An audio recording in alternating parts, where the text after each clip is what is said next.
Good evening, guys. Another installment on this Saturday live stream. Hey, Bob. Good to see you. And we had some other people who dropped in earlier. CR and Light of God in Darkness and McBean.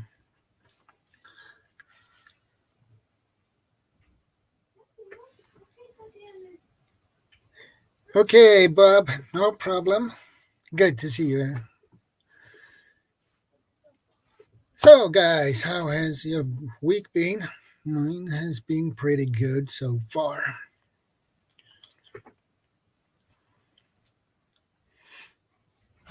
And we wait a couple of more minutes until more people will join the stream. Hey, CR, good to see you, brother. Again. Hey, Sandy, good to see you. How are you doing, Sandy?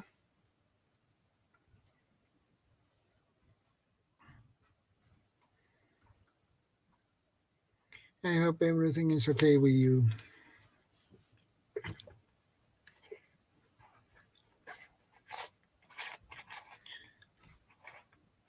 Two in the house.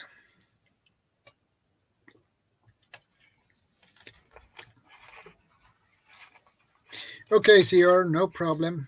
Let the ad run.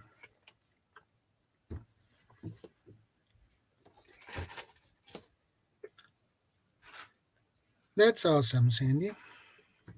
That's good to hear that you are doing well.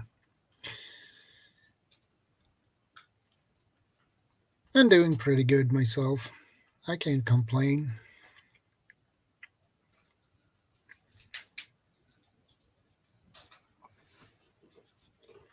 But anyway, it's good to see you guys. It's always a pleasure to see you. Hey, Vanessa, good to see you, ma'am. How are you doing, Vanessa?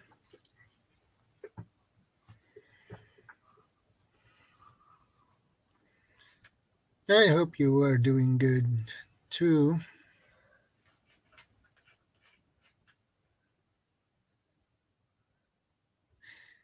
Okay, CR.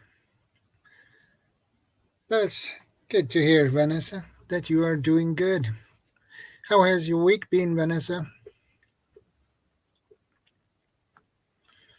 Pretty busy, I guess.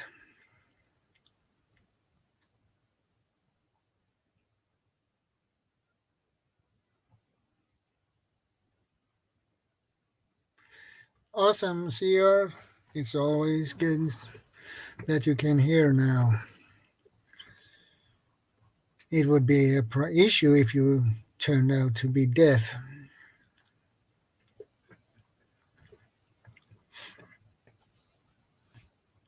And I hope your headset working properly now, CR.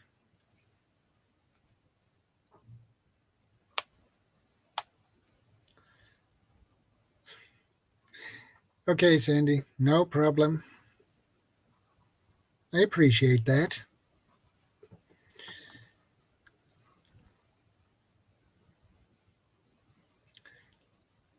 I always forget you have two channels, Sandy. So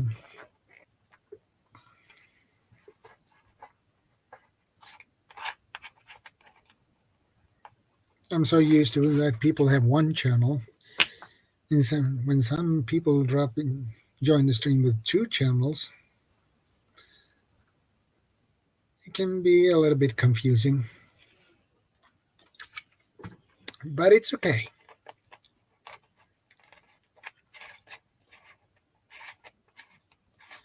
Letting solar lights charge up. Well, that's a good idea. You got that right, Sandy. And I appreciate that.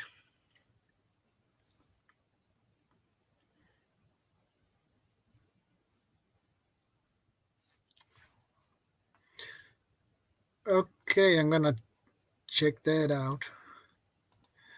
We open that and take a look at that one. Slow turning 5 kilowatt diesel generator. Yeah, that's a nice one. Options 55-gallon fuel drum kit, two-wire auto start control, 18-gallon external fuel tank. Whoa, man, those options are really expensive, my friend.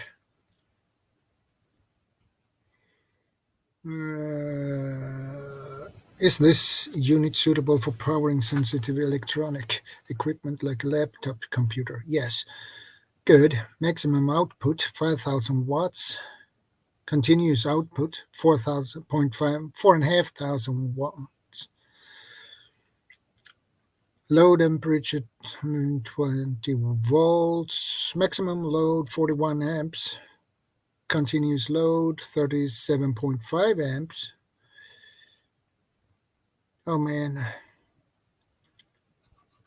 Yeah, that could be a really good one. But I guess that one is really expensive too.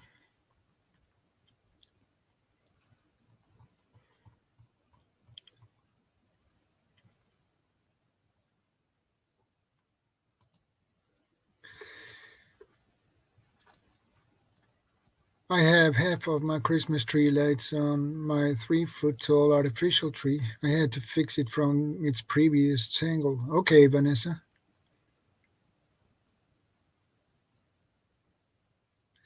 Okay, Sandy, no problem. Hey, Rose Rada. Good to see you. Welcome to the stream, my friend.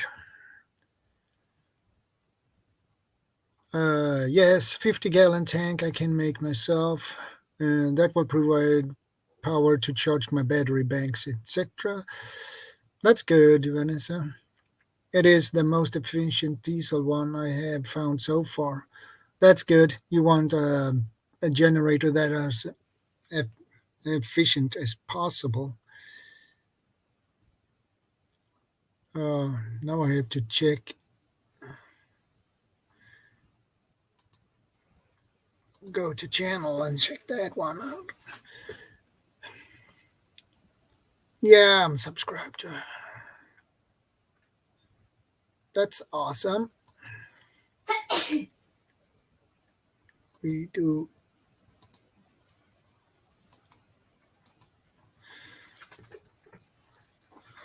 Now you are blue too, Rose.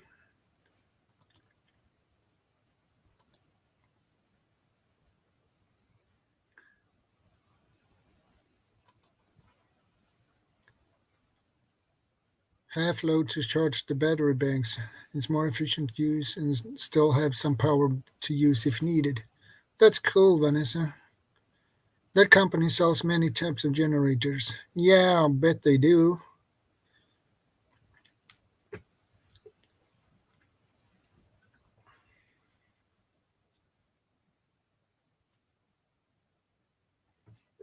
Those generators are really expensive. Lower price by $169. No, or reduced price. $6,199. Oh boy, that's a really expensive one.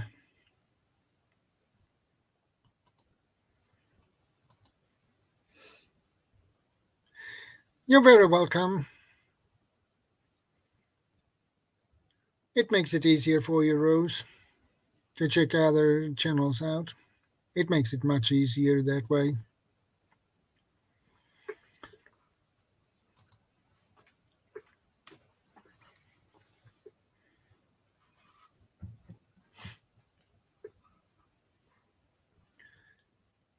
And by the way, generators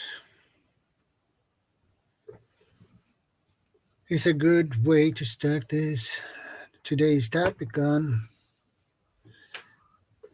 because it's power outage in summer, winter, fall, spring.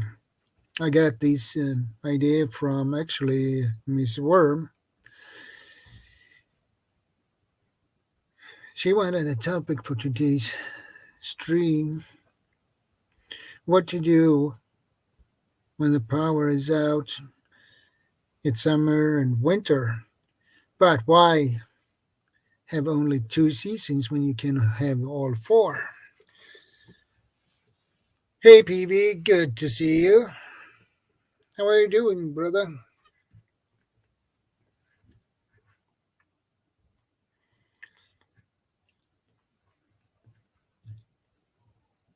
And I know you are up for it, PV.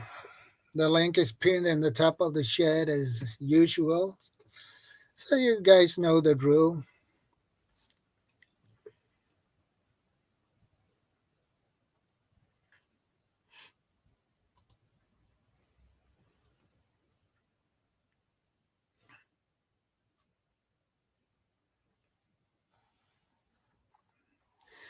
What kind of dual fuel generators you are looking into, Sandy? Is it diesel? Yeah, PV. I always want company up here, my friend.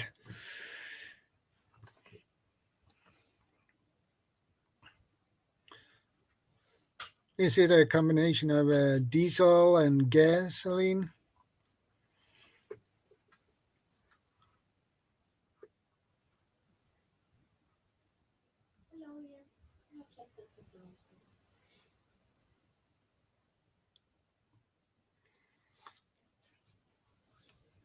It's always nice with a company up here, my friend. Everything gets a little bit harder and tougher when you're alone up here. Gasoline and propane, okay. I can't find dual with diesel. Okay.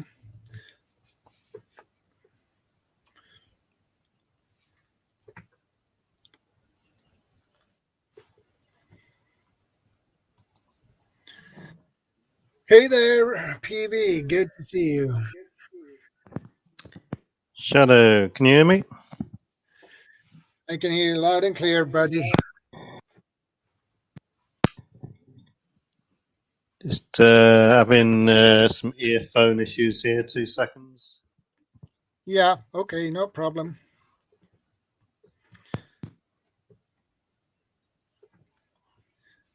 Gasoline and propane is pretty good, actually.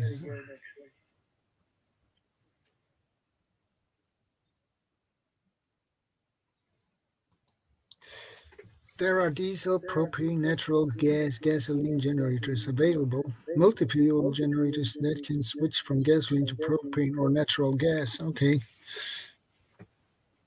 So yeah, good to see you, Shadow. My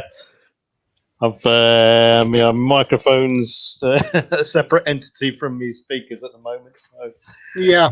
Anyway, I thought I'd come up and join you. It looked a bit lonely up there, so yeah. Good to see you. If anyone else wants to join in, pop on up.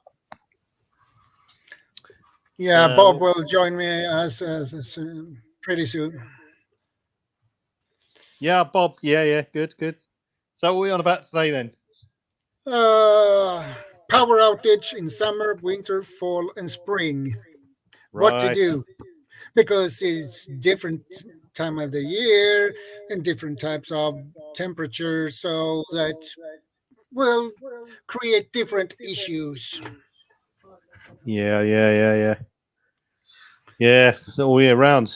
Well, it's never a good time when the power goes out. It's always good to have your options open to explore your off-grid sort of contingencies. People are talking about air generators. Yeah. And now we have CR. CR. How you going, CR? Okay. All right? What's up, Evie? I know. Yeah, I know. good. I noticed that you put that on as the channel name now. Yeah. I've been away a week. I've been up to me bug out location and restocked everything and checked up everything and did some maintenance, all that sort of crap. It's like, oh yeah, the batteries are still charged. Yeah. Well, solar panels. Replace a couple of solar panel bolts because I make them so they swivel. I can turn them manually. Hey, Hendo, good to see you, brother. And Hey, Hendo, good to see you. Things like that. I did actually check my generator out as well. Go around prepping for winter, basically. Yeah. Fall, winter. Yeah, especially anything that moves. Any hatches that open, doors, hinges. Like I said, the solar panel swiveling hinges. Grease Mhm. them up, put some oil on them, and all that sort of stuff. We Even the have bike. Tammy in the house. Welcome, my friend. Get Good all to the, see you. RC. Make sure all your bike chains are all lubricated and all that. I like to use grease for most things. Never WD-40 though. I don't like that stuff. And WD-40 is all right, but I only really like using it to freeing things up and just repelling moisture, and that's it. I don't use it for Yeah, lubricating. water displacement. Yeah, exactly. Yeah. A lot of people use them to get. I see a lot of people going around just spraying everything in sight with WD-40, thinking it's going to lubricate it, and that's it for the winter. No. But No. not- It just helps. It just helps you initially. All right. You still have to Yeah. put some sort of grease or oil on it. yeah, exactly. Yeah. I like to use a thing called stern grease, and it's what you use in boats for stern glands. So if anyone don't know what stern gland is, it's where the propeller shaft for an inboard motor goes through the hull of the boat and out to the propeller, and it's it's a waterproof sort of sealant to stop water ingress. So that's what I use. Well, you know what, to permit this PV, I'm glad you brought up trying stuff out beforehand. Because nothing's worse than, oh, I got a generator. Wait, it's not working and the power's out. Yeah, definitely. Yeah. Well, I don't really use my generator at all, but I do fire it up 3 or 4 times a year at least. Yeah. I do take it out, and for places where you instead of using an extension lead 20 foot away, I'd drag the generator out and use that. Yeah, because I think, regardless of what you have, generator, flashlights, phones, battery banks, make sure they're working. Yeah. Make sure they're working beforehand. Yeah, definitely. Number 1, make sure you got it. Number 2, make sure it's good quality. Number 3, you got to use it regularly. Keep it ticking over, and Good to see otherwise you. it's just it will seize up, deteriorate, rust. Components will go, and it's just especially things like generators, because they contain oil and fuel, and if you leave fuel settling in one place all the time, it's not good. Hey, McBean from Prepping and Wildlife. Good to see you, brother. Oil. I'm it McBean. just Mac, yeah, good to see you. Oil sat in the reservoir, things like that. It's not good either, so you got to keep it ticking over. Yeah, the integrity of the spark plugs. Yeah, regardless of the equipment, make sure it's running, or you check it. Yeah, definitely. And Bob Hey, Bob. Yeah, and Bob is here. You want to make sure like a solar generator or battery bank is topped off. Stuff like that. Hey guys. Hey, good to see you, Bob. I mean, hello. I mean, Bob here has made that clothesline fire starter. Yeah, I saw that this week. Yep. Yeah, I saw that. So I made that through methods of creative redundancy. Did you hear that in the video? Yeah, I spotted that one. Stealth shouts out Easter egg to see out. I'm behind. I'll go watch it. It'll be on the top of my watch list now. It was like okay, just listen to it. It was like an Easter egg. An Easter egg in Bob's video for CR. Oh, okay. Then I have to leave a Bob. That's what it was on my video. Yeah, I gotta leave a Bob somewhere. Hey, Dior, you all right? Yeah, I'm doing fine. I'm gonna mute myself just temporarily. It's all good. I'm cooking up some Jiffy Pop popcorn on the stove. Good. Yep. Am I here? Oh, job. Am I the only one hearing an echo? Who's got the echo going on? I have a headset on. Or is that just me? I The don't only have one an I can echo on hear, my side. I can Me hear too. everyone through my headphones. I heard apart the from- echo prior to coming in. It might be me. I'll have a look. Yeah, Okay. it's I you, can hear everyone through my headphones apart from Shadow. He's coming through my laptop speakers. It's a bit weird. Disappointed in you, Shadow. Anyway, Real disappointed. where Hey, we're currently talking about generators. Hey, Hey, Oh, okay. Okay. So generators. yes. Yeah. I have one. I have one of those. My son bought it. It's right over there. Let's go around the table then. What's everyone got? I've got a Hyundai 3000 watt. Well, it's rated. It's called a 3000 watt, but it only runs. That's its maximum. It will run continuously for 2,800 watts, and a maximum up to 3,000 watts for maximum of 30 minutes. Pure sine wave inverter generator. So I hardly use it really, only for the odd job here and there, and keep it going, ticking over every now and then, just to make sure it works and stuff. But yeah, petrol. Vanessa has a question. Anyone have a generator welding portable unit? If so, what fuels does it use? Bob.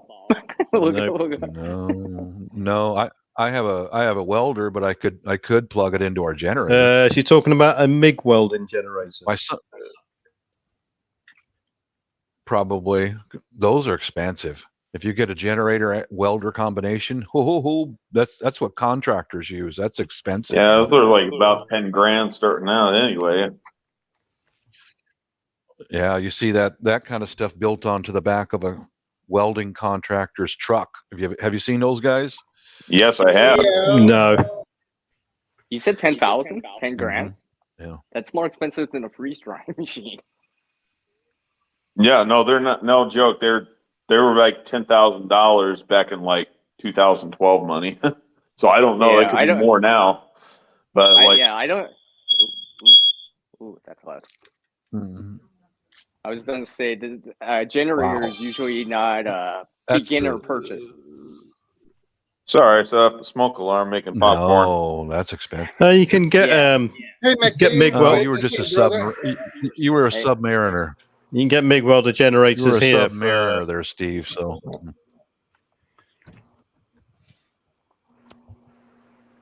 You can get MIG welder generators here Where'd it go? for £350. mhm. Yeah, it's about the same here in the States. We're still echoing. I have Echo. a headset. I have a headset Echo. on. I have also a headset. Me too. Yeah. The echo, it's not echoing now. Or is it? Anyways, show must go on. Hello, Continuing. Tammy. Hi, Tammy. Rebel Canners. Hello, Tammy. He has a portable welder in the back of his truck. Mhm. I could plug my welder into the generator, Mhm. but just use it like that. If absolutely necessary. Well, what sort of power do you need for a welder? 240.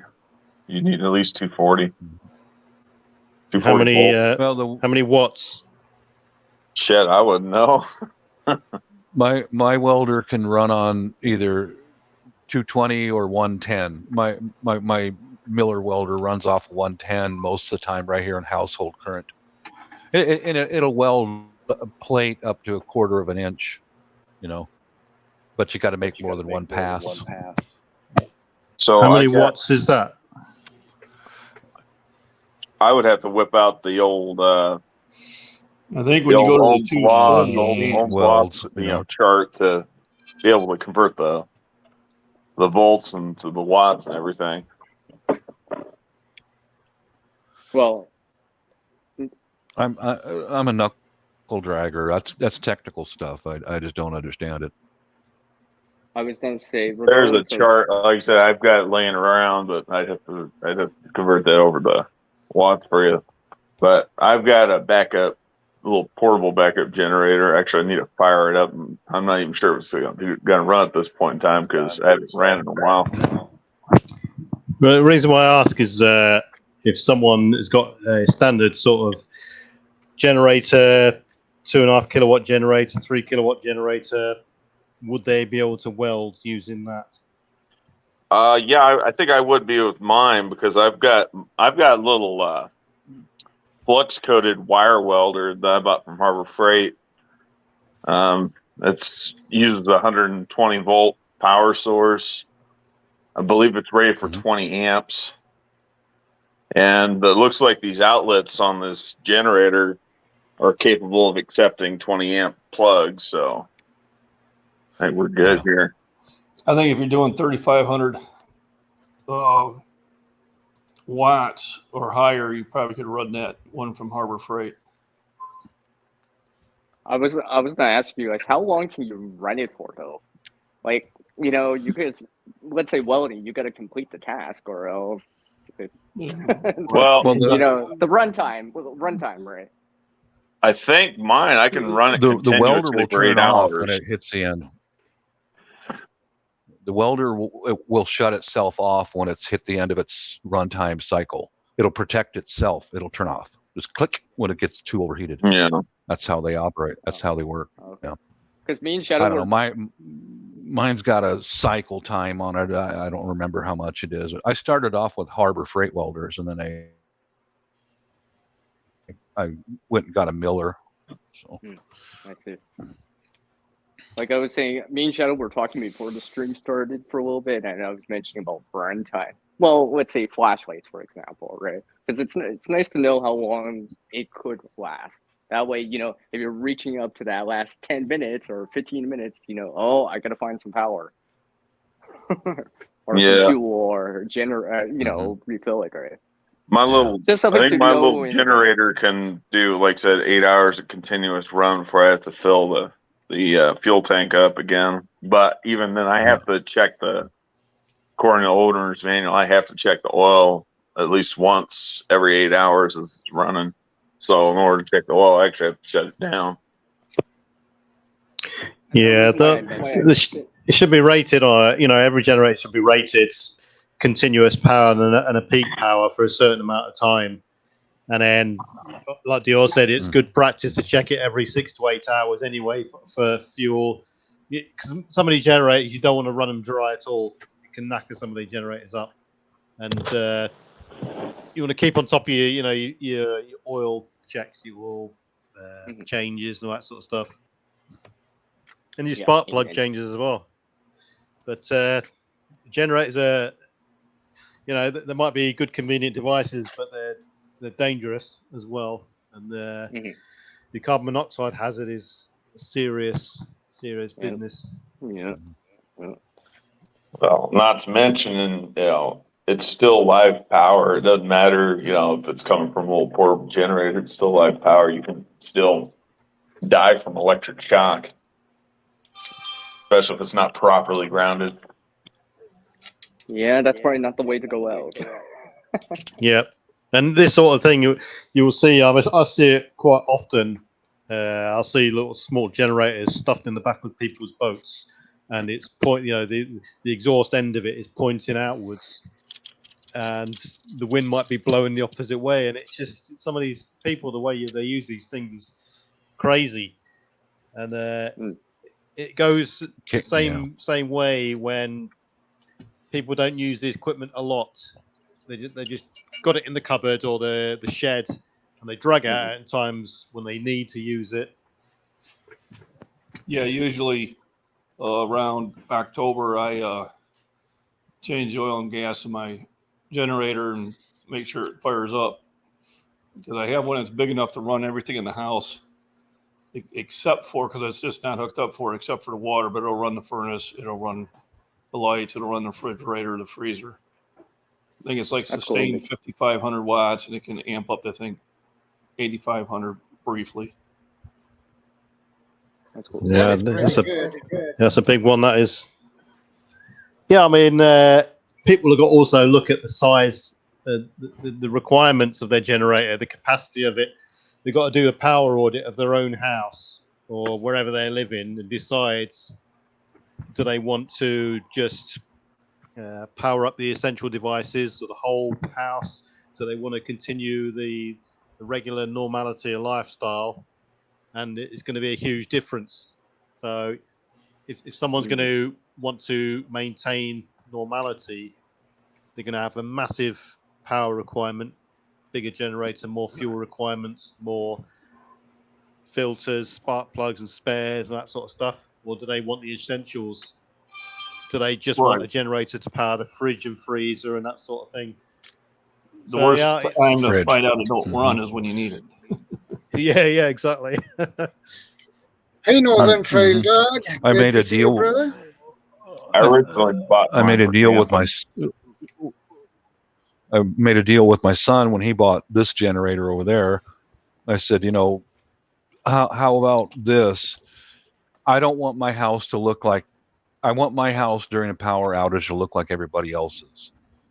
We can roll the generator in the back, run an extension cord, power the refrigerator, maybe a space heater during the day, but at night shut the damn thing off and have candles burning and lanterns burning, so we don't look different than anybody else's house.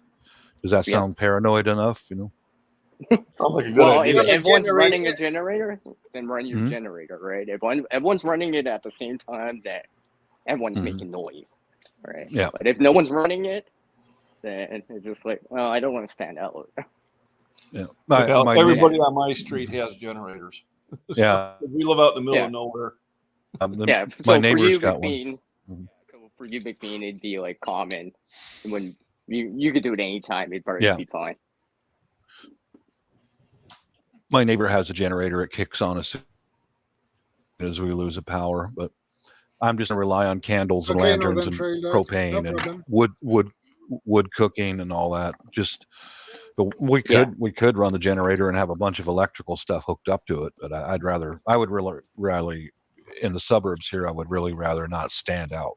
I just want to look just like the neighbors, Yeah. I had one of the stores had a closeout on tea light candles, and I mean literally, I bought a couple thousand. Yeah. Only 1,000. Only 1,000. Oh, a couple. But you put about 6 or 7 I've got on a bunch of them, and it lights up the area, and provides a little heat. And if you had to, you could cook with it. It'll take a while. It will take a while. It does take a while. See all my those are all my tea lights. I have all this stuff on one shelf right in the center of the house. Candles, everything. Too wide and 5 foot tall. I've only got like 1,400 of them. I don't have 2,000 tea lights. Yeah. I got like 1,400 candles total.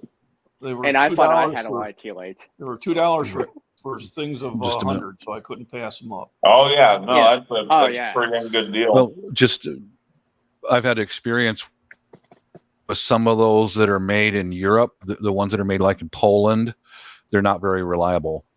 So I ordered some from America, and they're good. I'd have to look. They're probably from China, but I use them every winter. I use it as my third source of backup heat. Yeah, exactly, right. Because usually during the wintertime, solar is going to be less reliable. Because there's less daylight hours. Right. Like for me here, I use the solar lights as part of the preparedness plan, all right? So I don't have to dip into candles right away, but I don't even have to dip into like a battery bank or Rita's Roost. Good to see you, ma'am. Hello.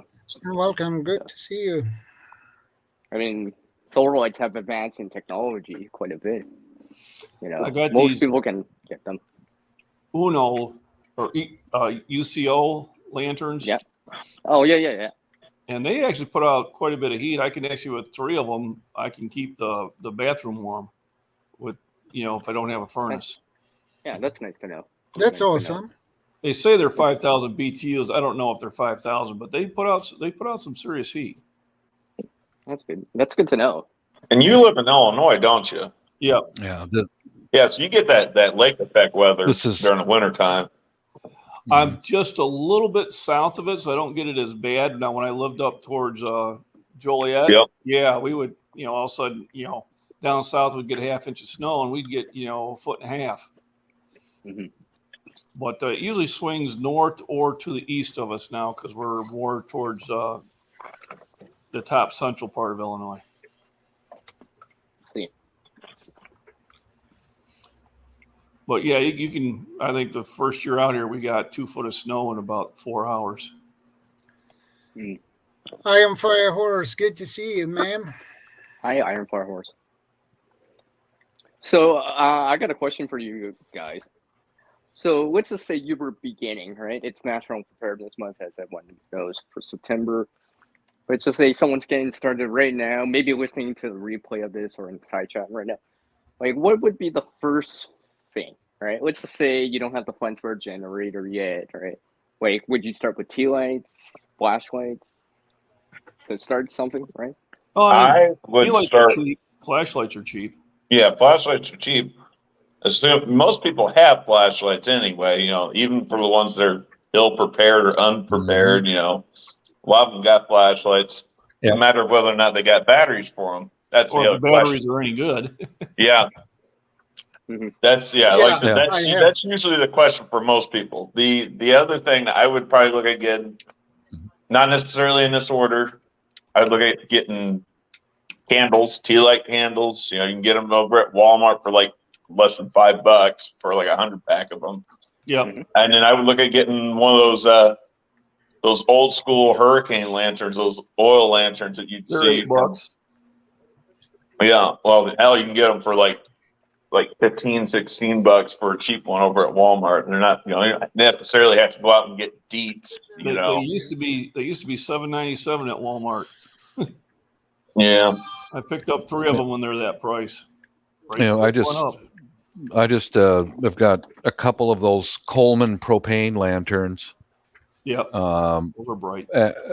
Yeah, they're nice because they're very bright and they're cheap.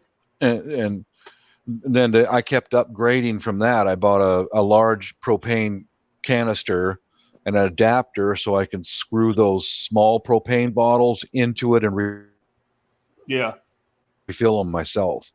I've got a bunch of them just in storage, just waiting. That's one of the things I've been doing this stuff for years, guys. I'm doing pretty good.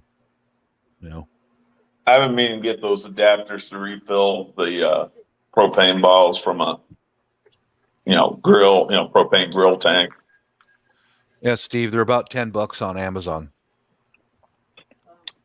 Okay. About $10. That's not bad price. Yeah, just That's take your large bottle of propane, turn it upside down, and put your adapter onto it, and your small rechargeable bottle onto it, and turn it on, and just sit there and listen. You can listen, and when it's full, it'll stop kind of hissing, and you're done. I've seen some videos like you've got to weigh it beforehand and put it in the refrigerator and refer to a manual and then pray the Lord's Prayer and shine your shoes. I mean, just go on and on and on. It's like, I made a video real quick, here, just do this, do that, turn it upside down, wait till it stops hissing, and then you're done. No blood sacrifices are needed. Man, did I? No, man. Boy, did I get some hate? I did. I shaved my cat's butthole and make it walk backwards first, and then Jesus, shut up. Well, to be fair, I mean, there is still that risk. There's still that possibility you could accidentally overpressurize those little 1 pound propane cylinders. I No, wouldn't think that's possible. It's going to equal out. I think it's called Bernoulli's law. I was a hydraulics technician. Pressure is equal and undiminished in all directions. So the large canister will have the same pressure as the small canister, as long as there's no big deviations or indentations or cracks. You're going to be good. It will never over exceed from one canister to the next. Correct. You know, that's physics 101. Yeah. Yeah. Fair enough. Oh. You can put your eye out, kid. My wife still won't let me have a BB gun. Disclaimer. Disclaimer. Good one, CR. Oh, just to add in, residential areas, common suburbs, even in the rural areas and all that stuff, in urban areas, solar lights are more and more common now. You see them in gardens and all the time, right? I got them in my garden. They're relatively cheap, relatively speaking. Right? Me too. You know. Yep. For a little bit more. Hey, and Night Vlogs 14, good to see you. I was gonna say, I've been noticing a lot more people with the solar floodlights now too. Mm-hmm. Yep. Bingo. I've found ones that work pretty well so far. They're $30 for 2 of them, and I've now got half a dozen of them around my place. They're motion sensor solar lights. Yeah. Mm-hmm.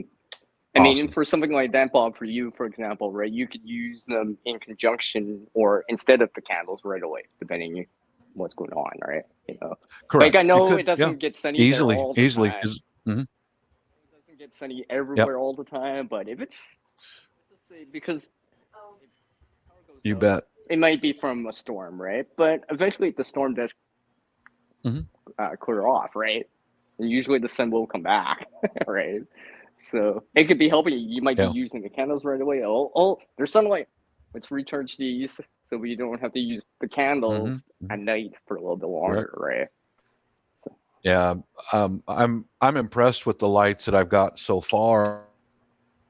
I'm gonna order probably 4 more of them and throw them in my suitcase and take them to our house over in the Philippines.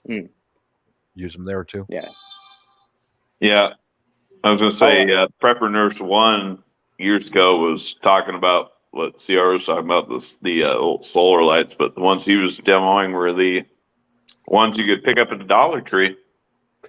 The only issue, though, with those solar lights, it's like during the wintertime, most of them get kind of useless because they don't get enough 6 charge. hours. I put them in a bucket and I set them by the window inside the house. One of the things I found with those is stuff we get over here. The batteries are really second rate. So what I do is replace the batteries. Yeah, you'll get a year or 2 out of them. That's about it. Yeah, replace the batteries with good high capacity ones. And in the winter time, to extend battery life, you can turn the devices off at night time. Just switch them back on in the daytime to maximize the charge. The battery out, something like that. If it doesn't have that, I've done that before. Okay. Oh, and like I said to Shadow earlier, make sure if you buy it, don't just put them away for that rainy day. Well, sunny day to be serious, but make sure they are actually worth before you put them away. Even if you just bought them, because I've told Shadow the story already. I've bought 2 solar lights. Some of them did not work. Like the LED light wasn't working, and it defeats the purpose, right? So, regardless if you bought them new, got them from Amazon, whatever, make sure you run them. Make sure the LED, the solar panel is working. The battery can accept the charge.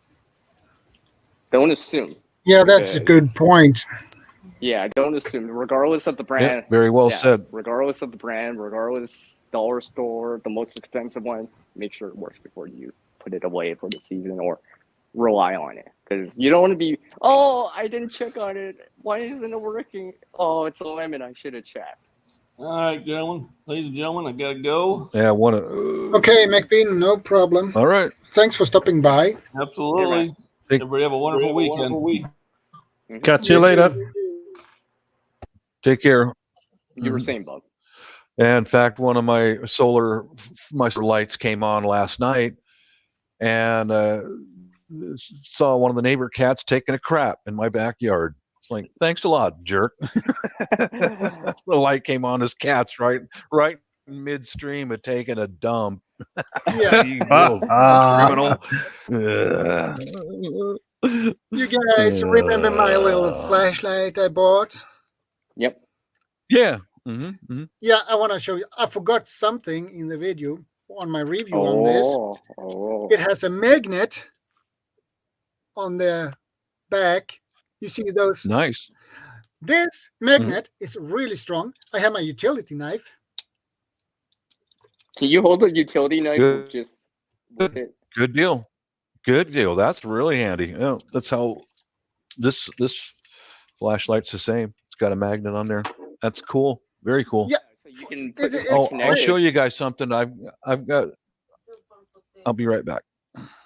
It's a 2 small magnets on this one, but it's remarkably strong for that small size of the magnets. So like, I like can it. you put it on the fridge? Would it stay up? It's a good deal. Stay up on the fridge, or let's just say a piece of metal. So you can hang it in places that would be harder to hang air lights, for example. Yeah. You Exactly. stick it to the roof and put it on the police mode to pass traffic as you're driving.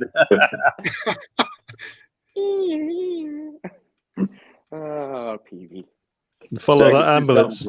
Oh, sorry. Yeah, that's a good thing, Shadow. Like one of the videos I've shown a long time ago, like 6 or 7 years ago, I was showing using magnets to hang lights. And using that, because there's certain spots that, like, there's a lot of places where the corners of interior drywall has a metal reinforced corner on it. So he can stick it on his roof and go police mode. Yeah. Yeah. You should try that out. Oh man, this Shadow, you just gave yourself away. You're one of them guys who pulls women over acting like a cop. Oh man, I'll bet he's got a uniform and a badge somewhere. Come with me, miss. Secret's out. I can see this. I could see him putting it on top of his Volvo, driving around Sweden. Woo, woo, pull over. I was gonna say I something, would but probably get I won't. I'm arrested gonna for say that something, but I one. won't. You would. There's no police around nowadays anyway.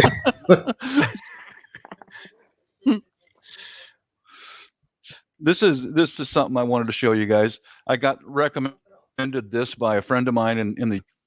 I got them on Amazon. There's two of them. I think around $50 each. Oh, those. Something like that. They're worth it. You can buy them on Amazon. It says American Red Cross on there, and you just turn it on and off, and just leave it in your electrical outlet. Just leave it there. You can turn it in any direction that you want. They've got it to where this is a motion sensor, so all day, all night, if you pass by it, this one will turn on, and that's awesome. As soon as the power goes off, this one turns on automatically. Okay. But it's also got 2 USB ports built into it, so you can use this to recharge your phone anytime. That's awesome. That's good. That'd be good for washroom and like bedrooms. You bet. Yeah. Especially go ahead. I have one on the first floor. It's in the center of the house, and another one in our bedroom upstairs on the second floor. And I've got that one rotated to point at the door for in and out of our bedroom. They work. Oh, okay. Man, they just click. It's one of those things you don't think about. You say you get until them on the power Amazon? goes out. Yes, sir. Yeah. I can't remember. I think it was like $50 each or something like that. But they're flawless, man. I love these things. A friend of mine in the UK recommended these to me. Yeah, something like that would be like your first line of defense, right? Let's just say the power outage goes out at night. Yep. You instantly How much did you pay for that one? I think it was $50 a piece each. Let me see. I'll do a price check for you, Shadow. Right on Amazon. While you check that, Bob, I was going to say having a flashlight in a washroom is pretty important, or a light source at least, especially washrooms that don't have windows. Because nothing's worse than the power going out when you're still in the shower with shampoo in your hair. Yeah, they look they're quite good. Those lights. I saw you do a video on them a while back. Mm-hmm. How long will the lights last if you were to put them in a room, the center of a room, and illuminate it as a main source of sort of heating? Lighting.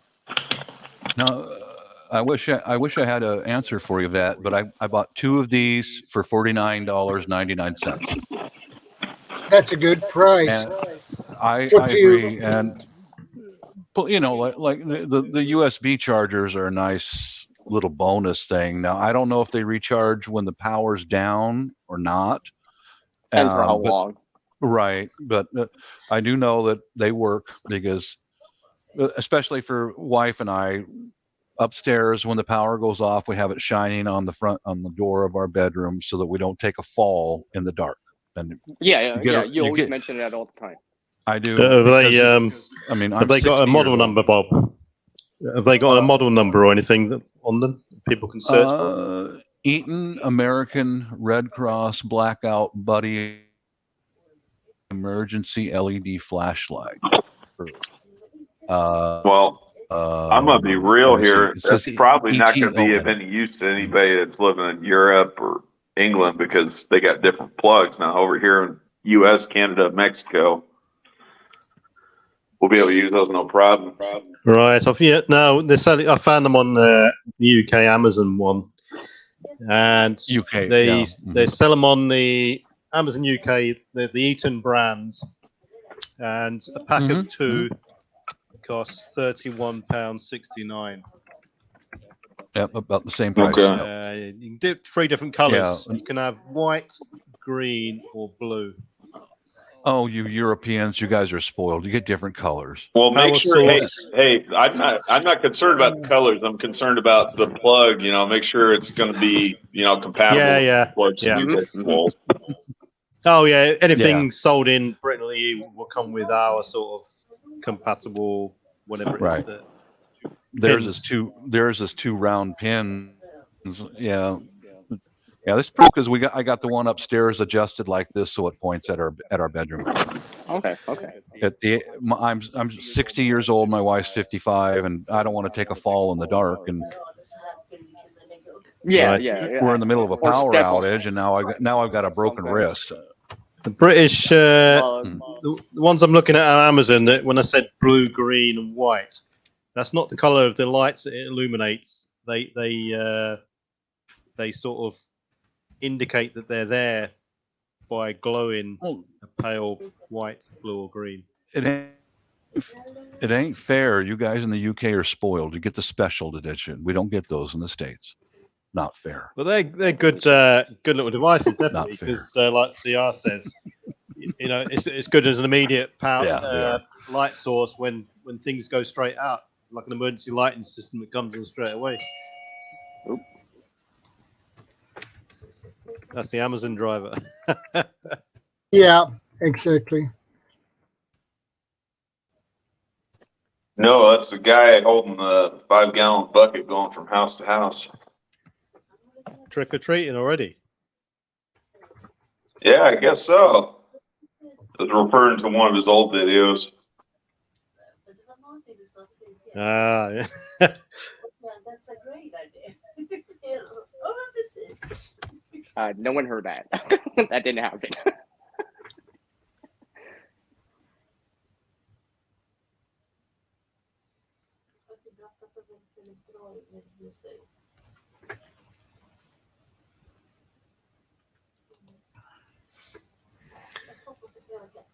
So how about it, Bob? Was it the Amazon driver or was it the guy with the 5-gallon bucket again?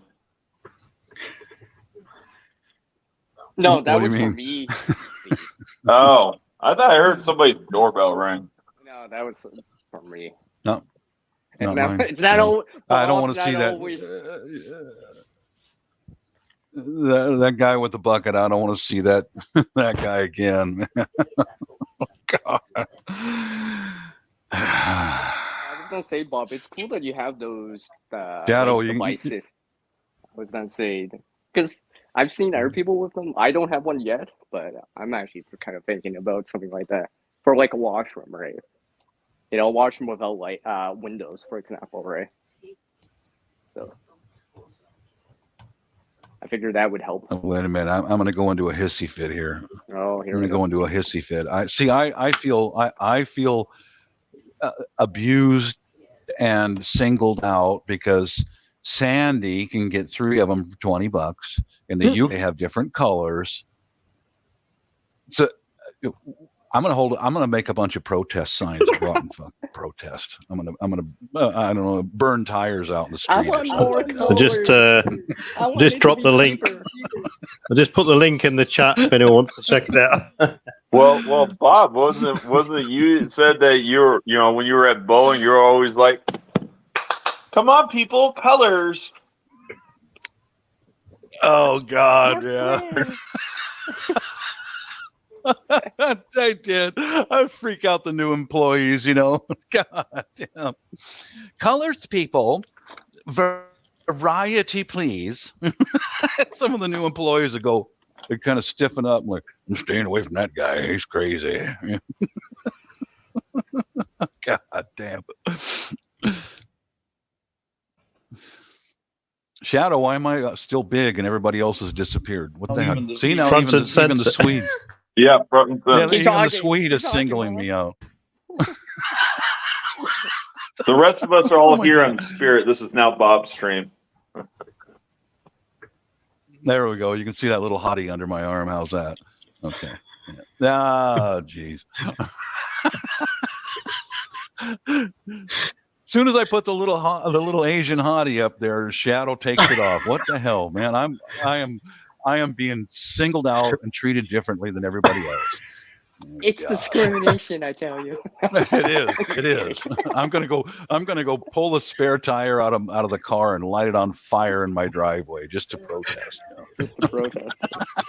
Yeah, and your wife would probably not like the smell when you burn a tire. Yeah. Oh, man. Never mind the wife. I mean, what about the local government over there? They'll probably have the guys from EPA will have a hissy fit, if you burn a tire. Oh yeah, my neighbors would form a lynch mob and hang me from the highest. Get this idiot out of the neighborhood. Probably.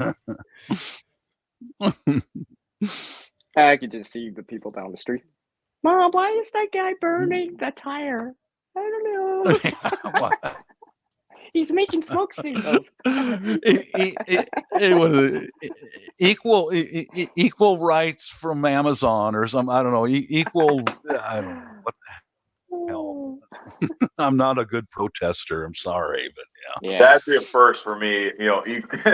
Protesting Amazon for equal rights as far as like goods are sold in your country. Yeah, I see. Yeah, equal product rights. How's that? Yeah. And of course. So, CR, what you've gone in. Fails, blame. It's just a battery bank. Blame the Canadian. Thanks, Bob. Blame the Canadian. Thanks, Bob.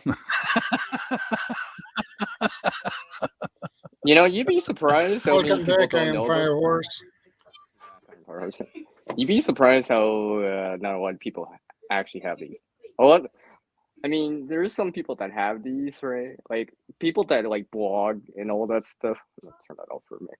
Like people that record, content creators tend to have the battery banks because they're traveling, hikers and stuff like that, right? Recording footage of all that stuff. So that could be part of your preparedness in terms of blackout, right? Well, you got that, right? For example, right? I think when it comes to any sort of don't spotlight me, Shadow. I'm just like Bob. I'm all nervous because I'm in center stage. All eyes are on you, CR.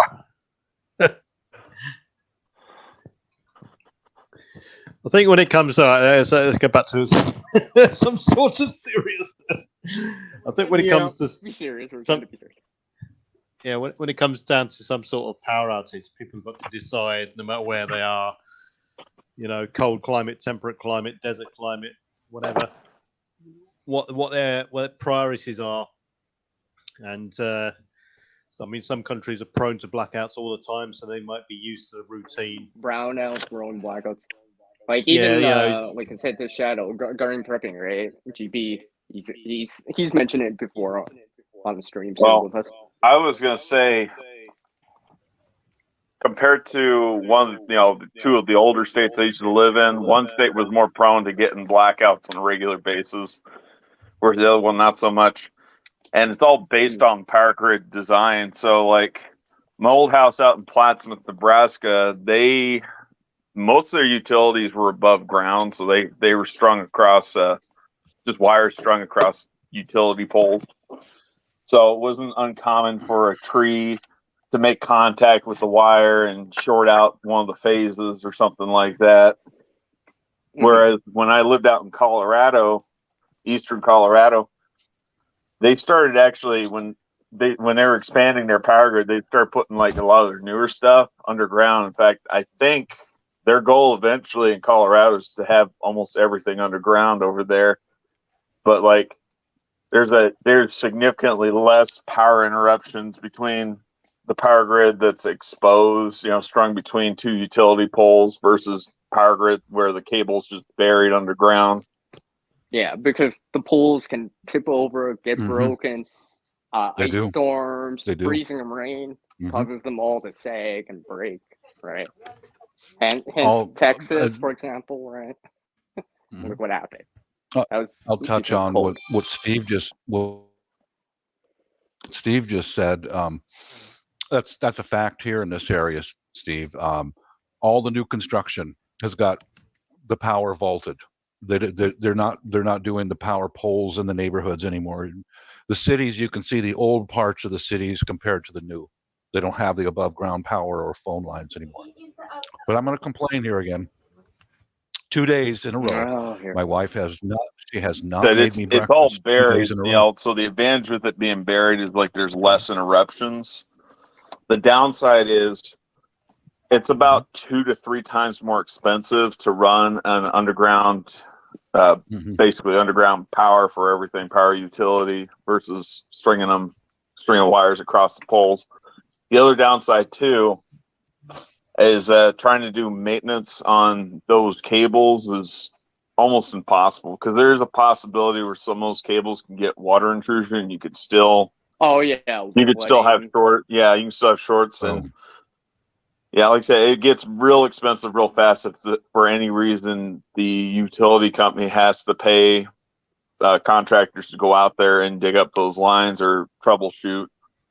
Like I said, it's the only downside with that power, with the underground power. The like I said, the upside with the ones that are on poles, like I said, easy access. It's pretty easy and straightforward to diagnose the problem, because you can just visually see, okay, this doesn't look right. That fuse is clearly blown. We need to replace that fuse, because like I said, they put big, huge fuses on these utility poles. Yeah, so you can spot it from the ground. Yeah. Taking it. Well, what I was going to say is both of them are still vulnerable to like an earthquake, right? Regardless if it's above ground or below ground, it's still vulnerable to that. So it might not be, underground might not be vulnerable to an ice storm, for example, but it could still be vulnerable to water, an earthquake, flooding, stuff like that. Right? All right. I'm going to make this about me for a moment, guys. Okay. Yep. All right. For 2 days, the wife has not made me any breakfast. I'm reduced now to bread and water, and the only slice of bread that was left was the butt end of the loaf and water, and that's it for the last 2 days. Oh man. Well, the struggle's real, right, Bob? The struggle's real. I took a picture of this and just sent it to my wife. Is this what you feed me in the mornings? Yeah. The last 2 days. Yeah, bread and water, prison have I done? rations. What have I Hey. done to deserve that? I sent her a picture of this. Oh, she'll get a kick out of it. And she said, "Where is the steak?" There is a steak in the refrigerator for me, but You'll have to drop hints and start going into your preps. yeah. Start with the food. Oh, I can dude. rotate this out and eat it right now. Did I build on any sympathy from anybody to maybe cash donate to save the Bob Foundation or anything? Well, I mean, you felt just a don't start a little bit of GoFundMe? sympathy for me, just a little bit, but not enough for me to donate. Yeah, you gonna start a GoFundMe now? Yeah, there we go. Oh. Feed the Bob.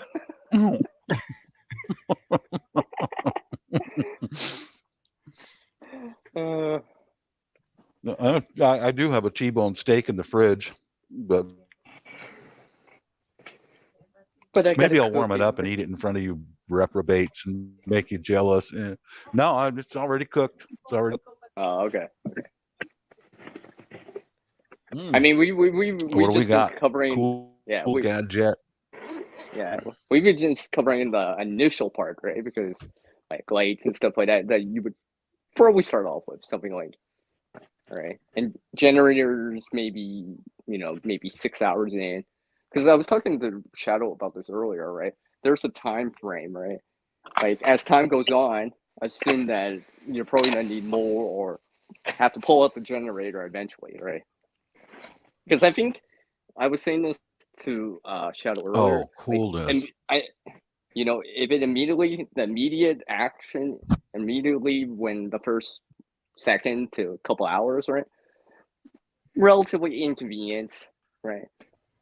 You're still good, right? Providing you got, food, water, and stuff like that. You're still good. Most people can handle that with no trouble, right? 3 to 6 hour, that 6 hour mark, you might consider on pulling out the generator, checking on pulling out some food for some food, right? Actually, this one has a magnet too. Right on. Yeah. That's a cool kit. Are those solar panels? Yeah, that's a solar panel. Actually, the battery on this one's probably dead. I gotta get this one charged up. This has been sitting in storage for a while, but this was something I picked up back when I was truck driving through Wyoming. And I'm sure you can probably find the same kit on Amazon. Let's see. It's a Nice. Nebo Yeah. emergency kit, solar power, light, and fire. I gotta see if this one might be dead too. I don't know. Yeah. Oh, no. I shot that straight to my eyeballs. That's not dead. But yeah, it's always good to go. Yeah, I've got a Nebo flashlight. Right on. I got 2 flashlights. Yeah, if you have. Okay, I'll be right back. I'm gonna go warm up a steak and eat it right in front of you guys.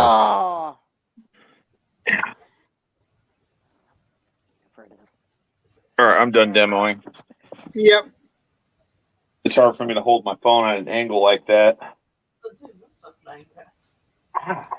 Nebo do some quite good solid stuff. Yeah. The first Nebo product I ever bought was actually an underbarrel flashlight for a firearm. That was made by Nebo. That was the first time I ever heard of them.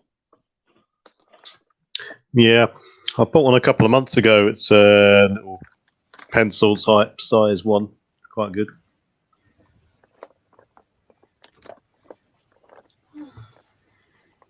Yeah, but like so that kit comes with everything. Comes with a battery bank. Comes with a lighter. Comes with like I said, 2 flashlights. Obviously. Good. Is that little solar panel unit standard USB output, so you can charge anything? Yeah. USB? Standard USB. Cool. Standard USB. Right. All the devices though, they are micro USB. Yeah. Like I said, it comes with a specialized USB cord where you can charge all 4 of the devices at once. I I don't know how long it would take to charge this in the sun. I haven't, like I said, I've only played with it maybe a couple times. I mostly just kind of keep it around for emergency use and try not to play with it too much. Yeah, that's all right. Because but do you use it? Do you use it? All right. You need to make sure it's running. Oh yeah, that's what I did when I got it. Was playing with everything. I know everything works. Yeah. It's just that one flashlight, unfortunately, it's dead. So gonna have to charge it up right now. as soon as any sort of power issue, you can just deploy the solar panel straight away and just start charging everything. Yeah. Straight away, and it as long as it starts to Pop trickle every- charge, then you're good to go. I would recommend maybe charging one device at a time, because I don't know how long it would take to charge everything. Like even in the most ideal circumstances with the most ideal amount of sunlight exposure, I don't know how long it would take to charge everything. I would recommend maybe charging one device at a time. If you got church, Yeah, I think I would recommend just. sounds like a good move, because a solar panel is all well and good, but they don't like heat, and most of these devices are black under, the black surroundings, and the actual panels itself are black, and they heat up quite quickly. Yeah. What I do with mine, my bigger panels,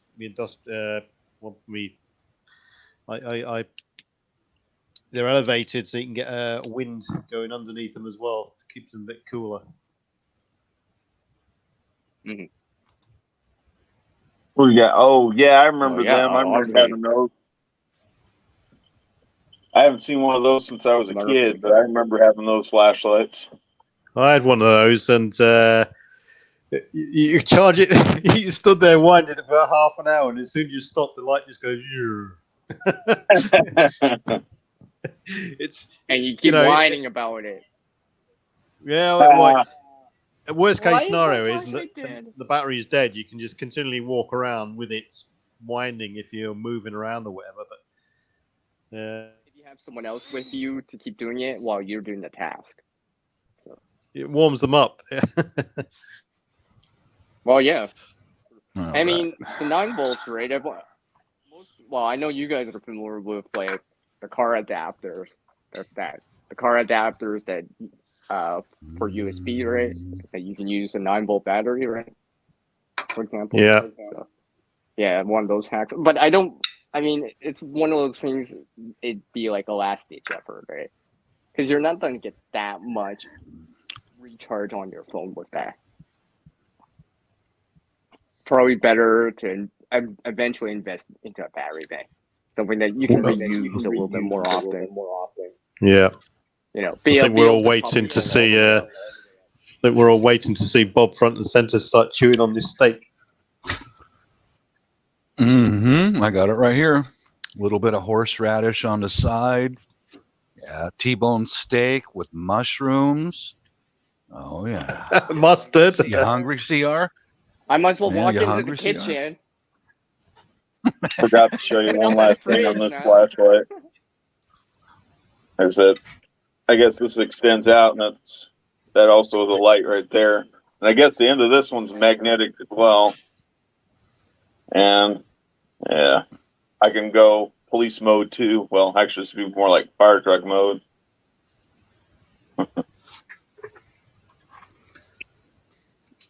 I'll be damned. Mine How'd you does go too. I and never get to even see you, noticed. brother? I got the same flashlight, and mine does the same thing. I didn't even know this was a feature in the flashlight, dude, until just now. Yeah, my Nebo does the same. See? I think they're all. I've got a smaller one than that, and the end elevates out to make a little bloody thing. Now, see, you get hungry. Here we go. When you're flashing that, you gotta remember that. Remember, it's lunchtime when you start the stream, Shadow. Yeah, well, it's past lunchtime over here when he starts the stream. Well, past lunchtime for the normal people. I'm literally just getting out of bed when he's starting the stream. Yeah. Remember, time difference at one. Oh, CR, you're missing out, Can dude. you, Shadow, can you mute Bob for me, please? I'm just kidding, Bob, just kidding. I don't need to hear the sound effect. I'm just fucking with you guys. Bob, do you have no shame? I have no shame. I'm an old GI just like you, man, and I have no shame. No. But anyway, summertime can create different issues if the power you have a power outage, basically, and the fall has their issues, the winter has its issues, and spring has its issues because of the temperature are different. So you need basically And the amount of daylight too, right? have different approaches when you get a power outage in these different types of seasons. Priorities. Yeah, right? I think there's different levels of. Yeah. People have got to ask themselves what services they want to sustain, and if you're living in a colder environment, heat is going to be more of a priority. If you're living in a really hot environment, then cooling is going to be more of a priority. But what all these things have in common is refrigeration, and freezers and fridges are one of the top priorities, because if this goes long term, you potentially lost all your contents of your fridge or freezer, or your food's gone. That's one of your third priorities, for instance. Yeah, temperature, heat or cold. I was gonna say during the winter, heat's gonna be the priority, because also you could just put stuff outside in a fridge or freezer, right? You could put stuff outside, but it's at the mercy of the elements and the animals and other people and so on. Okay, then depends where you are, I suppose. You could coolers are useful for that. You could put them in bags and hang them out the windows if you're in a flat, or elevate them out of reach of animals and stuff like that. Yeah. I was having this discussion with someone. Frozen though. Yeah. If you're diabetic, you're dependent on insulin and stuff's not supposed to be frozen. Exactly. Oh, well, okay. Putting things outside would. Well, putting things outside would be a bit of a hit and miss option, and a last ditch effort to preserve what you've got. If you've got stuff in the fridge or freezer, then it's a stable, seals, controlled environment. You know what I mean? And you've got eyes on, and you can quite regularly maintain the stuff in there. You can audit it and plan out your meals in the duration of the blackout. But there's various levels of this sort of thing. Depends how serious people want to be in this sort of subject, and it all comes down to your wallet at the end of the day. I mean, the ideal solution would be to have a solar array. Solar's the way forward because it's silent for a start off. It doesn't take it can take a lot of room, but if you were to incorporate it into the footprint in your house, or a low level into your garden, or roofs, or so on, roofs, then it's not so intrusive. Mm-hmm. So to me, the golden solution would be an array of solar panels sufficient enough to charge your lithium-ion polymer batteries through a pure sine wave inverter, sufficient enough for your needs. And maybe, for example, solar panels don't. A lot of people who you speak to, say non-preppers and stuff, who just come on, you're in a conversation, it starts getting around to this sort of subjects. I find that a lot of them get into this mindset that solar power provide the power, or solar panels provide the power, and they don't. They just slow down the discharge of your batteries. They're responsible for charging your batteries. It's the batteries that supply the power through the inverter. So it's just to harness the power. Yeah. So the golden solution for me would be a good, sufficient enough solar panel array, inverter batteries, and then you can just switch over then, and you can go down the scale then.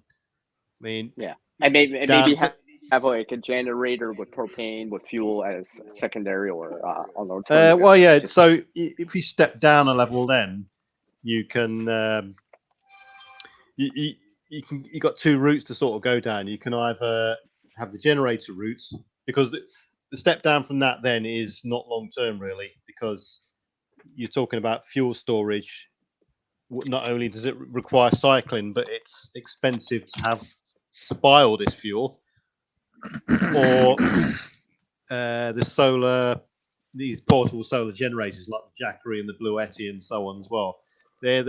So generators and the solar generator option, they're basically the shorter term solution really, because unless you're prepared to buy 3 of these solar generators, I'll just call them the brand names, the Bluettis and the Jackeries and so on. Unless you're prepared to buy 3 of those at decent capacity, so you've got one running your fridge, worst case, one on charge, and one on standby. One on standby. I mean, you total all that together, those 3, you might as well buy a decent smaller solar panel array with some decent batteries and inverter. Or you've got the really cheap option of a small petrol generator or diesel generator running your essentials. And everyone, when it comes to power, people have got to audit their requirements. If they don't audit their requirements, they're shooting blind basically.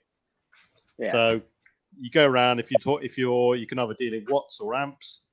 Go around, decide, right, what am I going to have on at any one time maximum? So let's say it's just the lights, or all the lights, the fridge and the freezer. If that's it, then fine. You total all that up together, add 25% on top of that, and that will be your wattage requirement or your amp requirement, whatever you want to work with.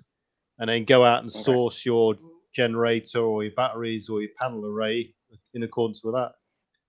I would always leave, when I did my boat, for instance, I would always leave a 25% addition on top of my requirements. Well, yeah, because some of the devices have a surge, right, initially. Right. Yeah. Well, the surge starting up, but some people but it's just a little buffer for if you accidentally undercalculate what you originally put everything. Well, what you're doing there is you're future proofing and giving yourself a bit of added extras. Unforeseen additions to that power requirement, because if you don't do that, then you'll find yourself deciding you've got this extra requirement that's just suddenly forced upon you, and you're then having to decide, well, what else do I sacrifice in order to keep prioritize. This going? I'll give you an example. Unexpectedly, an extra member of your group or is in with you, and they require constant CPAP machine to be run when they need it. That extra requirement, and it's critical for them to use that or something similar. So you then deciding, so we should switch off the fridge for however many hours so he can run his machine and all this sort of stuff. So a buffer is definitely a good idea. Mm-hmm. If anyone's running LED lights, because I know America is just they've been forced to go into LEDs now. We went to LEDs in 2000. Right, we went into LEDs in 2009, and when all the LEDs are by now have got inbuilt surge protectors on them, and that makes them last longer, basically. I see. Yeah. So I was going to say, over here in the U.S., as far as the lighting requirements, we can still buy incandescent bulbs. Back in 2011, 2012, there was saber rattling saying that they were going to discontinue the incandescent bulbs in 2012, but they never did. But back then, there was no LED lights. It was all CFLs, compact fluorescents, those curlicue light bulbs. Now you can't get those curlicue light bulbs. Now it's just LED or incandescence. Yeah. Another power option people can consider if it really comes to it is just get a small inverter which you can plug into your vehicle, and you can you can actually just keep running your vehicle if you like.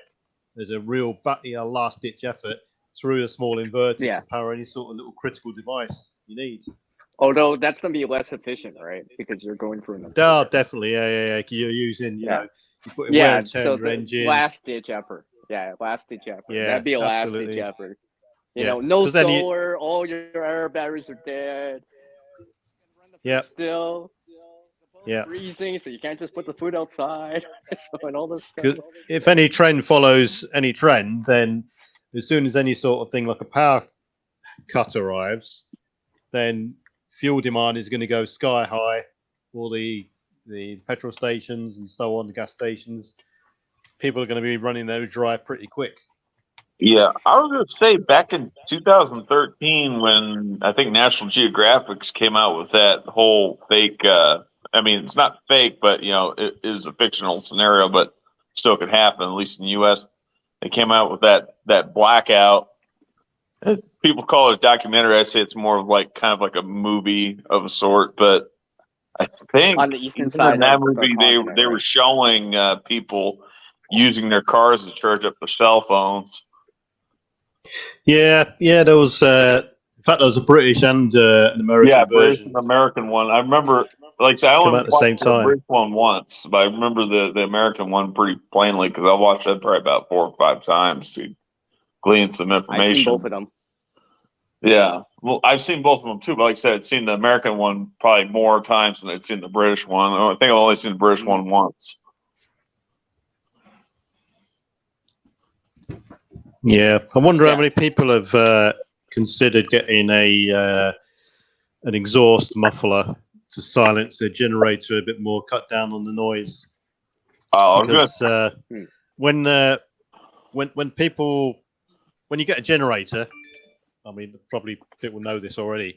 You run it up, you think, oh yeah, that's all right, that is. But as soon as you put a load on it and you get up to that maximum sort of load, the revs really increase and the noise really increase, and it can go up to 90 odd decibels, and it's pretty loud. Yeah, and that's something you actually have to do to actually hear it, or you actually have to do it. Yeah, definitely. Yeah, you got to run it up. What we used to do in the army to silence our generators, we used to. One of our headquarters setups, we used to have four 500 watt generators back then. 500 watts was, it was enough, but these things were quite loud. And we used to dig a big pit, 3 foot deep, and enough to put these 4 generators in it. Put the 4 generators in it, and that would deaden the sound quite a lot. Not greatly, but it does have a massive impact on the sound. That combined with an extra damp-proofed or muffled exhaust, you're probably limiting your noise signature down to 50 meters. So, yeah, I was gonna say Honda makes some generators that are real quiet. The one I got it's a Harbor Freight one. It's made by Predator. It's supposed to be their competing Jenny for the Honda generators.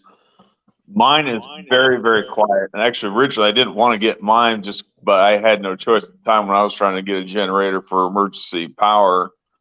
Harbor Freight was sold out. So I had to get a more expensive muffled one. Right. Good move. Honda really, their generators are excellent. And I got a Hyundai generator, which is okay, but it's really noisy. If I was to get another one or advise someone to get a generator, I'd always opt for the Honda generator because their components as well are good quality in those generators.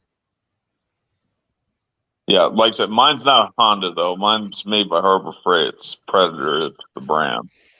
Right. Yeah. One good move to a good little thing to practice is to at night get your generator out at night, run the generator up, and you'll see how loud it is in the still of night. Because you can guarantee if the lights and power were to go out, then you'd be talking the same sort of stillness and silence as it would be at night nowadays. So it'll give you some sort of indication of how my neighbour's going to hear it. And some of these things you can hear for 200 meters away, 200 yards away and stuff. Yeah. I was gonna say I've used mine. I originally bought mine for, like I said, it was for emergencies, but like it was also going to get used for camping, which I did take it out and do some mountain camping with it.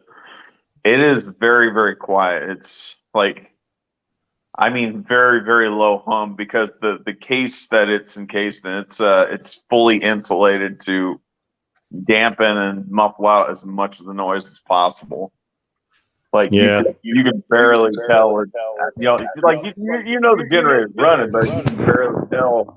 It's not like real noisy like your typical generator. Yeah, definitely. Sound is going to be such an issue.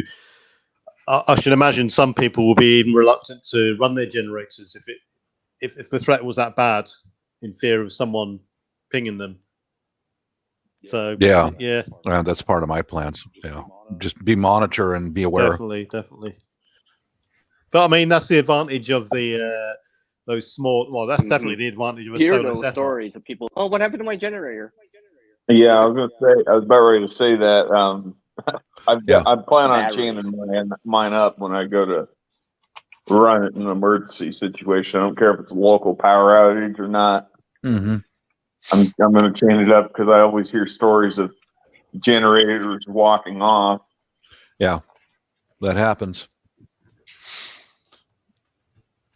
Yeah, that's why I'm going to stick with my plan with our family here is during the daytime, we'll roll it out on the back, charge up the refrigerator, maybe a space heater, depends upon what's happening. And nighttime, I'm going to roll it right back here into the garage, close and lock the door, And if it's sitting out in the backyard running, if it's sitting out in the backyard running, someone's going to be standing guard.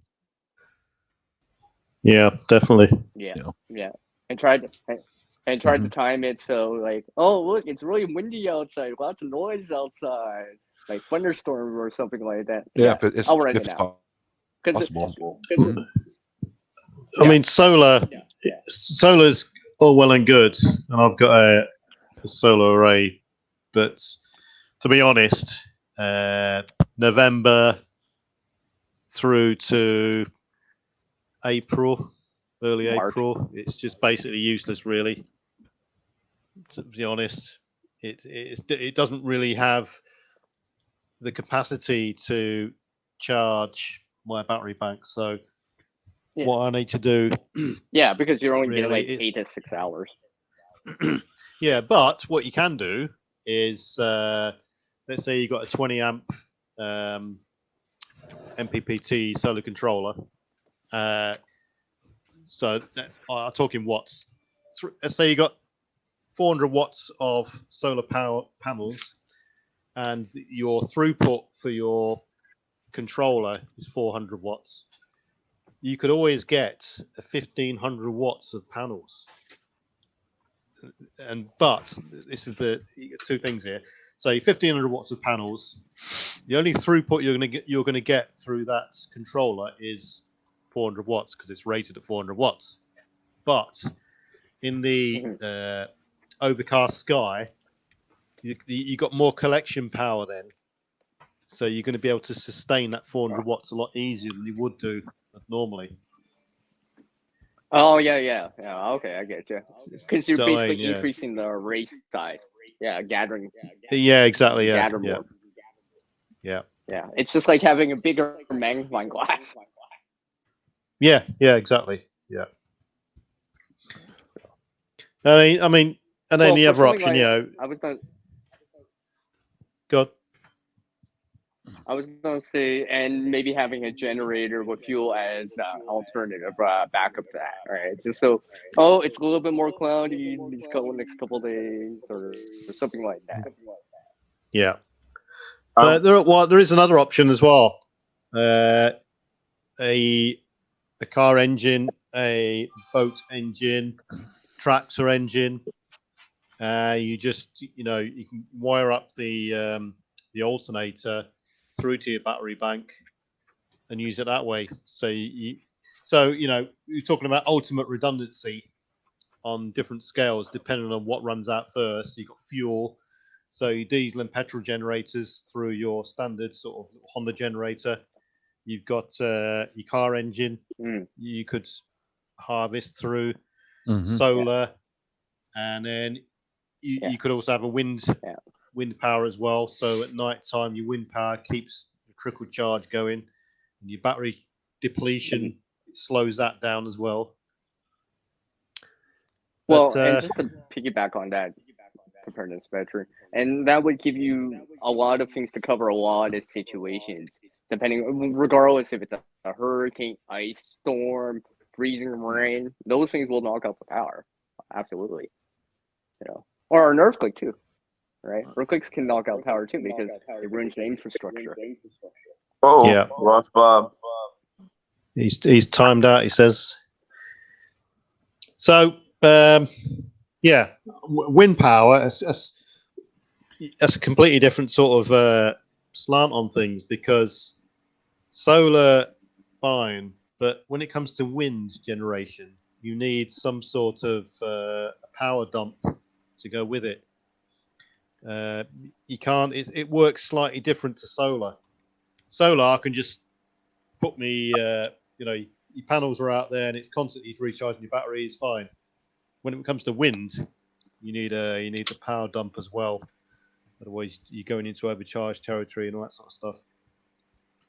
You can also get. I mean, wind power. You can get these smaller vertical wind turbines, which are quite good. I was gonna say most I've heard people about that. do the backup solar or wind generation for their power. They're using some sort of charge controller anyway to prevent overcharge of their batteries. Yeah. Right. The other option you got is, and this will be an ideal option, is to harvest a small water turbine system. If you're a fortunate person who has a small little creek that you can access, it's on the edge of your property. Yeah, that could definitely be a feasible option.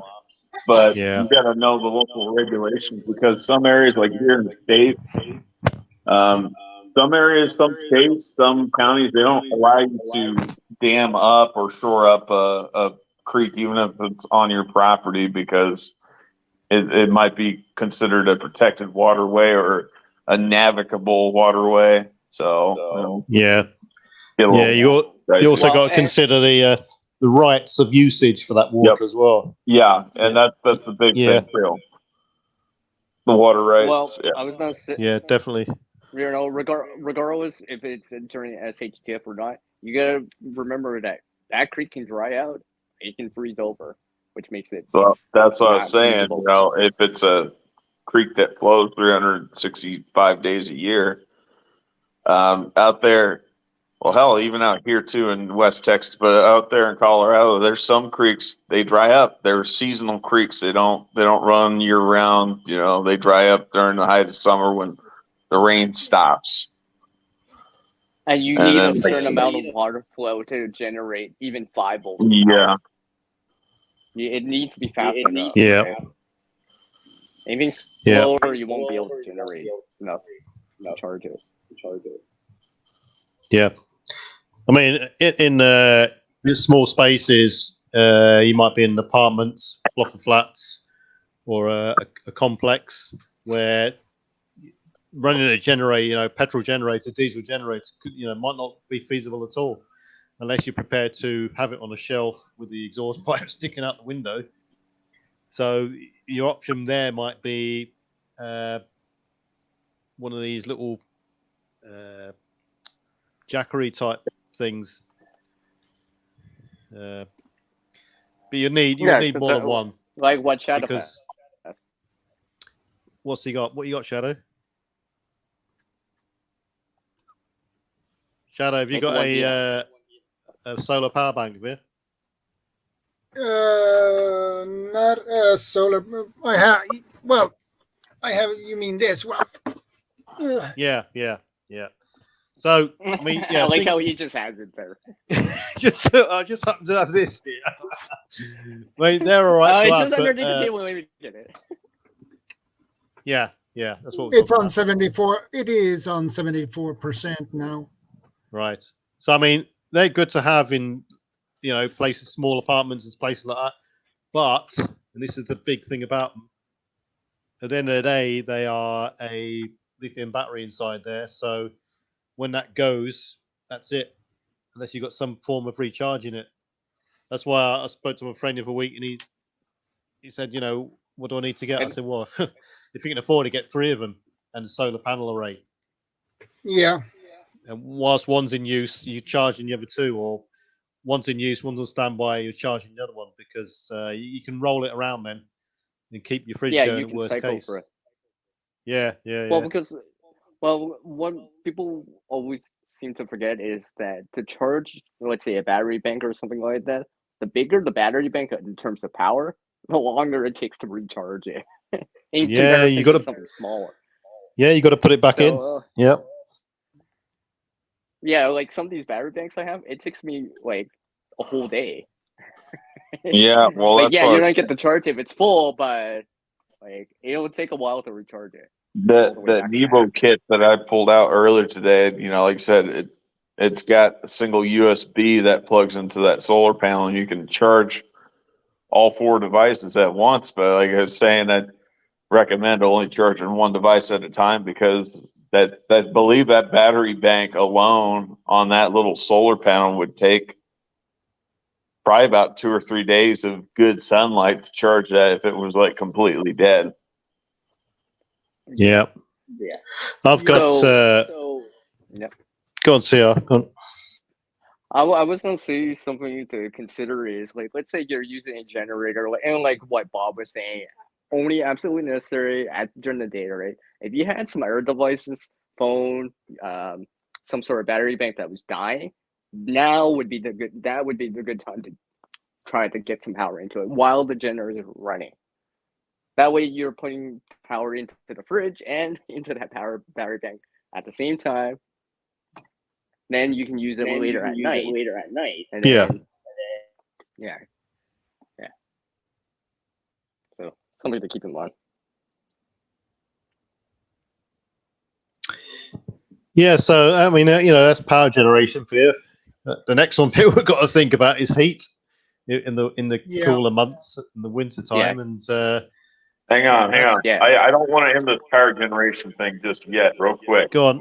Safety issue. Okay, and this is from a utility man standpoint. Okay, if you've got a backup generator and you're running your house off of it, you better have some sort of automatic transfer switch wired up to your house before you have your generator attached to your house, because that becomes a hazard to any utility man, any lineman that's working on the power and trying to restore the power, because those transformers, those high voltage transformers, they generate power both ways. Like they can receive incoming power from both ways. They can receive incoming power from the high end, and they can receive incoming power from the low end. If it's receiving power from the low end, the single phase 120 or 240 volts, incoming power, guess what? On the opposite end, it's generating 4,800 volts of deadly AC power, high voltage power on the high side for the utility men, and it can energize any local power lines.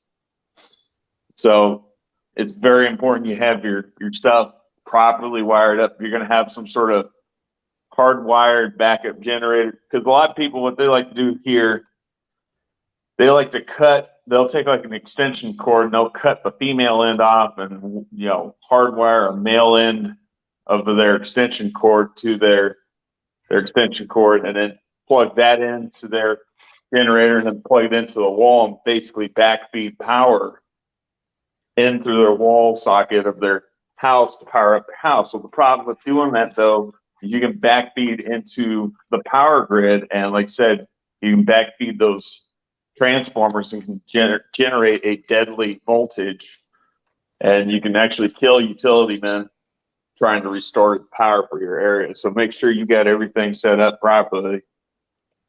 Yeah, That's all. it would Definitely. slow the process down. It would slow down the process too, I guess, right?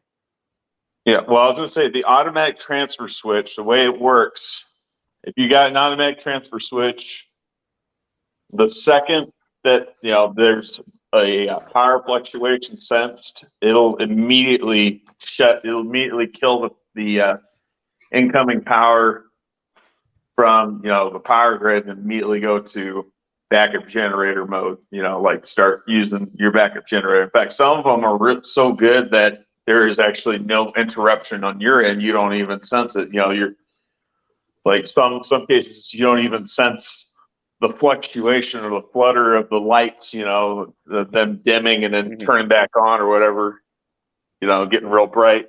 It just happens. It's so seamless as far as the transfer goes. But again, that stuff does get expensive. But just a little, FYI for people that are looking at doing backup generation.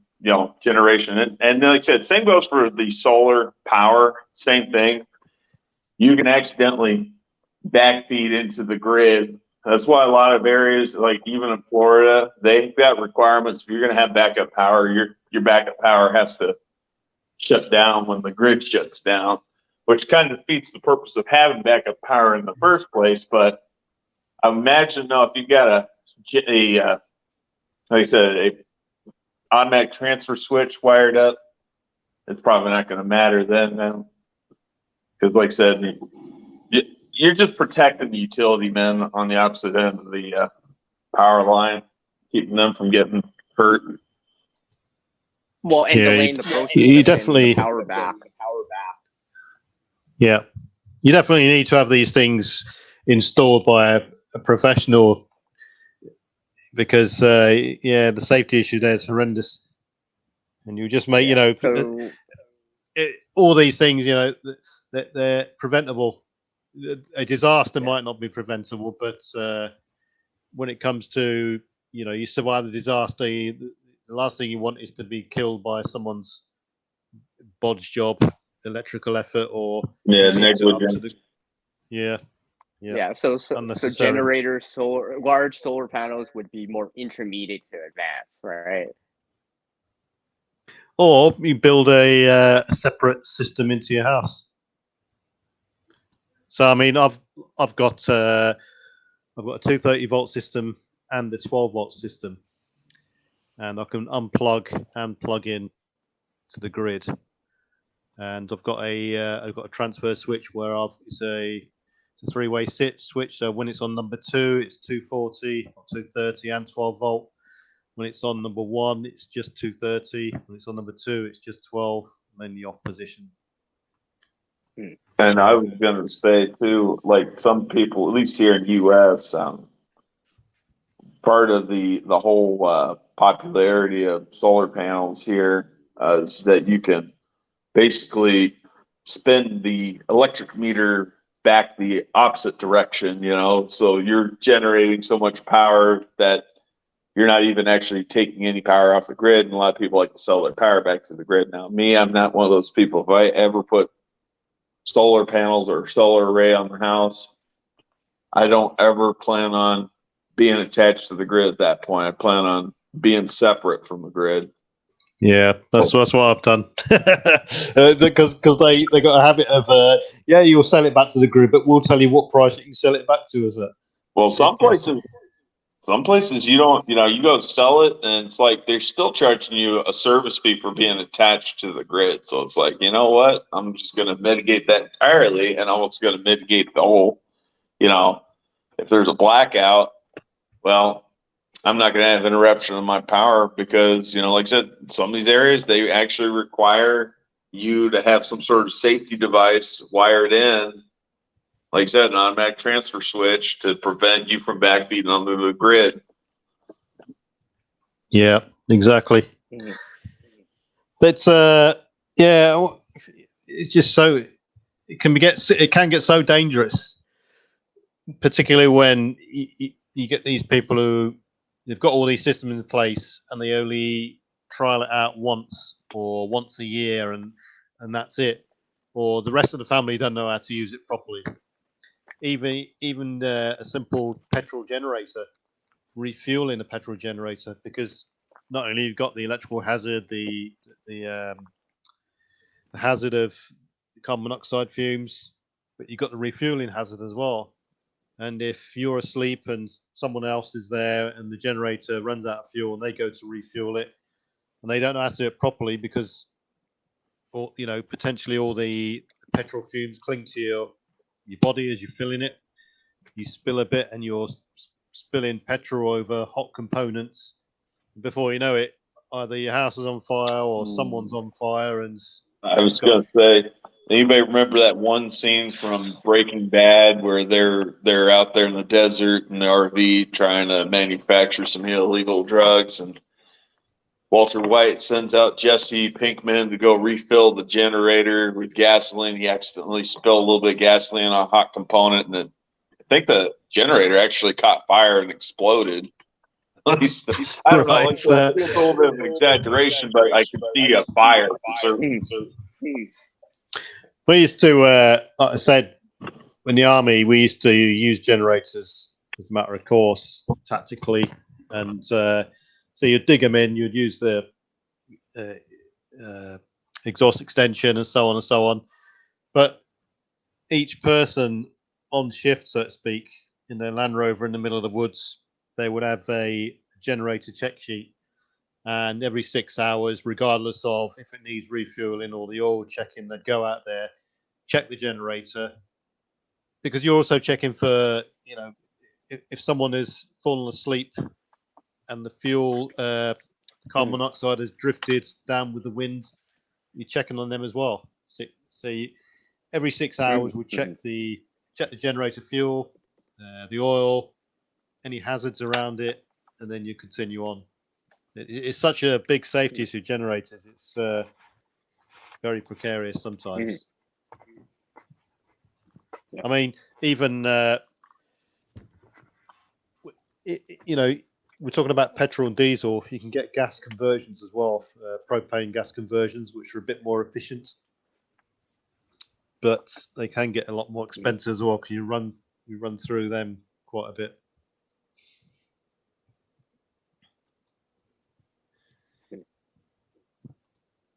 I agree with you about that one.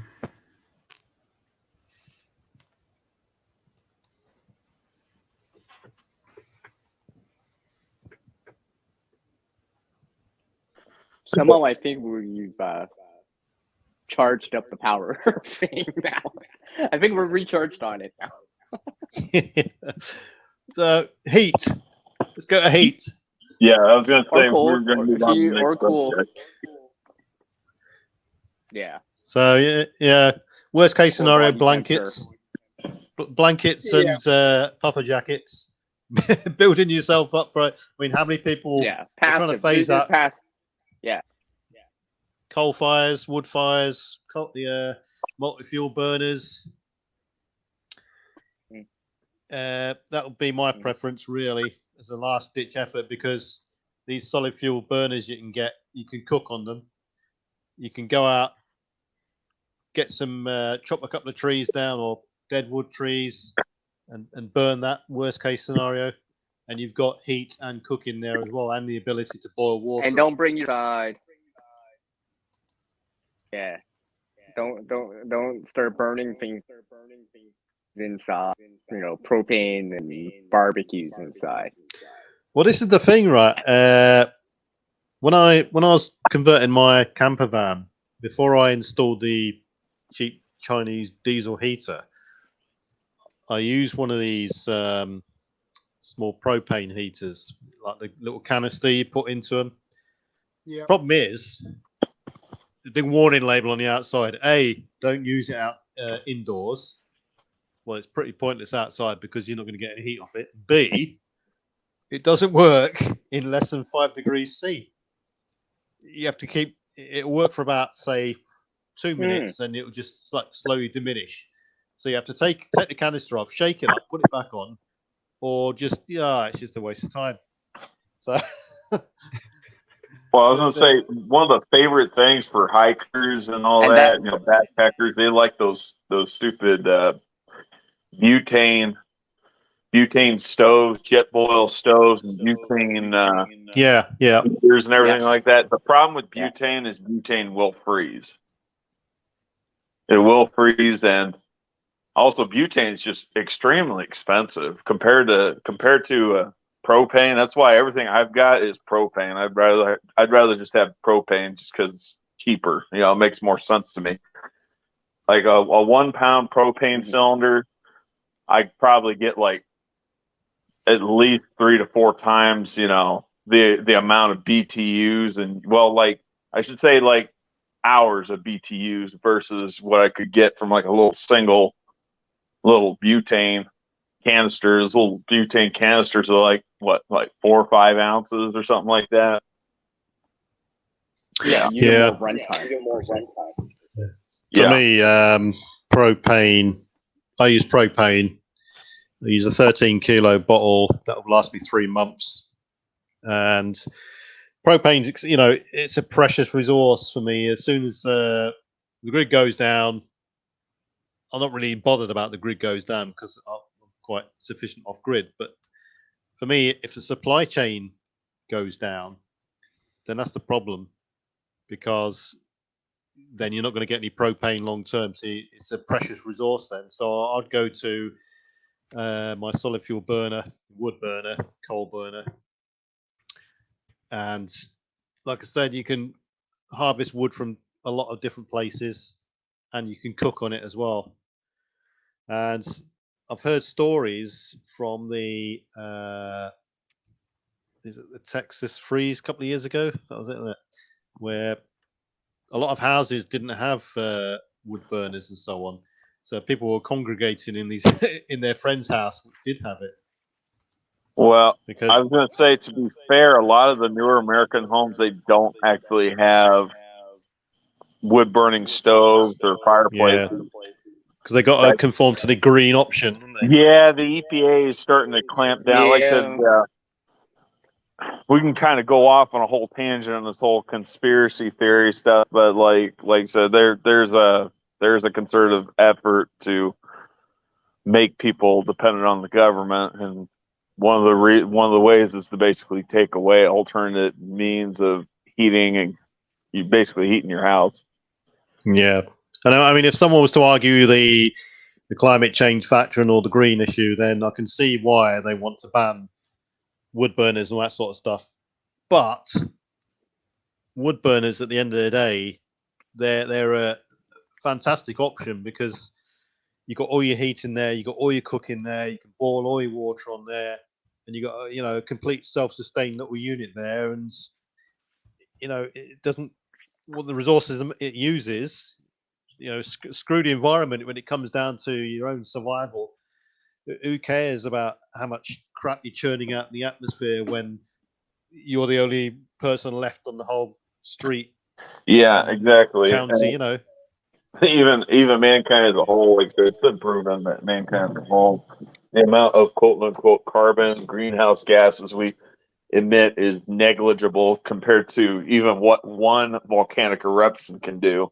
But that's getting off on a whole nother subject, a whole nother story. But yeah, I'm just going to go back to what you were saying about the Texas power grid and everything. There's a topic for next week, everyone. Yeah. That's the topic for next week. But it's like a lot of newer construction homes, they don't come with alternate means of power, or not power but heat. Like wood burning stuff. It's really kind of gone out of style for most people, and the construction for a fireplace that's capable of burning wood, it's like 10 times more expensive than something that's electric or just strictly gas fired. Definitely a good thing to have. And here in Britain, for instance, a large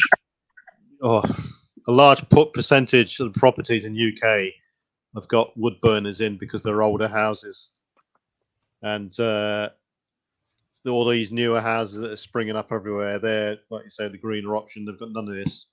And so, yeah, you were saying about the Texas freeze, yours? Oh, he's dropped off. Yep. Probably bad signal or his phone. Yeah, I thought it was overheating. just on my end because he was breaking it. Yeah, he was. Yeah, he was breaking up. I thought it was just me for a second. I mean, for me, I've got a solid fuel stove, but fine. But what would you do? Oh, he's back. Yeah, I'm sorry, I got kicked out of there. I'm like, what the heck? Are you serious? Phone? Like, literally just as you were asking me the question, it's like, what? What Yeah, are you so doing? the question was, you were saying something about the Texas freeze. Yeah, so like you gotta understand, out here in Texas, even where I'm currently residing in Texas, it's pretty warm out here most days out of the year. Now, contrary to popular belief, a lot of areas in Texas actually experience some small amounts of winter. Now, granted, our winters are a lot less drawn out than the rest of the states. But like it's warmer on that. Hell, even like the housing out here, they don't insulate the houses very well because it's pretty warm climate. They're used to it, just being warm all the time. But to me, at least being from a cold climate, it makes sense both ways just to have things built to a certain standard as far as like insulation value, because insulation works both ways. It helps keep the cool inside the house during the summertime. It keeps the heat outside during the summertime. It helps keep the heat in during the wintertime. Yeah, just like the clothing, blankets and all that stuff, right? It's passive. No electricity required. No fuel required. Yeah, but like I said, there's a lot of these houses, even some of the newer construction ones, mainly closer to the coast. There's a lot of them where there really isn't much insulation. Like this house right here that I'm living in, there isn't really any insulation. Like there's limited amount of insulation up in the attic, and that's about it. Because it's all concrete block wall in this house, like concrete block wall with brick facade. It'd pay to have a solar passive house. When you got these houses facing south with a stone floor that retain the heat during the day and stuff. At night, sorry. Yeah, some sort of heat sink. Yeah. That's but, what they did out in Colorado. Right. I mean, that sort of thing's out of many people's grasps. Even solid fuel stoves and multi-fuel stoves, when you're talking apartment buildings, complexes, flats, tower blocks, that's not going to happen in many places. And so people in those scenarios, in a big freeze, for instance, when it comes to heating, their options are quite limited because they've got no electricity, so they can't power up any sort of electrical device to heat. It's going to be puffer jackets, hats, and gloves on. And and going from battery to heat. Very inefficient. Yeah. Even if you had battery banks and all this other stuff, you can only run that so long. I mean, things like the candle units and stuff like that, tea lights and stuff like this. Yes, they can provide some heat, but again, you're talking about naked flame issue, and then the extra hazard of the naked flame. If you have pets, cats, dogs, children, kids. Yeah. Right? I mean, I've tried these this little thing that came out a couple of years ago where you got this ceramic pot and you invert it and put it on another one and you got this metal bolt going through it with a tea light in the middle. I tried that and it was absolute crap. It just didn't work. I put 4 tea lights on it, just complete crap. I tried. I mean, the only use you can only get so much heat out. Yeah, exactly. The only use I foresee for that was a greenhouse heater in the winter for frost, and that was it. It's a bit of a token effort, to be honest. Yeah, because like let's just say it's closer to the freezing point, you might be able to get above freezing. But if it's like minus 30 Celsius, minus 22 Fahrenheit, you're not to be able to warm. That much heat is not to suddenly warm up this whole space that's minus 30, minus 20 Fahrenheit. So what? I mean, you're in Canada and it gets pretty cold in Canada. What do you do if you got no fireplace or solid fuel stove? What's your options? Well, you know what? I believe in that insulation, right? Here in Canada, or for anywhere that's really cold, that insulation that passes through heating might buy you a couple more degrees, will buy you a little bit more time. Right. Yeah. You know, triple pane windows and stuff like that, because you want to keep the heat inside as long as possible, right? Yeah. This is the conundrum, you don't though. open the door.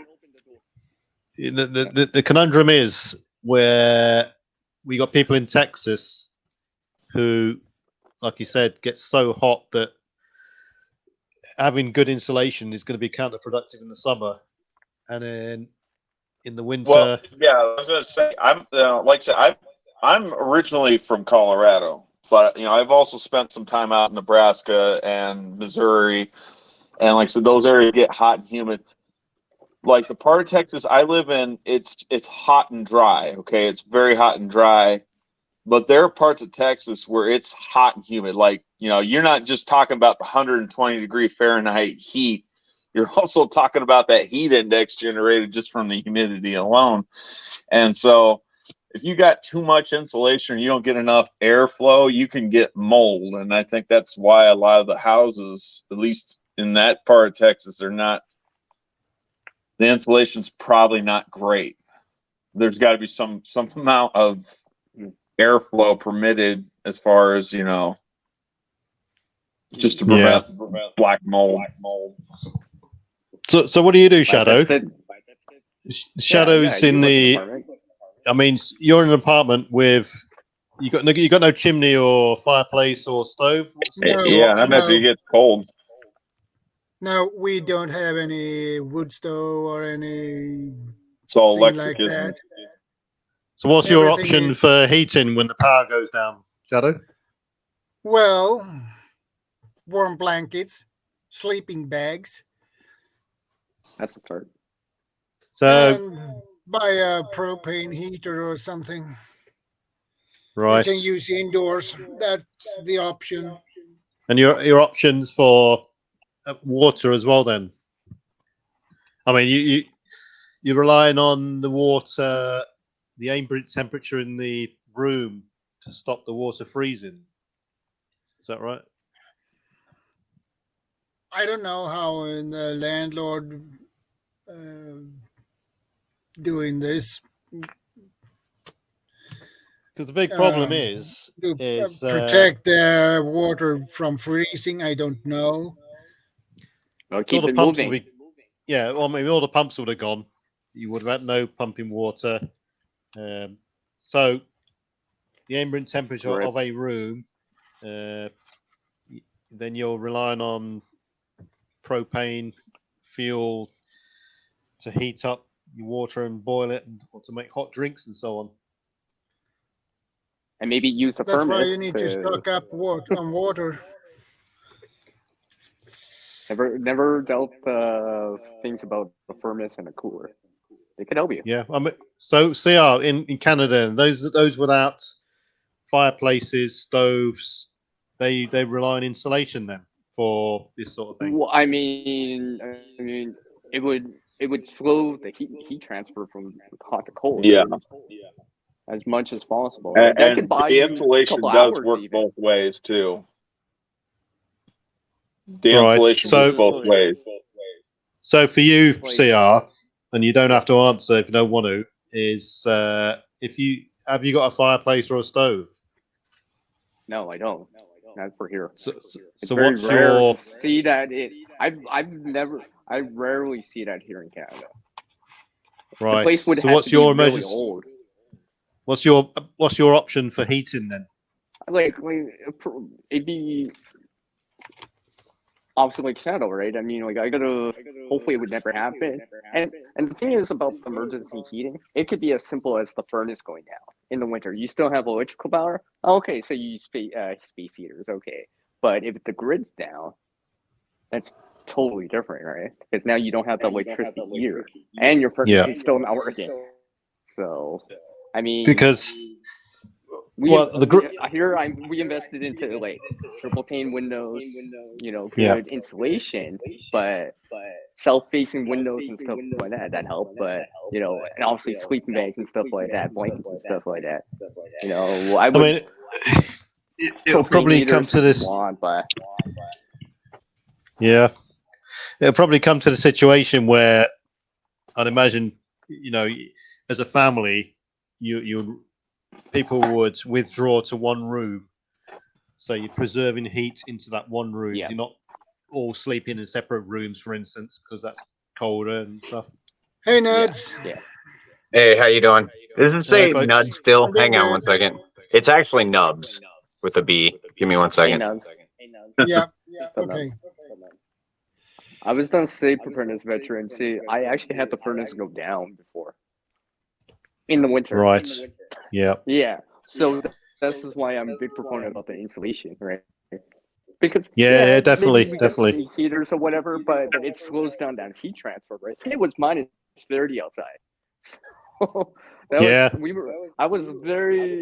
was very sketchy for a little bit, because it's just like, oh my God, this could really turn serious, right? We'll go SHTF for a person, right?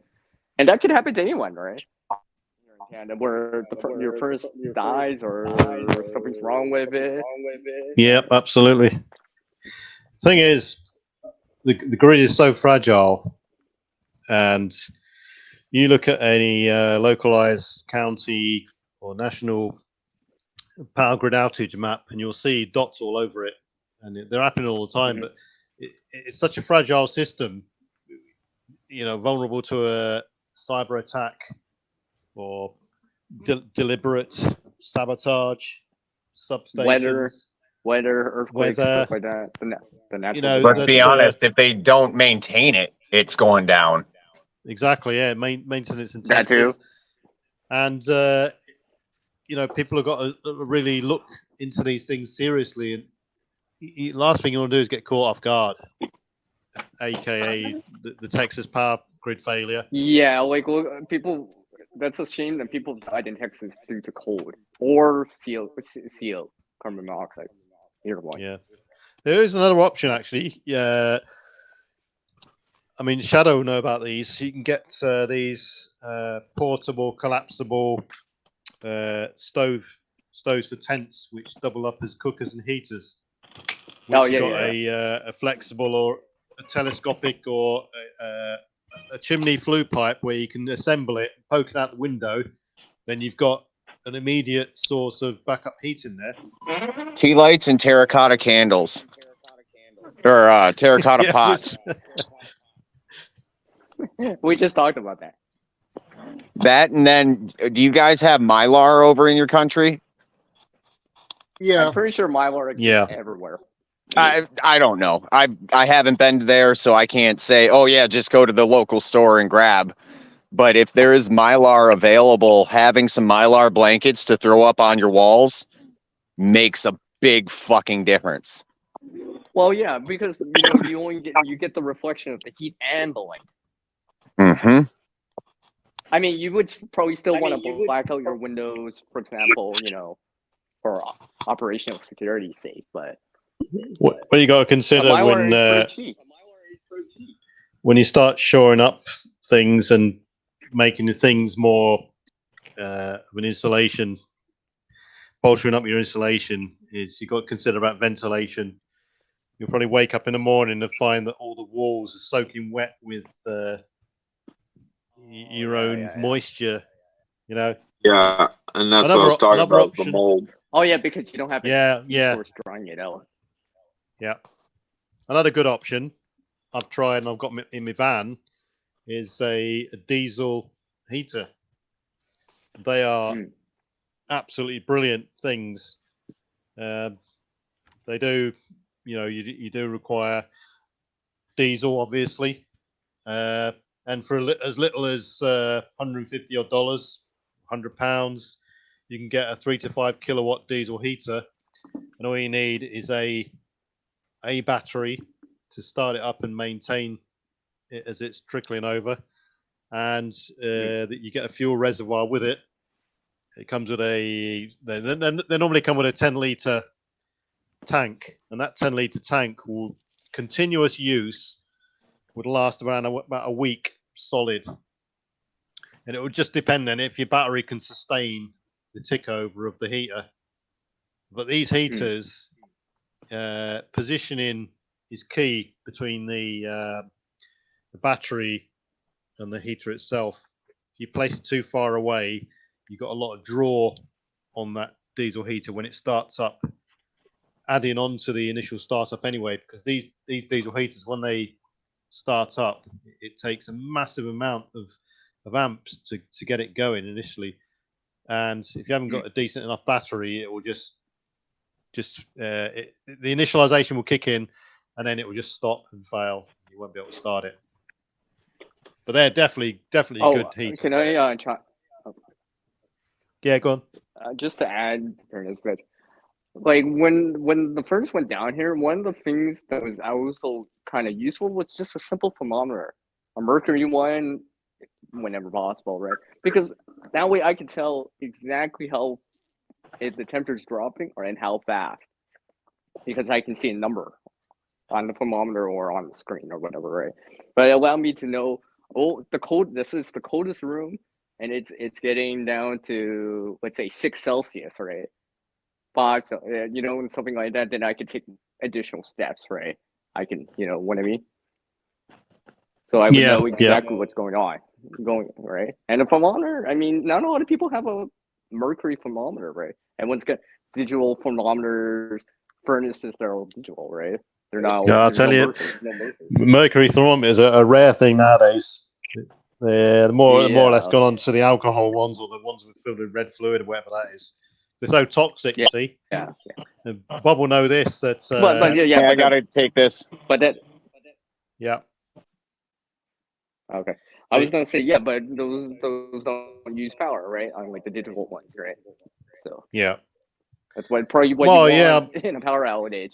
Well, it's like heat, right? So you can. It's like a security. It's like a security camera that you can remotely see from thousands of miles away. You can watch the burglar break into your house from a distance. When you got a thermometer like that, you can watch it slowly get colder and colder and colder. But how do you mitigate against that dip and progression? You know what I mean?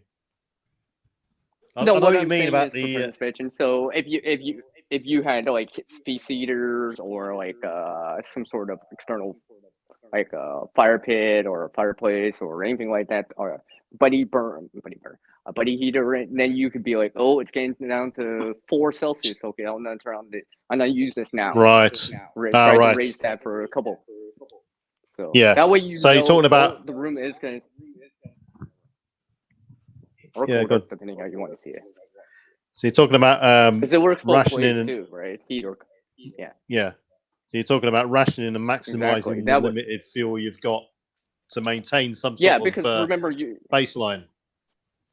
Yeah, exactly, right. Because no matter how much fuel you have, right, it's a consumable, right? So what happens if it's lingering longer? This is a major thing, and it's weeks still. Like from a hurricane, storm, winter storm, or something like that, you might actually have to. No matter how much you have, you might still have to ration it. It would be nice to know. Okay, I'm going to try to keep it at just about. I totally agree with CR on that. You don't want to be using up your resources, especially if you don't know how long the duration of whatever it is that caused the interruption in power to begin with, or interruption utilities. Yeah, because I think we can all agree that hurricanes, winter storms in general, it could be tornado too, freezing rain, all that stuff. If it knocks down the grid, it's probably going to be days to weeks. All right. my old place I used to live in, Missouri, years ago, they had a really bad power outage from winter storm came in. It was an ice storm and snapped a whole bunch of utility poles, and power in that area was out for, I think, like they said, like 10 days. This is prior to me moving in. This is, moving down there. And I thought it was insane though, power being out for 10 days in the middle of winter time. But yeah, no, like really, yeah, it would behoove you to make sure you're rationing out your resources, whether or not it's long-term grid down situation or if it's just like a power outage from interruption due to Mother Nature. And I was gonna say, people are talking about just keeping things above freezing. I would venture to say, if you got areas where there's, you got water pipes running through your house, I would venture to say you probably want to keep it a little bit warmer than that. I don't think you want to be 40 Fahrenheit, 5 Celsius at least. Yeah. I was gonna say you want to keep it, at least I would say 4.5, somewhere around 5.5 degrees Celsius or 42 degrees Fahrenheit, just to keep it, because like because even at around 42 degrees Fahrenheit, you're still bordering on potentially bursting a pipe. And you want to keep your cabinet doors open for, if you get pipes running for like your sinks and everything like that, keep the cabinet doors open so the heat can get in there. That's why. And if it hasn't caused an eruption, you're running water, might keep your water just at a trickle. Yeah. Break out the hot water bottles, all that sort of stuff. Yeah. Well, yeah, right. Yeah, these things that people use for like hiking and these things that the bushcrafting community kind of says a lot about, right? You can use these in terms of emergency preparedness. Let's say, for example, during the winter, the hot water heaters, right?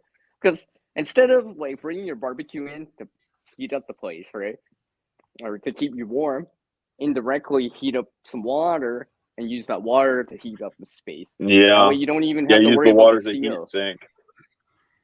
Yeah, exactly. Right. Exactly.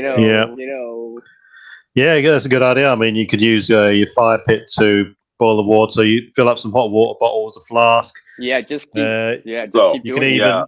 Yeah, you can even heat kind of up going some. off of what CR was saying, like this is really like why it's handy to have the old school mercury thermometer, so you can keep track of how warm actually things are still they maintained at. Right. Yeah, exactly. For hot or cold, right? You could be like, oh, this room's colder, or if it's 40 Celsius, 104, bro. Oh, this room's actually colder. The other option is to, if you can, leave the area, move on to a warmer place. The Texas scenario, for instance, if you're able to move, move to Florida for a couple of weeks or whatever, ride it out. No, that's not an option for me. I'm staying here. Yeah, I've got some backup heat. I'm gonna probably go out and get more of those Mr. Buddy heaters, indoor heaters that are safe. I'm gonna probably get probably about 3 more of them. I'd like to have one in the bathroom, one in the kitchen, probably one in the laundry area. I'm mostly trying to look at heating areas where there's gonna be pipes, and then one in the area for where I'm gonna be sitting at to just stay warm. Yeah, because if your pipes bust, right, you might get wet, or your things might get ruined, like or whatever. Right? Pipes break, it's gonna be a bigger issue. Yeah, you just go to a. Sorry, CR. I was gonna say, for me, the priority when the first went down was not me. I know I can stay warm. I got sleeping bags, blankets, and all that stuff. It's the water I was worried about. Because like Steve said, right, if the pipes break, even if the power came back or your furnace came back the next day, but if it broke, that's just another cost. Yeah, exactly. And that happens every winter when you don't realize what damage has been done until things start to thaw out. Yeah. Oh yeah, exactly. During the Texas freeze, like people then forgot where the main water. There were basements that actually basements to houses and parking garages that actually flooded underground parking garages because, you know, like I said, pipes broke and Yeah. they broke as everything was freezing, you know, like, and they had water flooding. You know, so like some areas, yeah, it wasn't just, you know, just the cold. Yeah, they had to deal with busted pipes too at the same time. And that's even worse, right? Because if now Yeah. you're wet and cold, Yeah. that's a bad recipe in the winter, right? Now So my backup water keep storage dry and warm. containers, I'm not too worried about those freezing because we don't experience the cold like you guys up there in Canada deal with. But even if we were to have another one of those freak freezes, I don't see these, you know, 6-gallon and 7-gallon containers freezing very easily because of the mass of the water. Would have to, yeah. Well, yeah, because it's a lot of potential energy in there. Thermal mass that the cold exactly. would have to overcome in comparison to like a shot glass of water. Yeah. The larger body of water, it takes longer. Just dropped a link in the chat there. It's the link to the Chinese diesel heaters, which I'd rate them at 10 out of 10 for vans, vehicles, but they can also be used in other areas like an outbuilding or a safe room or another space. They're definitely an excellent tool to have, and they blow out dry, hot air as well. I've been out in my van, and it's been minus 10 degrees C outside, and I fired up the diesel heater. By the way, that's about 20 Fahrenheit. Right, and inside the van, it's been about 5 degrees C. And it's taken that up to 21 degrees C in 15 minutes. It's just, they're really, really good. Well, that's very good. Devices. Obviously, you know, the van's got good insulation in it. But 5 degrees C. I think it's like what 42 degrees Fahrenheit. About 41. Yeah. Yeah, definitely recommend those. And it doesn't use much fuel at all. My 10-litre diesel tank for that diesel heater, run it on and off every day, last 2 weeks, ballpark figure. Oh, so, I guess I do. You know, so what I do is when I'm out in the van and it's freezing cold outside, and this is based on a 2 week sort of period. So 10 litres, 2 weeks, and what we do is we fire it up so it heats all the internal space. You're inside with your shorts and t-shirt on, and then turn it off. You get in bed. You don't need heating on when you're in bed.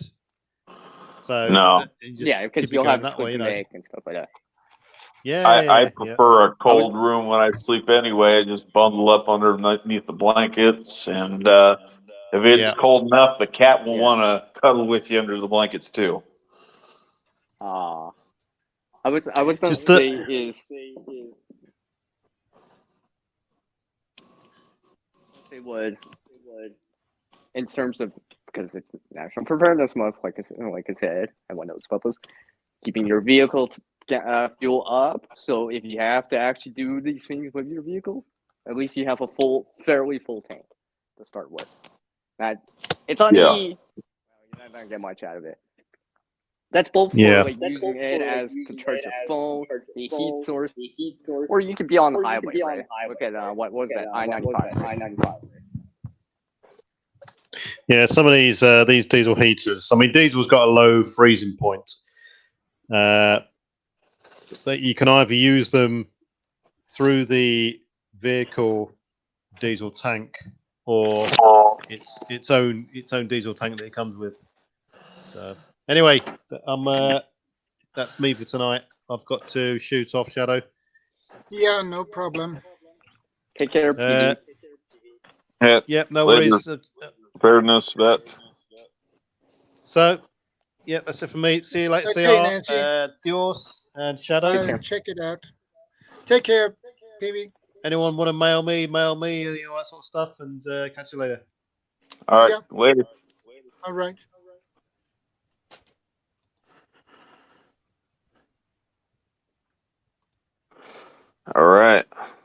I guess it's just us. Yes. Yes. In about 5 minutes, I'm gonna slip out for like about 15 or 20 minutes because I want to bring my phone and my headset back up to their charge. I seem to be losing power here. No. Right? Yeah, well, I'm gonna be charging up my phone too because the battery's getting drained. The phone's actually starting to overheat, so I went and grabbed a frozen bottle of water from the freezer and putting it up against the frozen bottle of water to cool the battery down a little bit. Yeah, I've used like I put it on the cement on cool cement. It helps even though it's hot outside because the ground act like a big heat sink and pull the heat out.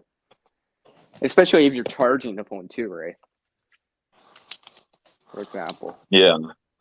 Because that's another thing about people also forget sometimes is that your phone, your mobile smartphone, well, any electronic, they tend to not perform as well in the cold, like battery life and stuff like that, because the power gets drained out of it. I mean, I've seen a phone go from like 50% down to like critical in less than 5 minutes in minus 35 Celsius. That's how fast it is. It's so fast. It's like where you need to plug it in, right? You need to plug it in. So, but,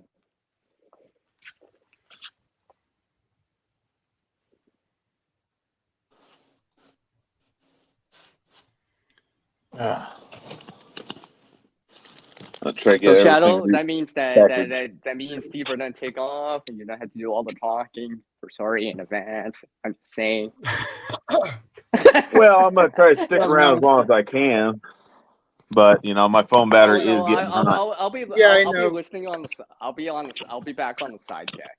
Just so I just want to raise my, because my headset's also dying. Remember, I can only get about a couple hours out of it, so. Yeah, I hope not my remember we were talking died. earlier, so yeah, and we were talking earlier, so I'm down to the one side. I'm pretty sure I'm only gonna get 5 minutes, probably less. That's why I wanted to say a few things while we're still on this topic. So. But yeah, I mean, I would consider a lot of these things, right? Whatever works best and whatever at that time, because. Remember, you could be away from home too, right? You could be on the highway. You could be visiting people, right? It could be during Christmas time, right? You're visiting loved ones, right? When we were talking about it during back on that other stream before Christmas, right? That kind of thing, right? Emergency or things that happen don't necessarily happen while you're at home. It could be at work too, right? And all that stuff. So, exactly. Yeah, that's what having your gas tank full, your batteries topped off, your phone topped off as much as possible, your battery banks topped off as much as possible, right? Like I get that you have to use it, right? And it goes down, but trying to top it off before something happens, right? Because you don't want to be like, hey, I got all these battery banks, I got all these solar batteries, I got all this fuel, I got all these lights, but all the batteries and all the batteries are dead or almost drained. Now you're gonna spend all this time to recharge them. Yeah. Yeah, you don't want to go down that road because that would suck. No. Right. Yeah. Right. It's just like what you were talking about earlier, right? Your Shadow about your solar generator going down. Right. When we were talking earlier, right? You were lucky that nothing happened during that time, because that would have sucked like hell, right? Right? Oh, I just bought this generator, but it's dead and the power's out. That's not. I've seen it before. My friend, because I was at a friend's place, right? Oh, he's got a generator, right? It wasn't because of no fuel or anything. It was something else, but generator didn't work. We had to resort back to a fire pit to heat up coffee, get some coffee going. Now that was short term and during the fall, but beforehand, right? Make sure it runs, because Murphy's Law, right? Oh, the power went out. Oh, now the generator's not working. What? Seriously? That would just tick you off, right? That would just make your stress level would just rise so much higher. Because now Yeah, your saving grace is not helping you. All right, you know what I mean? exactly. It's just like finding out that you have no fuel in the tank. Because you'll be, oh, I'm not concerned. I got fuel in the tank. Oh, wait. I forgot to refill it the last time. Damn it. Yeah. You don't really go for it. Oh. Yeah, my pickup truck, I was going to say, I keep my pickup truck full at all times as far as the fuel tank's concerned on that. The car can vary from time to time because it's my daily driver, going to and from work, getting groceries. Yeah. Can you guys hear me? My headset died. Yeah, Yeah, we I can can hear hear you. you loud and clear.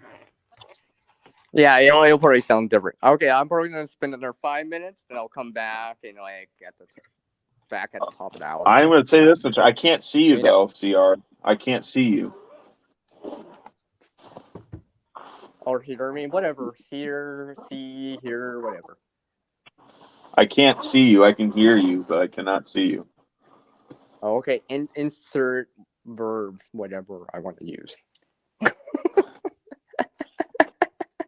But yeah.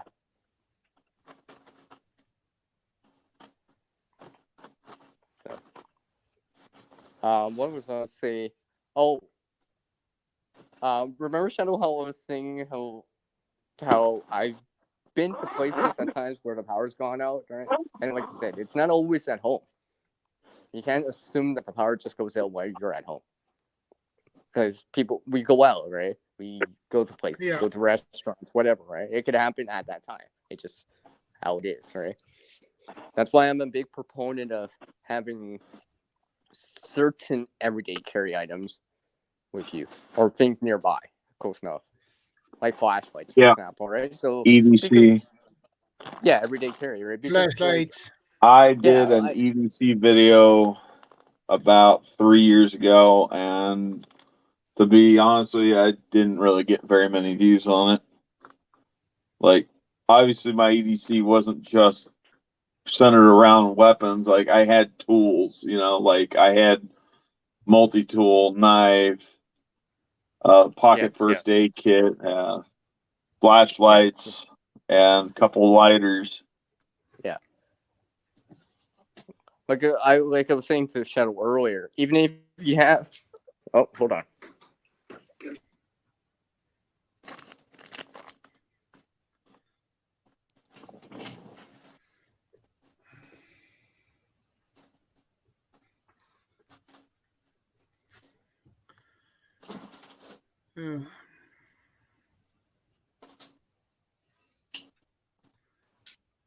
I carry a Sorry, tape someone measure in my interrupted me. EDC.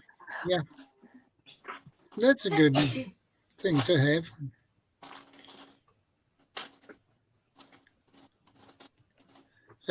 Two space pen tracker pens. Okay. I'll be right back. Those space pens are really I'll be good, back actually. at the hour and straight. I don't have any space pens, but I might get one. Because I heard those are really good quality. They're very expensive too. Yeah, that too.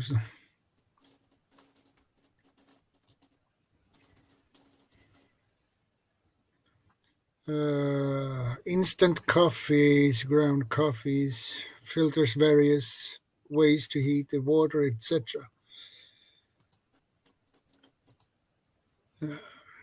Fisher Space Pen Tracker. Yeah, Fisher Space Pen. I'm familiar with that specific brand. But as you said, they are really expensive. But they will last you.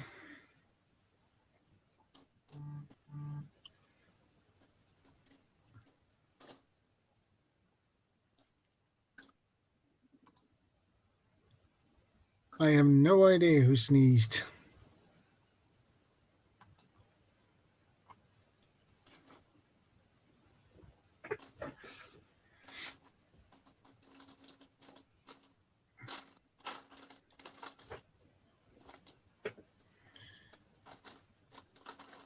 but somebody obviously did. Okay, I checked those pens out.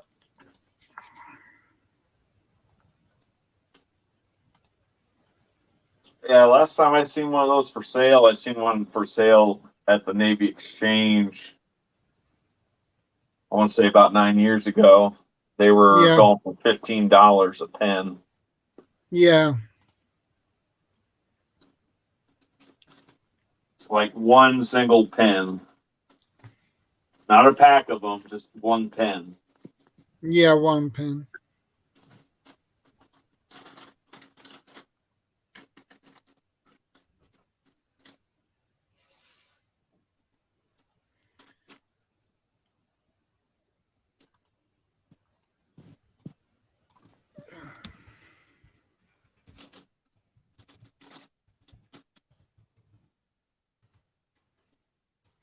What are you eating? Sorry, look, my cat. What are you eating?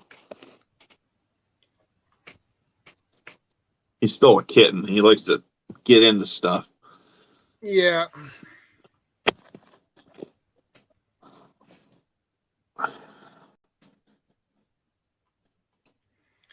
Basic changed online sells the cheaper at times. Yeah, that sounds good.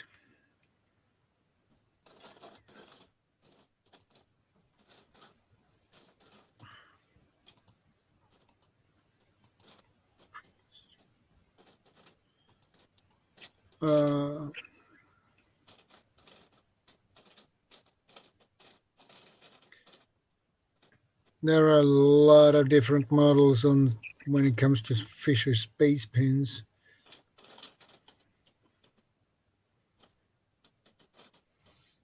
Fisher Space Pen Backpacker, Fisher Space Pen Bullet.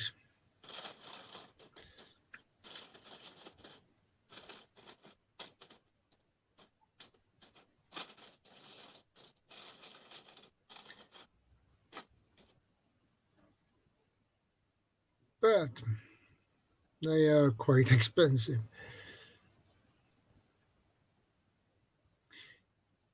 Fisher Mountaineer Space Pen, limited edition, £74.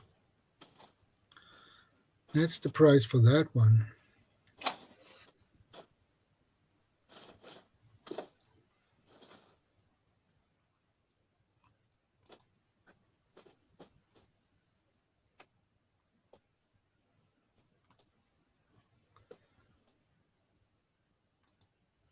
I have been carrying the Fisher Trekker for years. I believe you can buy some refills for them when the ink runs out.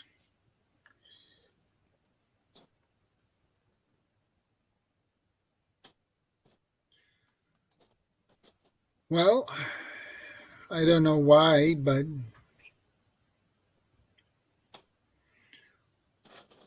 we just popped in on space pens. We talked about EDC, and we just popped in on space pens.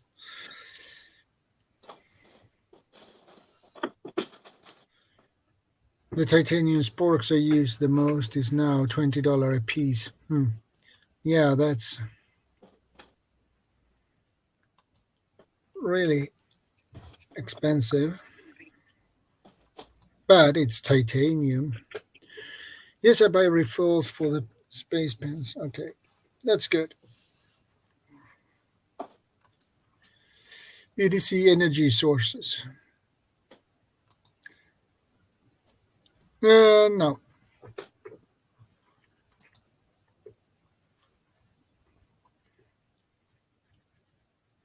No, you didn't miss anything.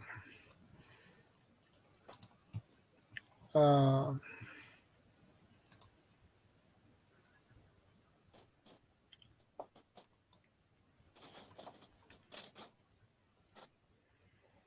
gonna do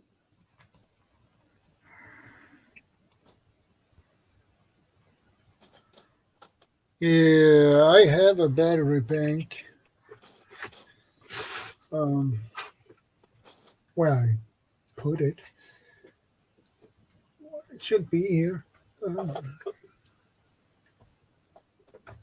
Somewhere over the rainbow.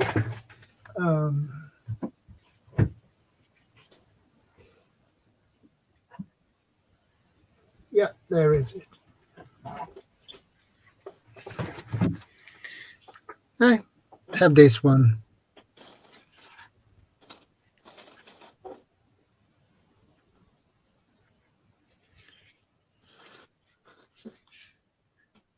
But I forgot, but I put the charging cable on this.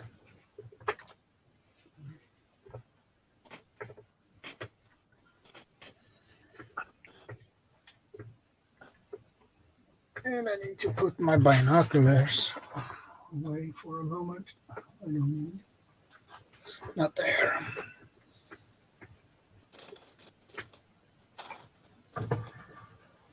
You can be there.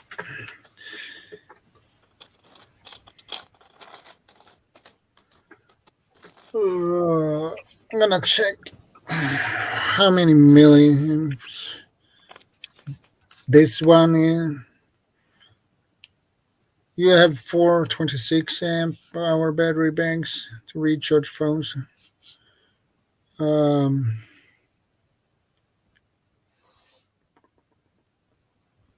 Where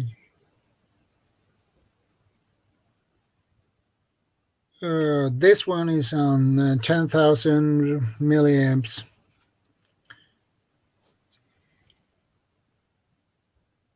Yeah.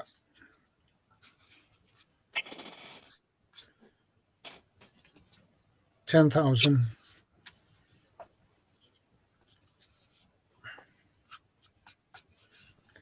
So when this is full, you can at least,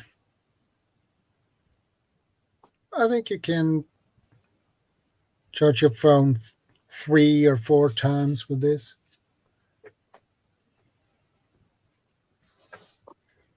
If I remember it correctly.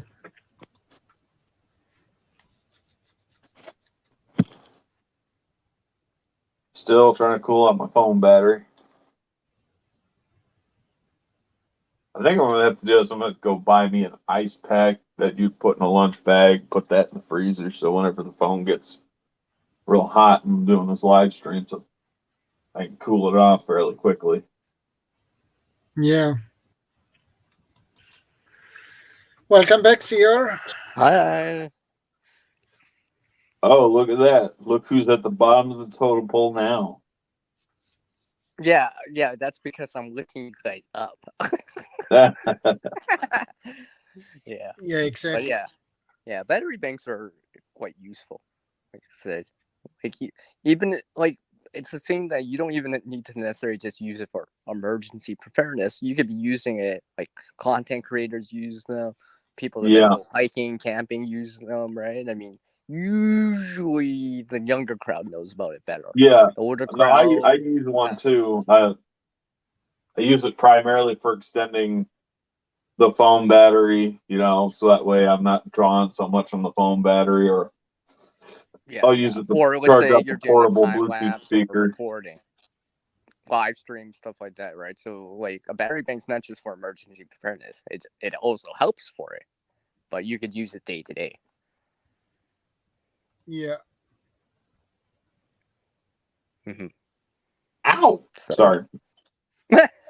Like my cat. Anchor's newest power delivery USB-C chargers to reach these. They allow higher charge watts, etc.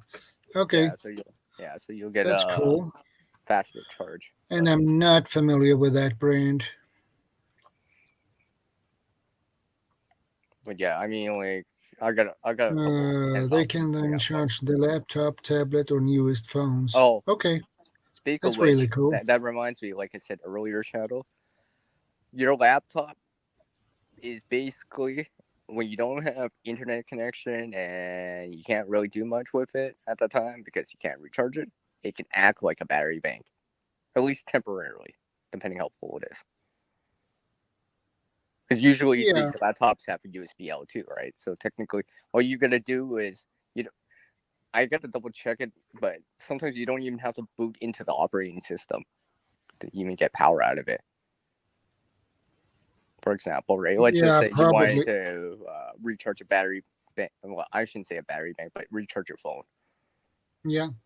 Because let's say you don't have Wi-Fi or data anyways, or you can't use it anyways. Well, you might as well use that laptop battery to recharge your phone, so you can make an emergency call if necessary, or recharge some sort of backup lighting or something like that. Yeah. Something to consider. Because these little things people kind of forget about, right? I think even those blackout documentaries mentioned something similar to that. I think. Yeah. Yeah, I'm trying to YouTube. remember I saw a video on YouTube. It was called Blackout, and it was that was in UK. So Yeah, they got UK one and they got an American one.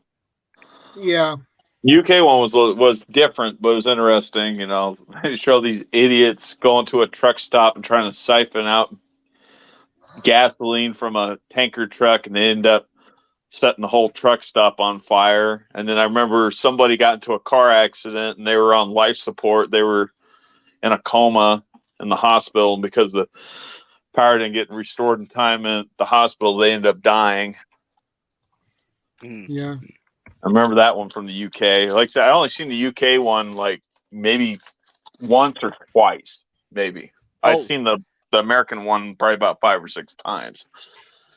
And remember, It's a little bit more relevant to me over here.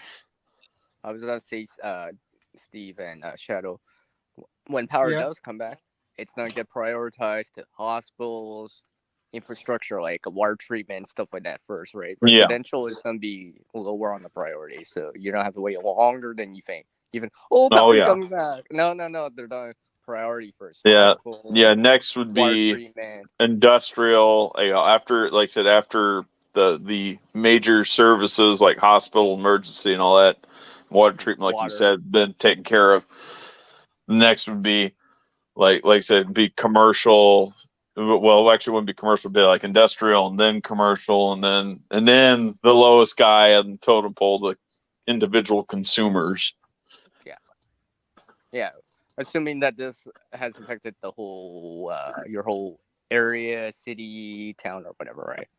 Yeah, they got to prioritize that where the power comes back first. But prior to any of that, though, they're going to be.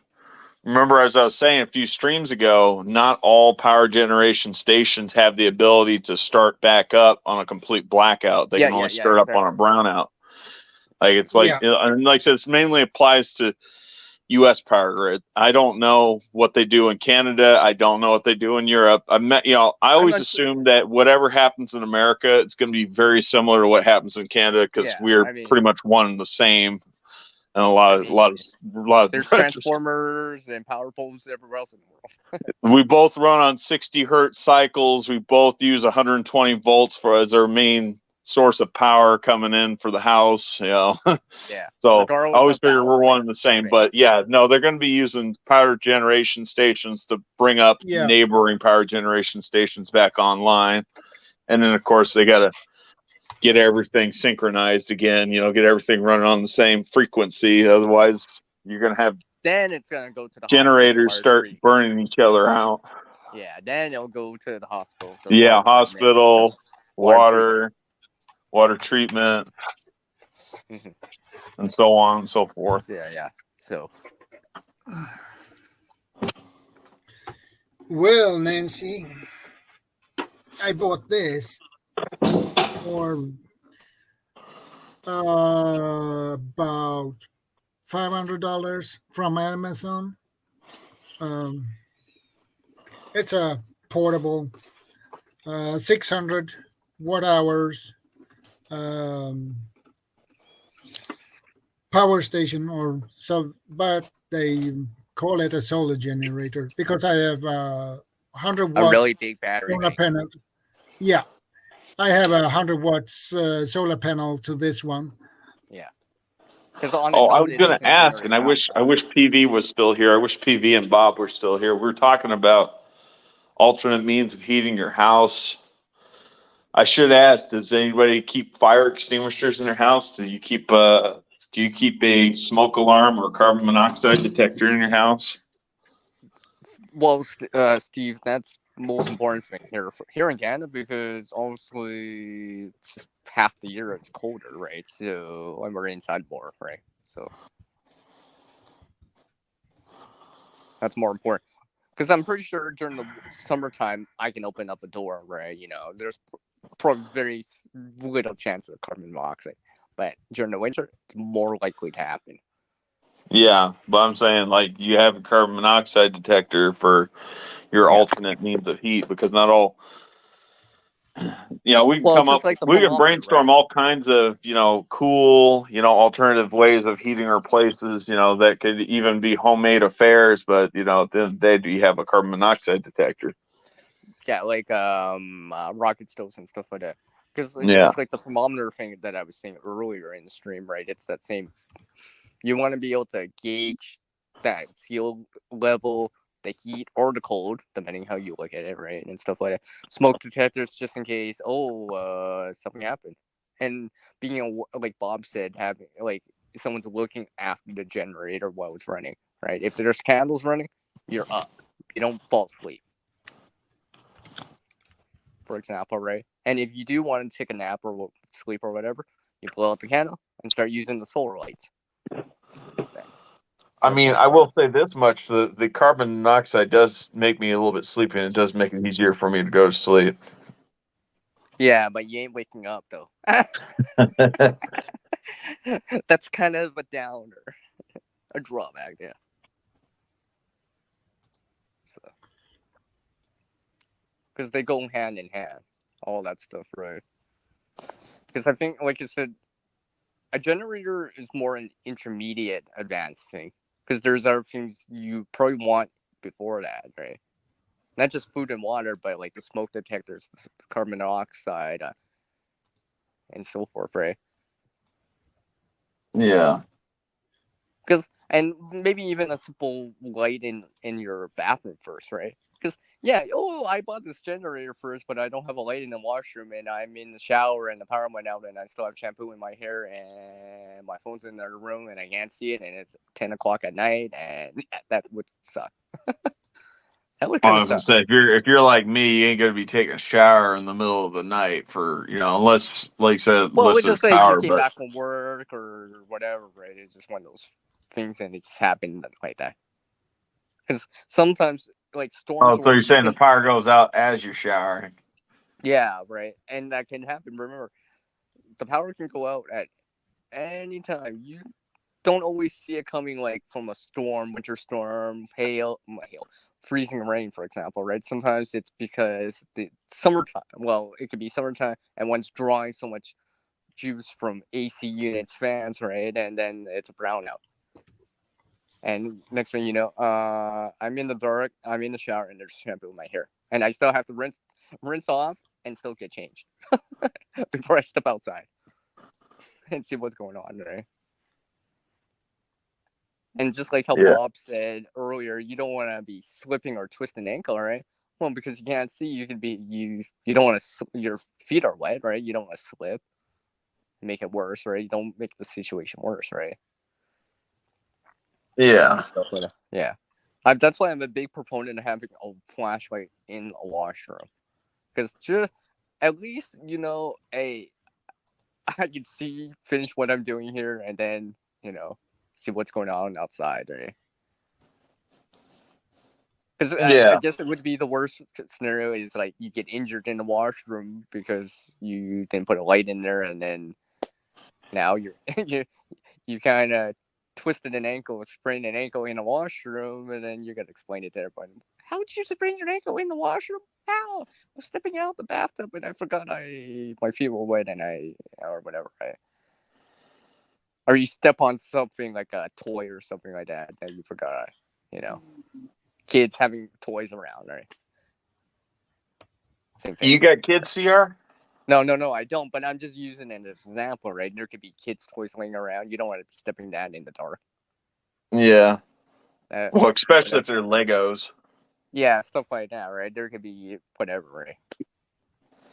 Like, Anybody here ever step on a Lego barefoot? Yeah, I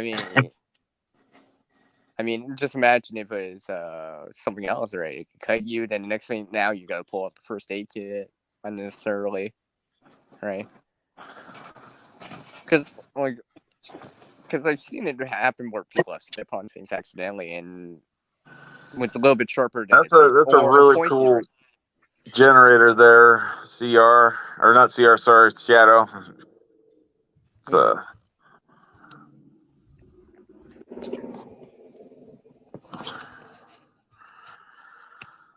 Yeah, I think, like you said, larger solar arrays and generators for me is more an intermediate advanced thing still. Because you still probably need that other stuff first. Like flashlights, the food, the water, right? Yeah. For example, right?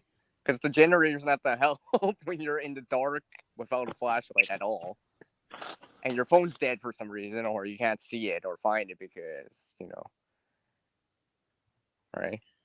I mean, like, I don't try to leave things on the ground, or whatever, but try navigating through your own home without any light in the dark.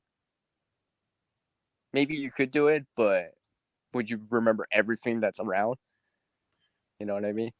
Because you don't want to be like, you turn around and you hit the elbow and you forgot your mugs on the table, and the next thing you know, you got a broken cup on the ground, and it's in the dark.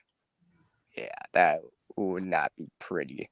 For example, you know what I mean? Yeah. No, my thing about navigating my house when it's dark out and I got no lights on, like sometimes I don't have the lights shut off for one reason or another. I hate stubbing my toe in the dark. That's the thing I hate. Like I always stub. That's the thing that usually happens with me. I end up stubbing my toes.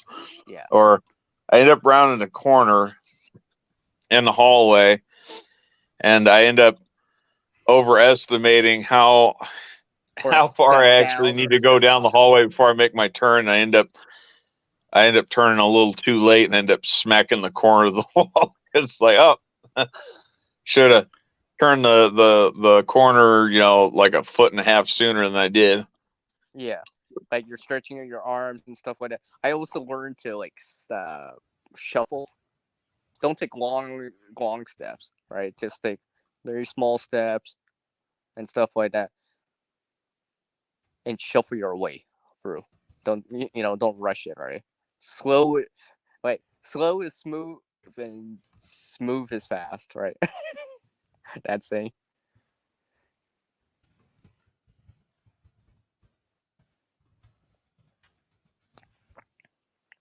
Yeah, because usually, like I said, generators, solar panels are gonna be hundreds of dollars, right? So that's more expensive than battery banks and flashlights usually. Well, and the food and the water. So not everyone can drop that right away, right?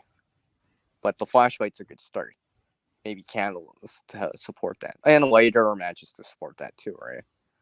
Start from there. Battery banks and stuff like that, right?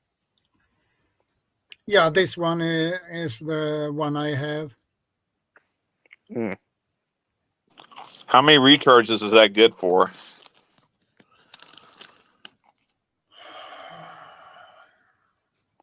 That is a good point.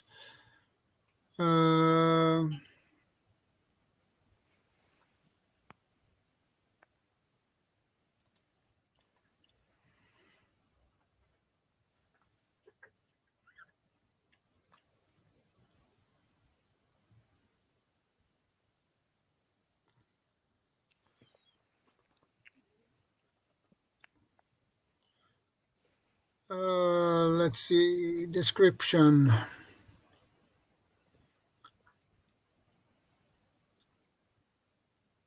Cell capacity 153,600 milliamps.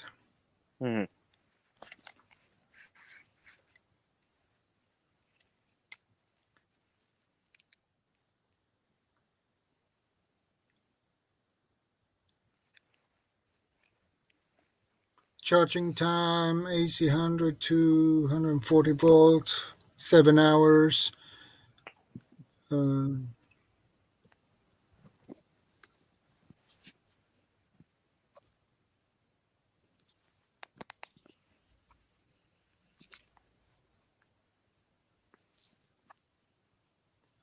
Peak power, expanded size.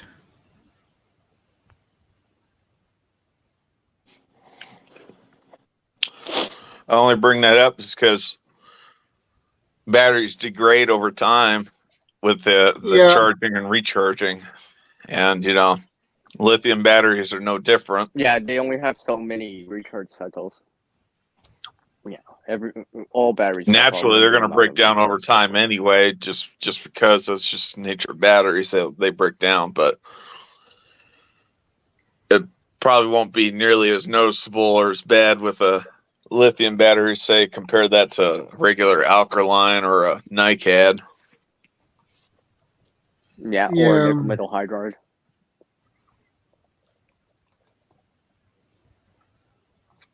But yeah.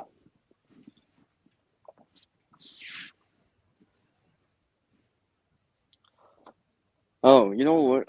What I was also thinking, right? I mean, this is more long term in terms of stuff like laundry, right? I guess during the summertime you'd be able to hang stuff to dry, but winter would be different. Like you probably would not wash clothes, right? You just go through a bunch of clothes, right? But a more long-term situation, eventually you don't have to clean clothes because you'll just run out of clothes to wear, right? In time. You get this one with a solar panel for £346. So I don't know what it would be in dollars, but Vanessa Kitty's enjoying our conversation. Apparently, she just wrote that in. Well, we're glad you're enjoying this, Vanessa. I'm enjoying this discussion too, actually. It's a good topic to think about, especially not only because it's natural preparedness month, but winter, fall's coming eventually, right? Just a matter of time. I was saying that would probably be about 420, maybe 430 US. Yeah. And maybe 450 in Canadian. Yeah, like I said, 450. Yeah. Then everyone can just drop that kind of cash or dough right away. Yeah. With everything going on, right? Especially if it's one of these things that you're buying it for emergency purposes only. It's kind of like a one-time, rainy day, right? Not everyone can just drop $500 for a rainy day. Yeah. Hence, stuff like the battery banks, it's nice to know that you can use it for our reasons, right? Day to day too, right? Or camping, right? So a generator, maybe you bring it out camping with you so you get more use out of it. You go camping every year, that could be the time you fire up the generator, right beforehand, for example, right? So yeah, you want to these things have multiple, not just multiple purposes, but like be able to use it multiple times, right? So you get your money's worth from it, right? You know what I mean? Like, don't get me wrong, a generator or whatever would be extremely useful, priceless in the situation, right? But if that situation's not coming around that often, it's just like you might be hesitant about dropping $500 that you might not even use for X amount of time. So, and like I said, the generator's not to help you if the lights are out and you can't see at all. That's funny. They spell camera with a K over there. Yeah. This is basically what you can run with this generator, basically. So. Yeah. I mean, like another thing is like Steve, Shadow, and well, Vanessa, Kitty, and Sandy, right? I think there's a lot of things in terms of you can learn from people that have to go through hurricanes, right? Yeah. I was gonna say with what you were saying earlier, though, I do agree with what you were saying. You know, like there's a time when the terminology, the buy once, cry once, can apply, but you know, there's some stuff where it's like really, really expensive to try to get in there. You don't always have to buy top of the line right then and there. You can always buy something that's entry level, and then once you get the funds saved up, maybe buy the next tier, you know, as far as, you know, the next better item that'd be better quality. Like I see people probably dropping 5K for a freeze dry machine more than a generator. Well, yeah, I don't even know what the freeze dryers go for anymore. The Harvest Rights, the last time I was looking at them, they were going for like $1,700 for the cheapest one. Well, let's just say 3K, all right? I mean, because at least you know, oh, it'll pay for itself in time because that'll be preserving more food from the garden or whatever, right? You could probably see that investment coming back, right? But a generator like that takes gas or whatever, right, or propane or whatever, you can what's that word? What's the word that we do? You gotta invest into it, right? You can invest the fuel, right? You're gonna pay for the fuel and stuff like that. Now, solar, you may be able to get the return back relatively shortly, right? In terms of a generator, you're gonna. I mean, don't get me like I said. If it helps you in an emergency, obviously it's gonna be priceless. But there's still the fuel and all this other stuff, right? Something to consider. I'm taking a short bathroom break. I'll be back. Didn't you say that like 20 minutes ago? Oh, no. It's been like 90 minutes ago that you said that, yeah. Ryan's bedroom was still here.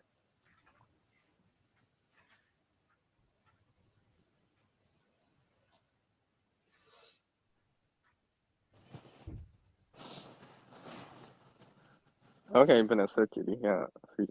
Not house, like freeze dry and stuff, yeah.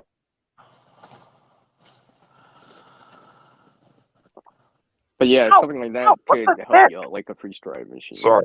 Like I said, your cat again? Yeah, he started biting my leg. I'm like, what the heck is wrong with you?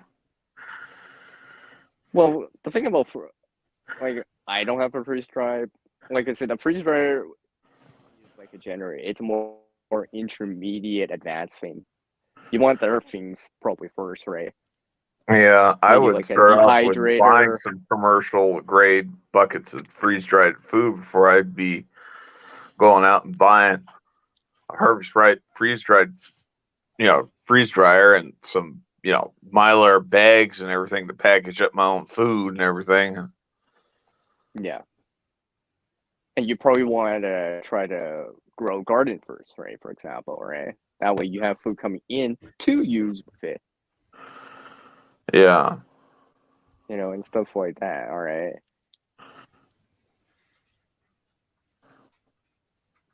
Because I know both canning and more canning is the alternative thing for people, because you don't have to refrigerate it, all right? You can eat it right at the can, but most people like to heat it up, right? Yeah. The freeze-dried stuff is very similar, right? You just have to rehydrate it. So you just boil some water or whatever, right? Just like adding hot water, 2 cups of hot water into your freeze-dried Mountain House, Backpacker's Pantry, or whatever that brand is called. There are brands out there, right? Yeah. You just add hot water, right? So to reconstitute the food and stuff like that. Nancy says, I find it interesting that nowadays we talk about generators and our ancestors survived with them. Lol. I think she means without them.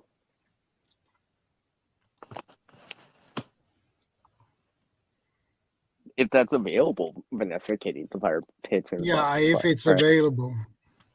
Yeah, just consider that as another option, right? Like, for example, let's just say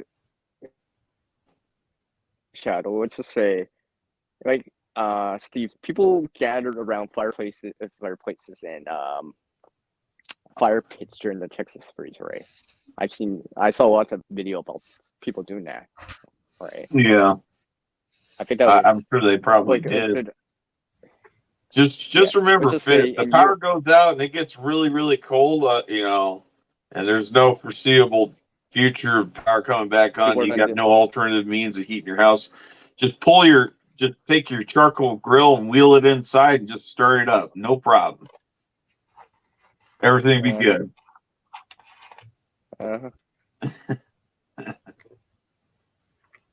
you can tell me how that goes if you make it. Just kidding. If you make it. But that's why I'm still a proponent of like of the hot water bottle. At least it'd be for personal use, or maybe put it by a pipe or whatever, right? Reason, but at least you know that it's relatively safe. Yeah.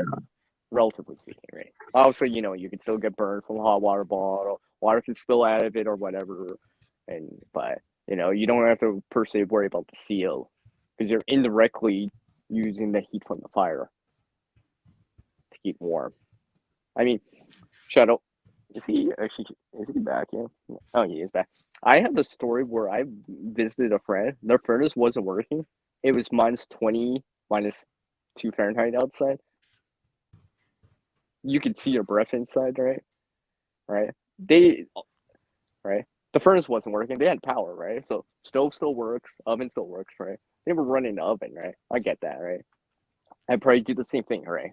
You know, if you don't have a generator, they can't run it. There's no fireplace because it's a duplex or whatever, joint buildings, right? They can't do that, right? They don't want to be outside, also either, right? But they had, so it's a little bit different, right? So they still had options, right? And I was just looking about the hot water thing. I know they drink pop, right? First thing I did was like I boiled some water, put it in the 2-liter, and used that to kind of keep us a little bit warmer, or individually warmer, right? You know, to bring up everyone's body temperature a little bit more, right? So I think they started after I left. They did that for however long, so something to consider. But like I said, you could do that with a fire pit, fireplace, and stuff like that, right? So something to always keep in mind.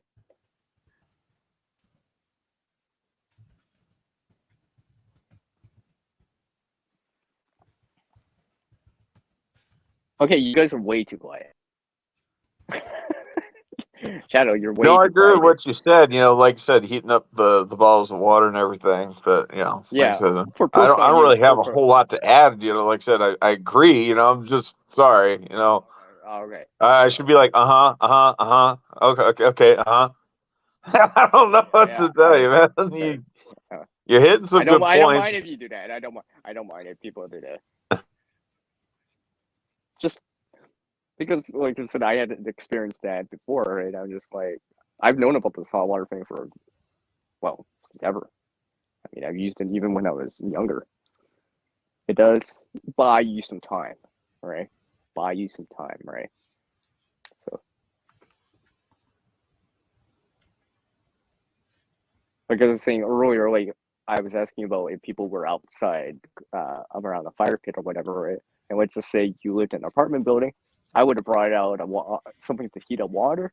Maybe it's snow or ice. Well, ice first, then snow, right? Because obviously you get more water from ice than snow. I would have did something like that, put it in a bottle that I can hold underneath me, use that to keep warm with, right? Maybe even before going to bed. I would Curl just up do in a the sleeping smart bag thing with and some just sheet eat the blankets snow and directly. that. You know. Well, it depends how cold it is, and it depends how dehydrated or how much water you need. Yeah. And hey, maybe you need the hot water to make coffee. I don't drink hot coffee. I brews think do pick up coffee's your morale, disgusting, right? but On a cold day. now hot Or chocolate, tea on the or other something like hand, that, right? It would be nice. Yeah, hot brews, right? Imagine when it's cold out, when you have a hot brew, it picks up your morale a little, right? It warms you up from the inside, right? You feel more comfortable, generally. At least that's what I see when people have hot drinks in the wintertime here in Canada. People feel nice, right? You know, there's something about that. I think I got like It's nice to know being able to.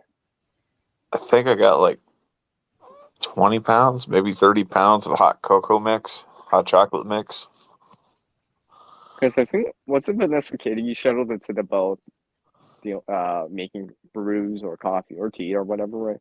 I mean, if the grid's down or you have no power, either one, your electric coffee maker, your smart coffee maker that uses Wi-Fi, using those cups or whatever is not gonna work, and you don't really use the generator for that per se, right? You know what I mean? Or use their battery power for that, right?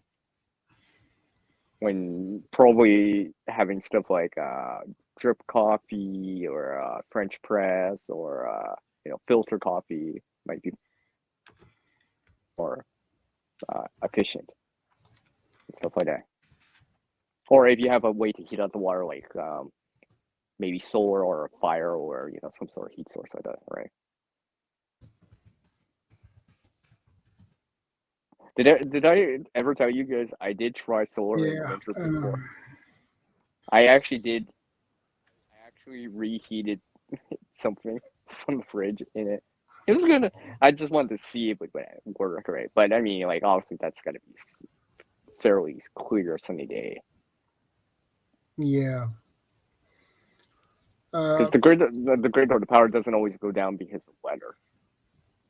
Most of the time it does. Most of the time it is. And It could be as simple as a tree branch touching the phases on the power line. It could be as simple as an animal getting caught in the transformer, the high side of the transformer, like a squirrel or something. Yeah, I would just say you're in a town or whatever. Could be right? a heat wave. Like California gets some pretty nasty heat waves, and they start doing rolling blackouts to prevent their transformers from getting overloaded. Yeah, because everyone's running AC and fans. Yeah. Yeah. Yeah, everyone's running AC and fans, right? So I thought I had more power on my headset. It's my headset. Vanessa says, do you have ways to prepare foods and water in larger quantities during these emergencies rather than single serves? I says. Yeah. I don't think I have that capability to do. Well, it's just you and your wife, right? So I mean, and Steve, it's just you, right? So I mean, it's just myself, my cat, my roommate. I end up getting a roommate, but with a spouse, kids, household. Even if I had a wife and kid or kids, I have 3 propane camp stoves. One of them's a 2-burner camp stove. The other 2 are just single burner camp stoves. So I've got those are my means of heating up food in large quantities. I've also got like 200 cans of like Fancy Heat and Sterno.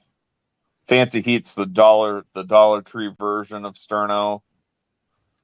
You guys know what the Sterno, those little Sterno cans of Sternos are. Yeah, I don't know if Shadow's got anything like that over there. Methyl alcohol. Yeah, basically. I'm trying to remember that. But yeah, I've got a bunch of those. I have. That reminds me, in because we just went through quote unquote pandemic, and everyone has hand sanitizer, right? If needed, that hand sanitizer you could use that to liberate some heat. into your environment. Yeah. Well, I've also Hold on, got I'll what they call I'll a be right buddy back. burner, and it's all it is an empty paint can, empty metal paint can that's been cleaned out. It's got a roll of toilet paper with the cardboard tube removed from the center, and the toilet paper is soaked with 91% rubbing alcohol. So,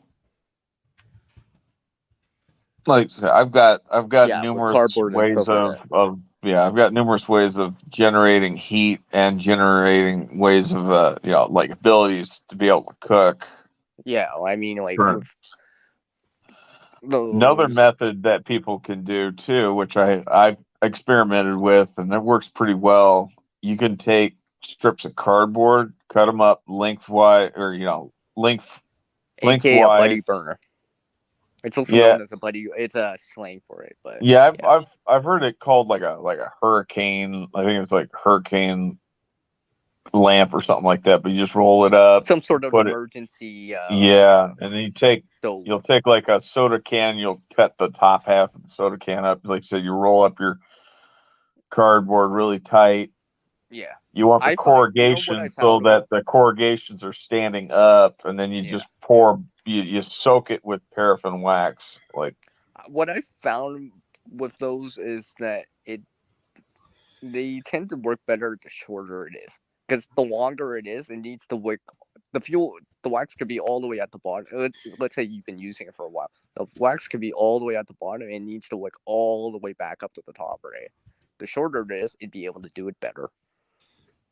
yeah, Especially without initializing something in, like using hand sanitizer, alcohol, adding more wax, or a fire starter to start in, right?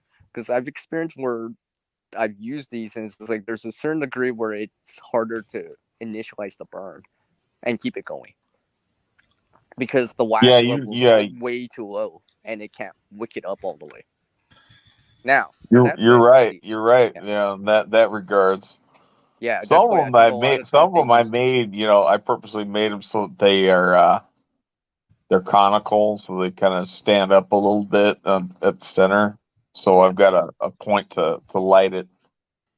I think this is why I've done it before, but since I've experienced that kind of I know the bottom still has wax, but it won't wick it up, right?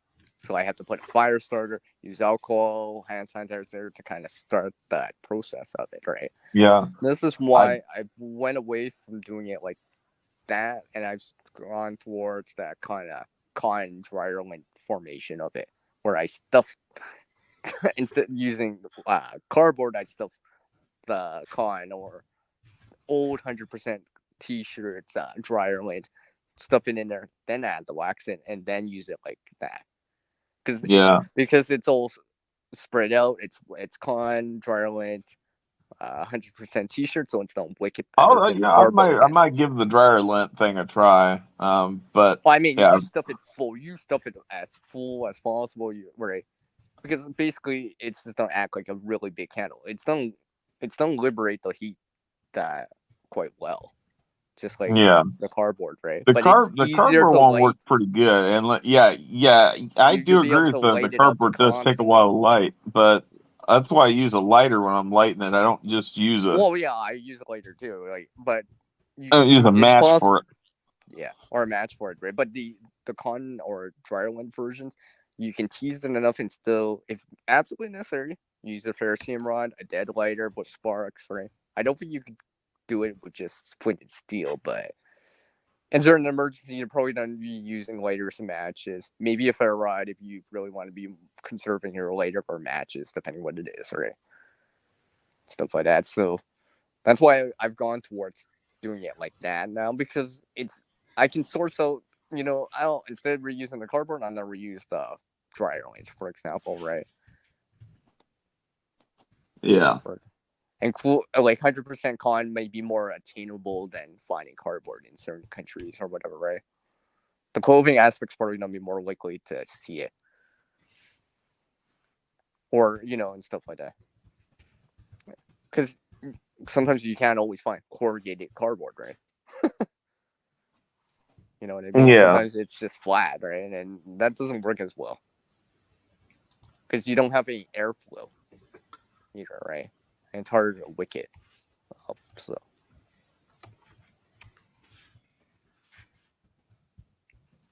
Like I said, I went towards that back a couple, 4 or 5 years ago now. Never got back to the cardboard method. I never heard about a 90-gallon cast iron pot before. Is that like a cauldron? Weighs I'm assuming it's like a 425 big pounds. cauldron. 90 gallon? That's a Jeez heavy Louise. one. Yeah, I believe that. 425 cauldron. pounds? Cauldron. That must well be a cast iron. Yeah, exactly. Yeah, cauldron. I like that. Yeah, no, because shoot, my biggest cast iron I've got, man, that thing. It Jeez, looks that small. thing. Yeah, it is small, but man, it weighs a ton. I could only imagine how much that thing would weigh. Yeah, Vanessa, you need definitely a forklift to move that around. Can someone pass me the dolly? I need to move this like 100-pound cauldron. I don't miss the days of working for a moving company as a truck driver, because I had to both live load and live unload my truck, and I'd be packing up people's furnishings, and man, you'd be surprised at the different heavy furnishings people would have. I had to move a grand piano. That was fun. Oh. Well, at least on the bright side, TVs got later. Depends on the TV, because some of those there's some like super high end flat screen TVs where literally it's it lighter is than a glass. tube. Like it's a thin pane of glass, and they're not only heavy, but they're fragile. very expensive and fragile. But it's still lighter than the tube version. Well, yeah, if there was a tube version of the equal size, yes, it would be much lighter, but these things are still like 2-person lift. Yeah, I get it. Well, 2 people just to be safe and for the sake of not dropping it, and it's not that light, but it's not that heavy. But yeah, I get it.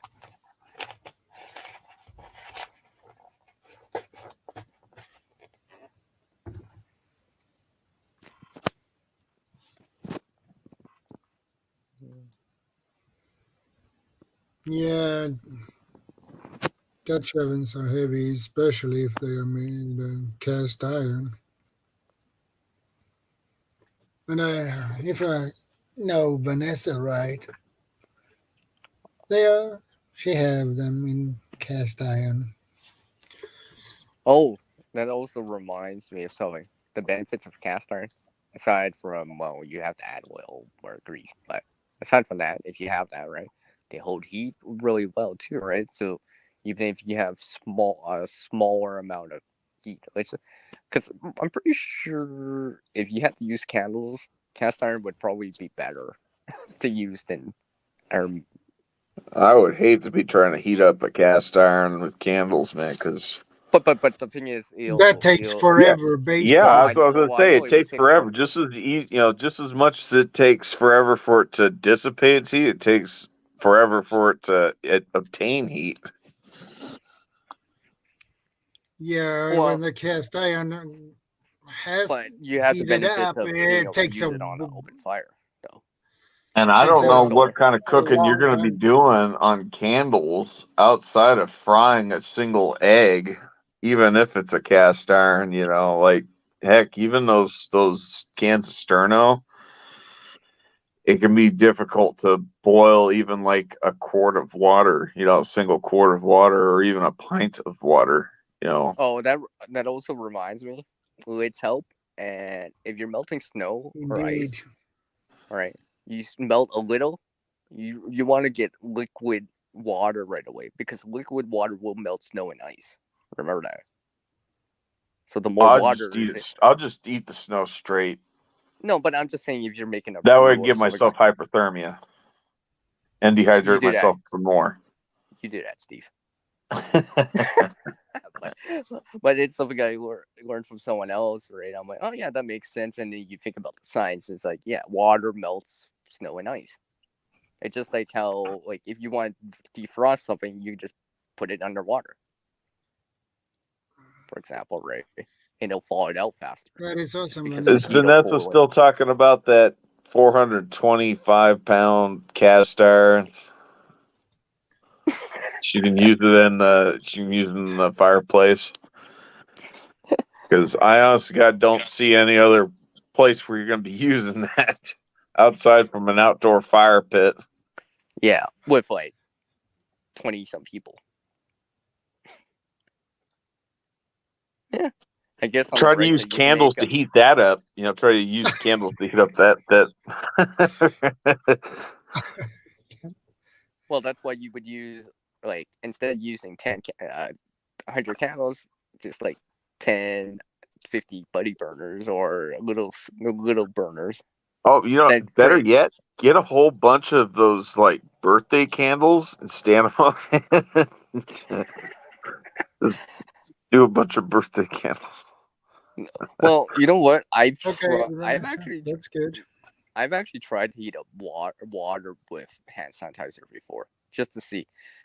But for the amount that I was using, right? You need those travel size bottles. You need more for 1 cup of water, at least for where I am, right? Remember, elevation change and all that stuff changes the boiling point. But even that little bottle, let's say 30 mils or whatever, I couldn't even heat up 1 cup of water to boiling. I can heat up hot enough for tea, right? But if you wanted to get not pasteurized, but boil your water for whatever, right? Or to cook with, yeah, you would need a lot more fuel in terms of hand sanitizer. So I've tried that out before. I've tried that out. Do you drink regular water or you drink diet water there, CR? No, I didn't. Well, no, it was already clean water. I was just experimenting to see how effective that was. I just went for how much hand sanitizer I was using, right? Because a lot of places, a lot of people have hand sanitizer laying around now, obviously, right? So it might be a resource to dip into, for example. But I realized, yeah, you probably don't need a lot more hand sanitizer than you think to heat up even a cup of water. I wasn't even doing anything like a meal yet or cooking with it, right? I just wanted to see, can you heat up water? Yeah. For how much? That's a good question there, Vanessa Kitty. I don't know. I don't know if there's a mathematical formula as far as like the minimal Let's say for BTU output per square 90 inch. gallon, 245 pound. Well, you know pot, that takes a lot of firewood to heat that thing. And I think you would want to not keep that outside if you were using it in the winter, right? Just so you're definitely gonna need more than 1 birthday candle to heat that up. I think you need more than 1 cord of wood too.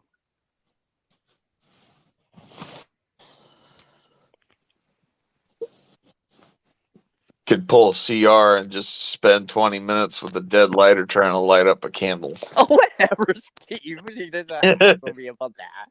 Don't hassle me about that video. Okay, no.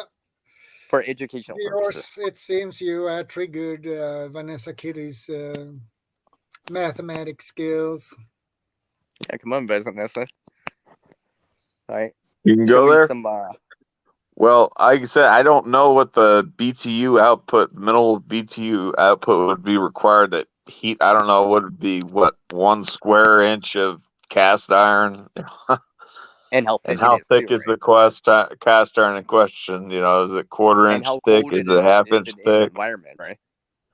If it's like minus 30, minus 22 Fahrenheit outside, and you're trying to preheat it, that's a good point. Yeah. Right? Yeah, you got to count for it. In comparison to being in fall, summer, spring. For me, it would be maybe wood. This is an indoor fire pit with a chimney, on the roof. Mm-hmm. It's just like preheating the oven, right? You got to preheat. Yeah, it could be like one of those like long fires, like what the Vikings used to build in those houses. I still think like if you were limited on fuel, you would probably want to use some sort of chimney, rocket stove, or what's that called? What's the word I'm looking for? But something like that, right? So, let's like I said, maybe fuel's kind of like sparse, or you gotta conserve it for whatever the reason is, right? So you want Yeah. that process as efficient as possible, especially if Thermal it's a mass long-term matters. situation that you don't know of, right? Where you're gonna make the resources stretch out, right? Yeah. You know, I'm not saying like what they say about water, right? Ration it, but do drink, right? You know, if you're gonna use it, you gotta use it, but or consume it, right? But always try to be efficient with it as much as possible, just in case things go south and the situation lasts longer than the resources that you have.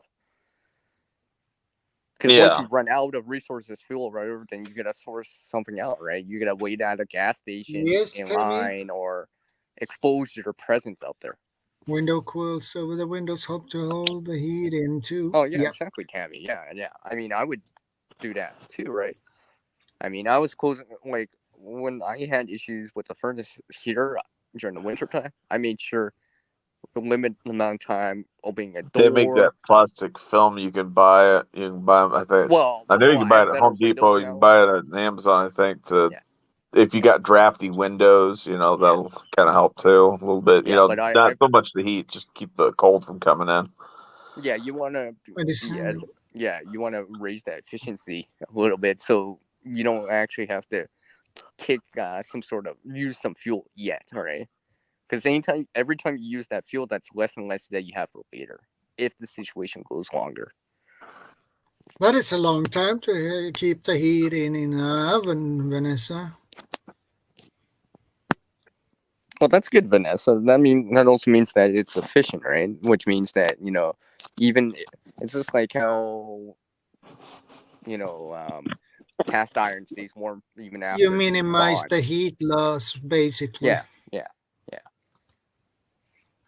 Exactly. You get it heated to high temps and it slowly goes down in time. Okay, that's cool. Yeah, because iron likes to absorb energy into it.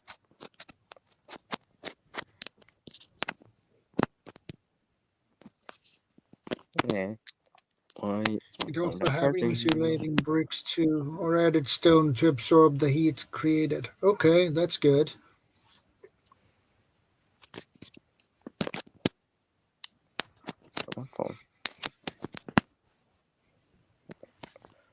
You should be able to make pizzas, then rentes, etc., then breads and baked goods until too cold to cook. Okay.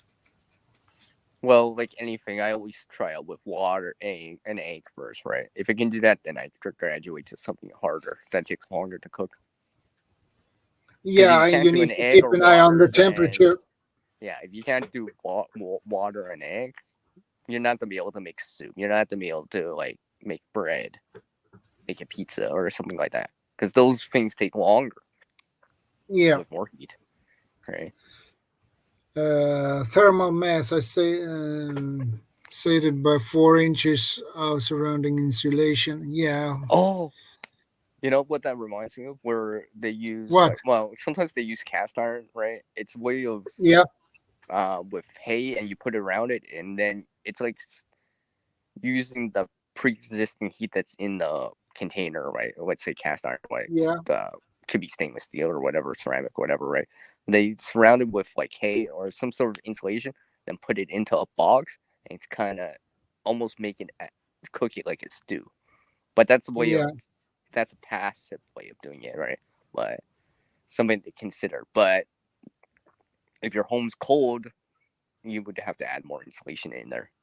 It'll take a bit because you're not adding more energy or heat into it, so you're basically pasteurizing it, right, or slow cooking it, and that would only work for certain things like stews and stuff like that, right? Yeah. You're probably not gonna be able to do it, and with a big turkey or something like that. I'm talking about stews that have increased surface area because you chopped it up and stuff like that. Soups, right? Usually they're meant for that. You're not gonna be able to bake like that though. There's not enough conserved energy in that system to cook it. I mean, I shouldn't say cook it, but to make the bread rise or whatever, right? But it's good for soups, for stews. Something to keep in mind. Yes, this oven is 32 foot wide by 36 foot long at the floor. The walls are 10 inches high. Then the arched top at the peak makes at the peak at height 28 foot. It's a decent size. Think a large rectangular floor will arch the roof lengthwise. Okay.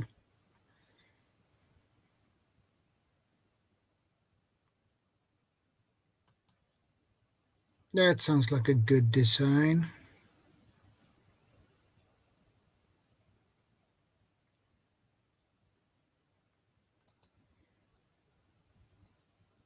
Yeah, 28.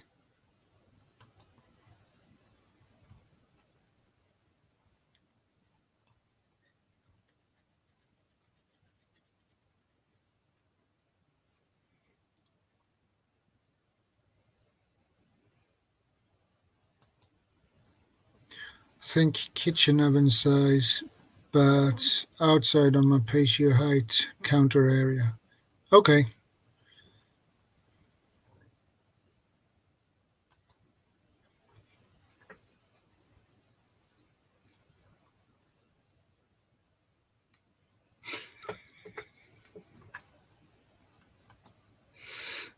Lol, Sandy.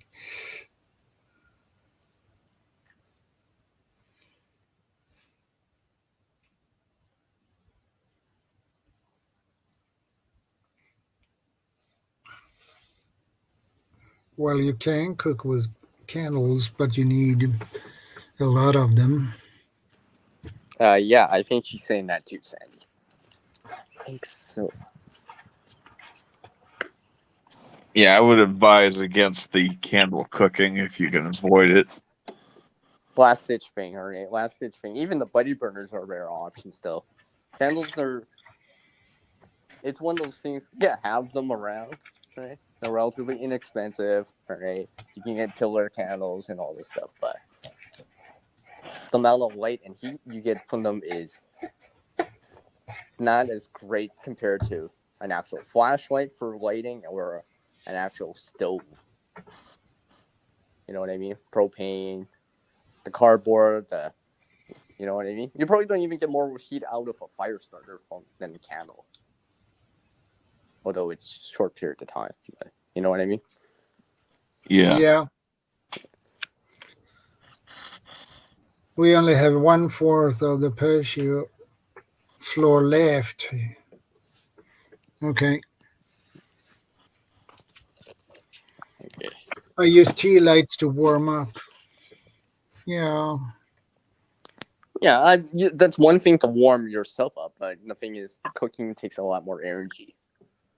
Then, right? Exactly. Especially with water, right? And with water, I mean, if you can't even do water, you're not gonna be able to do a stew or a soup.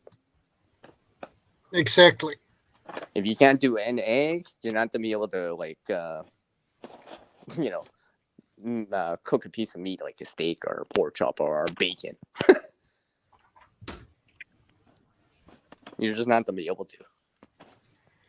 The concrete floor pavers are now complete to the edge of the fire pit bench swings. Okay. That's cool. Oh, you know what? That reminds me of something. What? Steve, sorry. I'm not using a headset yet, but remember how I said about the wax con type version of Gyro N 2? Right? Yeah. That you can make it as tall as wide as you want. Like I've actually had it. It wasn't even that big. It was probably the size of let's say half a normal size can of soup, for example, right? That tall. I was able to get a 1 foot flame off of that. I had to channel it upwards, but it was like I could keep warm with that standing up. So I can imagine being able to cook with it. if absolutely Yeah. necessary, right?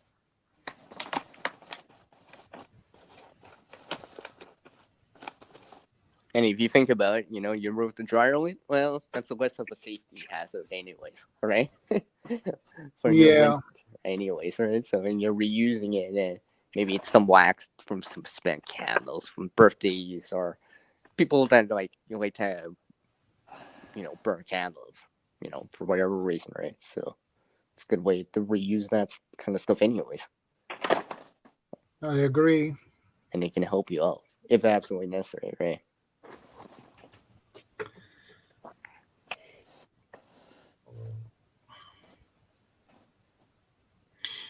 Yeah. No, yeah, I can see that. Yeah. I can understand. To keep it warm, yeah, that works just fine. Yeah, that's different though. But if you're starting from a cold state, it takes a lot longer. Yeah. You're just using it as a Exactly. maintainer, right? It's just like solar panels are to maintain the battery, like compared to spectrum. Yeah. Right? It's the Well, same that's concept. kind of like what those sternals are actually meant for. Oh yeah, but at Typically you party see those events, at right? the All the food, buffets. yeah, all that But- food's been cooked, right? Yeah, it's you're already just been using cooked. it They're to just maintain using it. it to keep it warm. Yeah, They'll keep keep the that food in separate trays, and those trays will be stacked in another tray that's actually full of water, and they're heating that water up with the Oh yeah, yeah, with yeah, the yeah. can of sternos to keep them warm. Yeah, it's just like using a hot water heater, right? It's indirectly transferring the heat.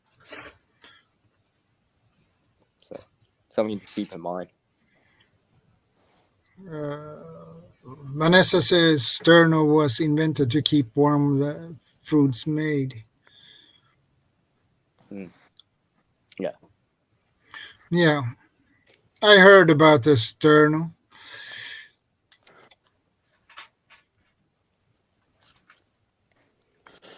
Like I said, in a pinch, they do work. I was able to heat an 8-foot by 10-foot shed that was uninsulated in the dead of winter with one of those. I did that mostly out of an experiment just to see how many of them I actually needed to heat that space. It's like a And how long did that last? well, those were rated for like 2 hours each. Those cans, about 2 to 3 hours. So And how much I did think it you took. experience in terms of, oh, hey, it's still warm in here? Well, it was an uninsulated shed, so as soon as those started winking out, that's when the heat started Yeah, okay. disappearing. So in terms of efficiency, insulation would totally help, right? It's like yeah, adding but a lid it was a to, shed. It wasn't meant for occupational use. As far as like person staying there, living there, being in there long term. It was a storage shed that I built a workbench in back in Colorado, and I did a lot of my reloading right there. Reload shotgun shells, and I just didn't want to freeze my butt off during the wintertime, so I lit these little fancy heats up because I just wanted to see exactly how many would a person need to heat up a small space. Like I said, it was an 8-foot by 10-foot shed with a low ceiling. I want to say like the highest point in the ceiling was maybe 7.5 foot. Yeah, cut the edge or raise the temperature above freezing. Oh yeah, it was definitely above freezing. It was I don't know. I want to say it probably raised the temperature up to maybe mid 60s, maybe about 65 degrees Fahrenheit. Maybe possibly Celsius, 18 Celsius. Okay. Yeah, it was comfortable. It was reasonably comfortable. You were a lot more comfortable than 20 degrees Fahrenheit or colder. Yeah, I get it. Below freezing. Yeah. But it took me. I want to say it took me between 7 and 8 cans to produce a noticeable heat. And of course, you're in that environment too, so you're. Yeah, I'm inside the environment, and like I said, you're I had also those. heating it with body heat too. But yeah, okay.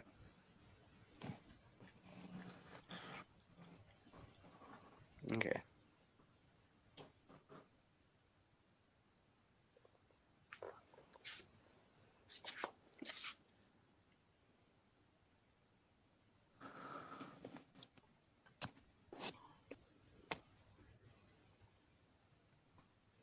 Well, that sounds cool, Vanessa Kitty. Yep. That sounds really cool. No pun intended, by the way.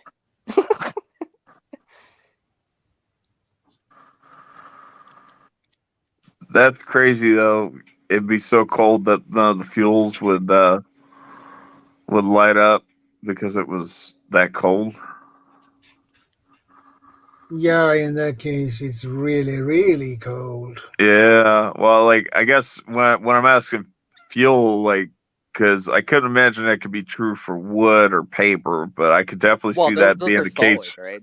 It's solid state fuel. I can definitely see that being the case for anything alcohol based or liquid. Yeah, propane based, butane based, but actually propane, gasoline, propane, and alcohol, it has to get like really, like we're talking very cold. I think for gasoline, it's got to get down to like minus 60, 160 degrees Fahrenheit or something like that. Like just absurdly Okay, cold. Nancy, take care. Stay safe. Thanks for stopping by. I appreciate it. Take care, Archers. You're home. Yep. And Take care. bless. But yeah, I mean, Well, yeah, white gas. Yeah. It's it. yeah.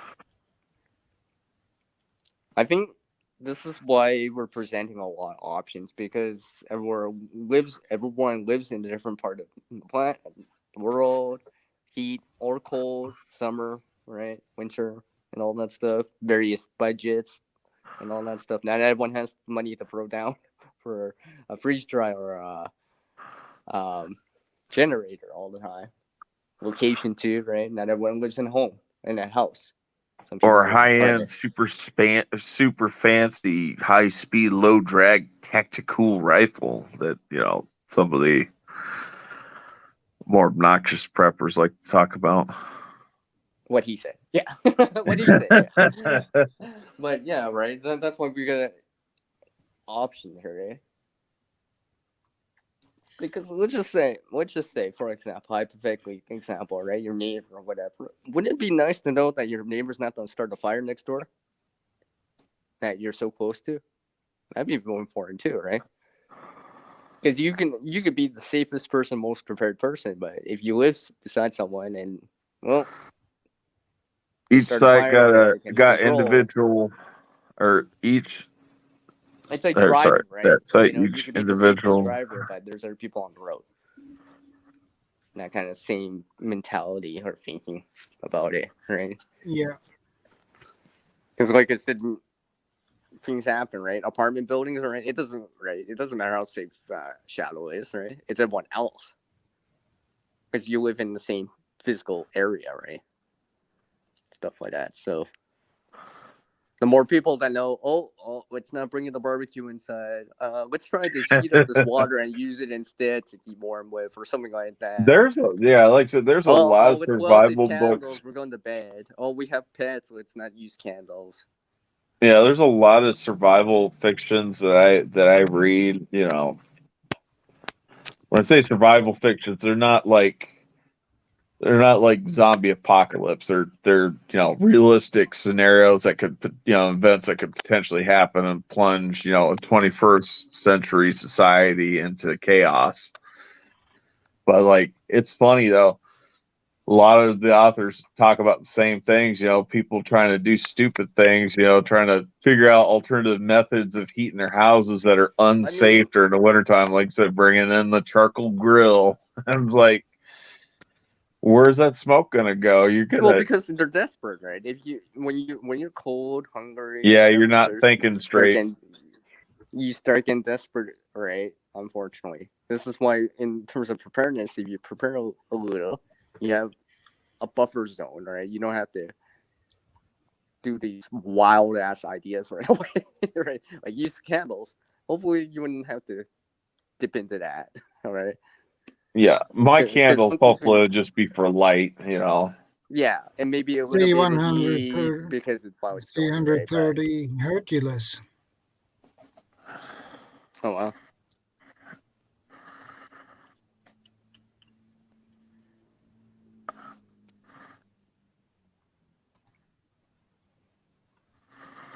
So what were you? Were you Air Force, Vanessa, or? I'm trying to remember. I think she's told us before. Yeah, Oh, Air Force. I was just remembering something too. U.S. Air Force or another country Air Force? Okay, US U.S. Air Force. I was just thinking about something, Steve and Shadow here. Something else to keep in mind is the manual can openers, right? Yeah. Oh, I've They got have an electric can opener. I've got several Like, manual don't get me can wrong, openers. like I got an electric one too, but you know, the manual one is like, hey, we're opening a lot of cans or the power's out, right? Something like that. You know, it's mobile, right? Doesn't need power, right? I just have to turn it. Even if you have one on your multi-tool, right? Like I've shown opening up a can with my multi-tool, right? Stuff like that. Yeah. So, or P38, P51, whatever, right? Something like that, all right? You know, not just have the electric one, right? Especially if you can actually open up the can with a manual one, right? Maybe you should have one. I mean, I get it that, let's just say injuries or whatever, right? Like, you know, let's just say worksite accident, you can't use the left arm or you don't even have it because worksite injuries happen, right? You're one-handed, one-armed or whatever, right? I get it, right? So, like, that reminds me, how would you open up a can if you only had one hand to use? Well, there was actually something I'd seen that Cody Lundeen showed that. Oh yeah. The there's a cement method thing, you or can if you grind got the a rim concrete down. curb or if you got a grind the rim concrete down on it. yeah, grind it down and you can Yeah. actually now you got a can and you got a lid that goes on top of your can. Yeah. But that takes effort and that may be harder depending where you are. Right? Because it could be covered with snow. and then you gotta stand outside. Yeah. But Sandy's Serenity Corner and Vanessa Kitty, he's referring to if you've only got, if you got like a broken arm or something like that, you only got one good arm. One hand. And you only got one hand, one good hand or something like that, you know. Let's just When say you're trying to open it, most can openers you gotta have two cans, so 2 hands, yeah. And you don't have another person, but it's something to keep in mind, right? Is because people use electric ones for that reason, right? I get that, right? But no power, no generator to run that, then what? So yeah, I should actually try that out as a video. Open up a can with one hand.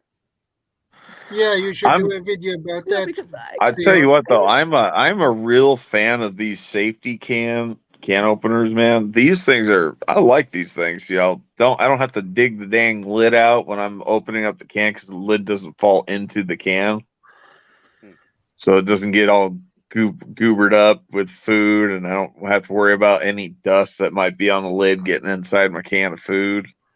I see.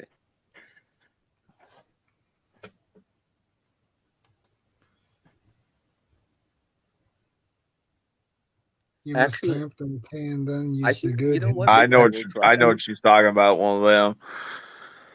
Yeah, the problem is most of us don't have one of those cans. Those are usually, like you said, they're used for commercial use, and they're typically used for opening like one of those number 10 cans, those coffee can size cans of like baked beans or whatever somebody might buy in bulk, maybe a canned pudding or something. Yeah. I was just thinking, if you had opened up a can with one hand, right, you can use one of those bench presses to secure it down or something like that. So you had some reconstructive surgery done on your arm? Dang. Yeah, I remember Vanessa Kitty mentioned it from time to time. I should ask, do you feel like the temperature changes because you got all that metal in your arm? Sorry, I always hear that about deviating. Yeah, I always hear that about my dad claims that he can feel the temperature changes now after he had reconstructive surgery done on his shoulder.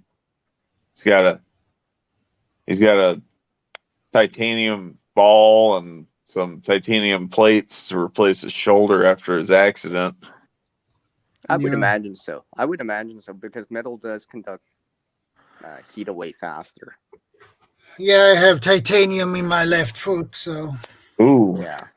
you So feel I that? yeah, 3 plates and 3 titanium wires.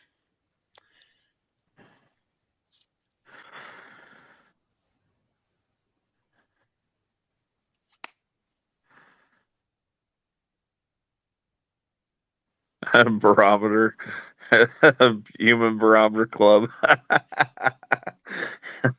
But I can feel if it's cold, I can actually feel in my left foot. It's my Damn, Vanessa. Yeah. left foot will feel cold. So Man, when Vanessa starts talking about her military service, she just reminds me how young I still am. I feel like I'm getting old, but I guess I'm not getting old enough. Maybe not. Oh no. You forget how these people that you know or whatever are that old. Yeah, well, like I'm always the youngest person in my friends / prepper circle on YouTube. Like, I'm not kidding you. I'm the baby of the bunch. Yeah. Everybody else is Yeah. older than me by like at least 3 or 4 Trainers. years. Most of them Personal are trainers older than always me does by it. like 20 years. well, I'm 52, so Yeah. See, right there, right there. See, yeah, you got 20 years on me, Shadow. Oh, so this is why. yeah. This is why. I think the only one who personal might be trainer- younger than me might be CR. No, I'm older than you. No? What's I'm that? older than you are. I'm older. Oh, than you are? Yeah. See, I'm like I pretty said, sure. I'm the baby. I'm the baby. Always there. Oh, like, see that this explains why every time I go see you over with Corsair trainers with Steve, it's like he always tells you keep on rolling, it's rolling. Yours. That explains it. Yeah. That explains it. That explains it now. That explains it. Yeah, except He's for he doing calls it me rather Yorsey well. instead of yours.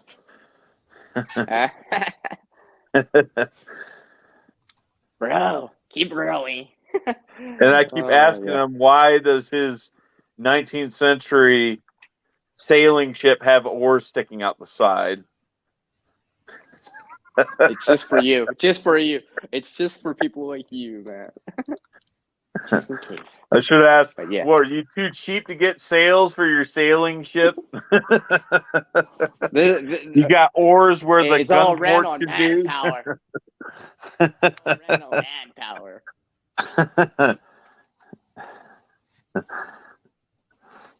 Can't depend on the trade winds.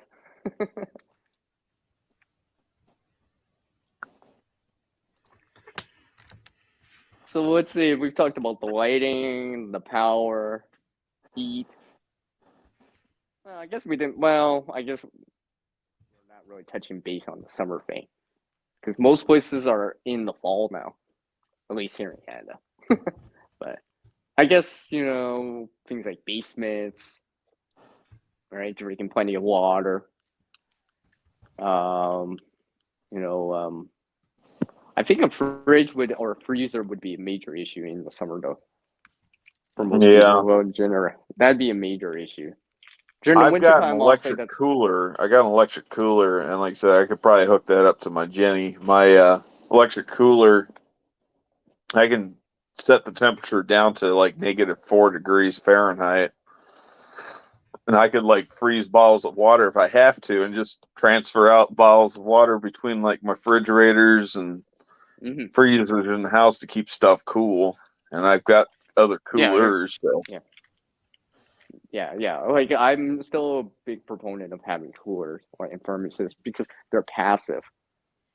They allow you to store the heat or the cold. Well, I shouldn't say store the cold, but limit the heat coming in from the cooler or hold the heat in like a furnace. All right, so she's asking what safe indoor cooking methods do I have? At the moment, The only thing I've really got is those stupid sternos, but those aren't really meant for. We've already discussed this. Those were originally meant for buffet lines. Yeah, to Um, maintain a temperature. The only way that I would run the my propane stoves indoors is if I had an additional carbon monoxide alarm like nearby. So that way I know immediately to shut that stove off when the alarm starts sounding. Because like the propane stoves, they're not. I've got they nowhere do they say on the stove or the packaging that they're safe to use indoors. You know, maybe use it in the spare bedroom with the window open, and you know you're not in the same room at that time. Well, like even with windows open, you still run the risk of dying from carbon monoxide poisoning. Like they've said that even if you got a fan going and everything like that, it still might not be sufficient enough ventilation. And that's with anything like that goes even for generators too. That's why they say. That's why they say when you got a generator, you have it outside. You don't even have it sitting in the garage or just under the overhang of the garage with the garage door open, because the carbon monoxide can still drift back inside the house. Yeah, and CO is heavier. Yeah, and CO is sinks downwards. If I remember right. Yeah, I'm not sure. Hence, things like basements are more vulnerable to it. If I remember right? Or basement suites are more vulnerable to it in comparison. I have to look that up. That's a good question. I don't know. So about it sinking. I thought steel sinks down in comparison to the. I don't know. I know that that's the case for fuel vapors for gasoline and diesel fuel. Actually, diesel fuel don't really produce that many vapors, but gasoline, propane, natural gas. Yeah.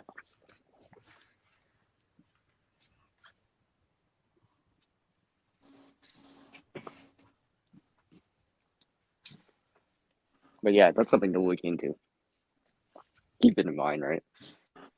Yeah. Like I know the cold. I know cold sinks. I know the cold sinks. Yeah, Vanessa, right? I don't have a propane cooker. I've got some propane camp stoves. But like I said, they did say on the packaging on the 3 propane camp stoves they have that they're safe for indoor use. I mean, I got a propane, but it's outside. Like I have a shed for it, right? So that's outside. So during the winter, I could use it if absolutely necessary, or during the summer, not heat the inside, right, from an oven or whatever, right? Because I'm making a stew or whatever, right? I use it for that reason, but that's an excuse for me to use it, right? You know, day to day, not just in an emergency, right? So it's more useful than it seems. All right. Yeah. I mean, I know some people have like a barbecue or whatever. I would consider that as a emergency. People don't consider it as an emergency cooking device, but yeah, it can be. Because during the Texas freeze, like right? I know a lot of people were running barbecues, right?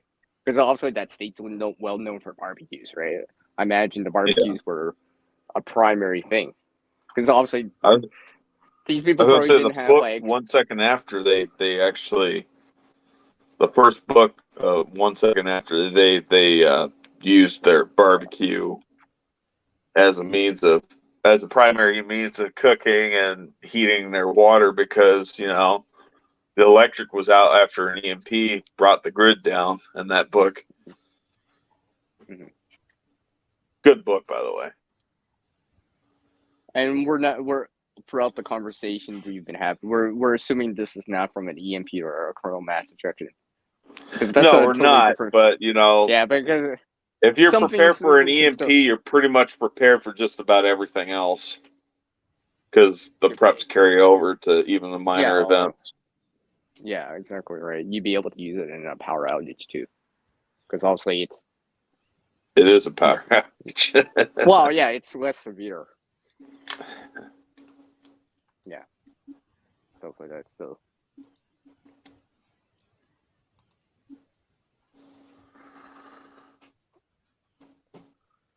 And of course, I have a propane stove and butane camp stove. Now, as I understand it, with those butane stoves, they make adapters for those because those butane stoves, like the stoves themselves, are cheap. Like they're dirt cheap. You can usually get them for like $5 or $6. The thing is, it's like the thing is the fuel's expensive, but you can get an adapter for those, I guess, and you can screw those onto like a 1 pound propane cylinder. Yeah, and basically convert it over. Yeah. So stuff like that could be useful, right? It's just like converting the heat from the fire to warm up the bottled water to warm you back up, right? Indirectly. You know, let's just say you lived in an apartment and you've gone somewhere that has a fire pit, or like across the street that someone has a barbecue going or a fire pit going, right? You go there to warm up, right? Like, you know, you could bring a little something to heat up some water, put the water back into something, and bring it back, right? So you would at least buy you a little bit more heat time. Yeah. Yeah, buy you a little bit of time, right? Because like I said, I like in terms of cold, like I don't experience heat like you guys down in the U.S. or other places close to the equator, but in terms of cold, I do have a lot of stories. Like I remember this one person because they were getting evicted from their home, right? So they were squatting for a little bit in their vehicle, right? They were running candles, and they live here in Canada too, right? They were running a candle, right? But they didn't have adequate shelter or clothing options. Yeah. All right, because your shelter is going to keep you passively warm and hold that heat in longer, right? In comparison to if you had a bunch of windows open, no insulation, right? Your building or house would cool down much faster.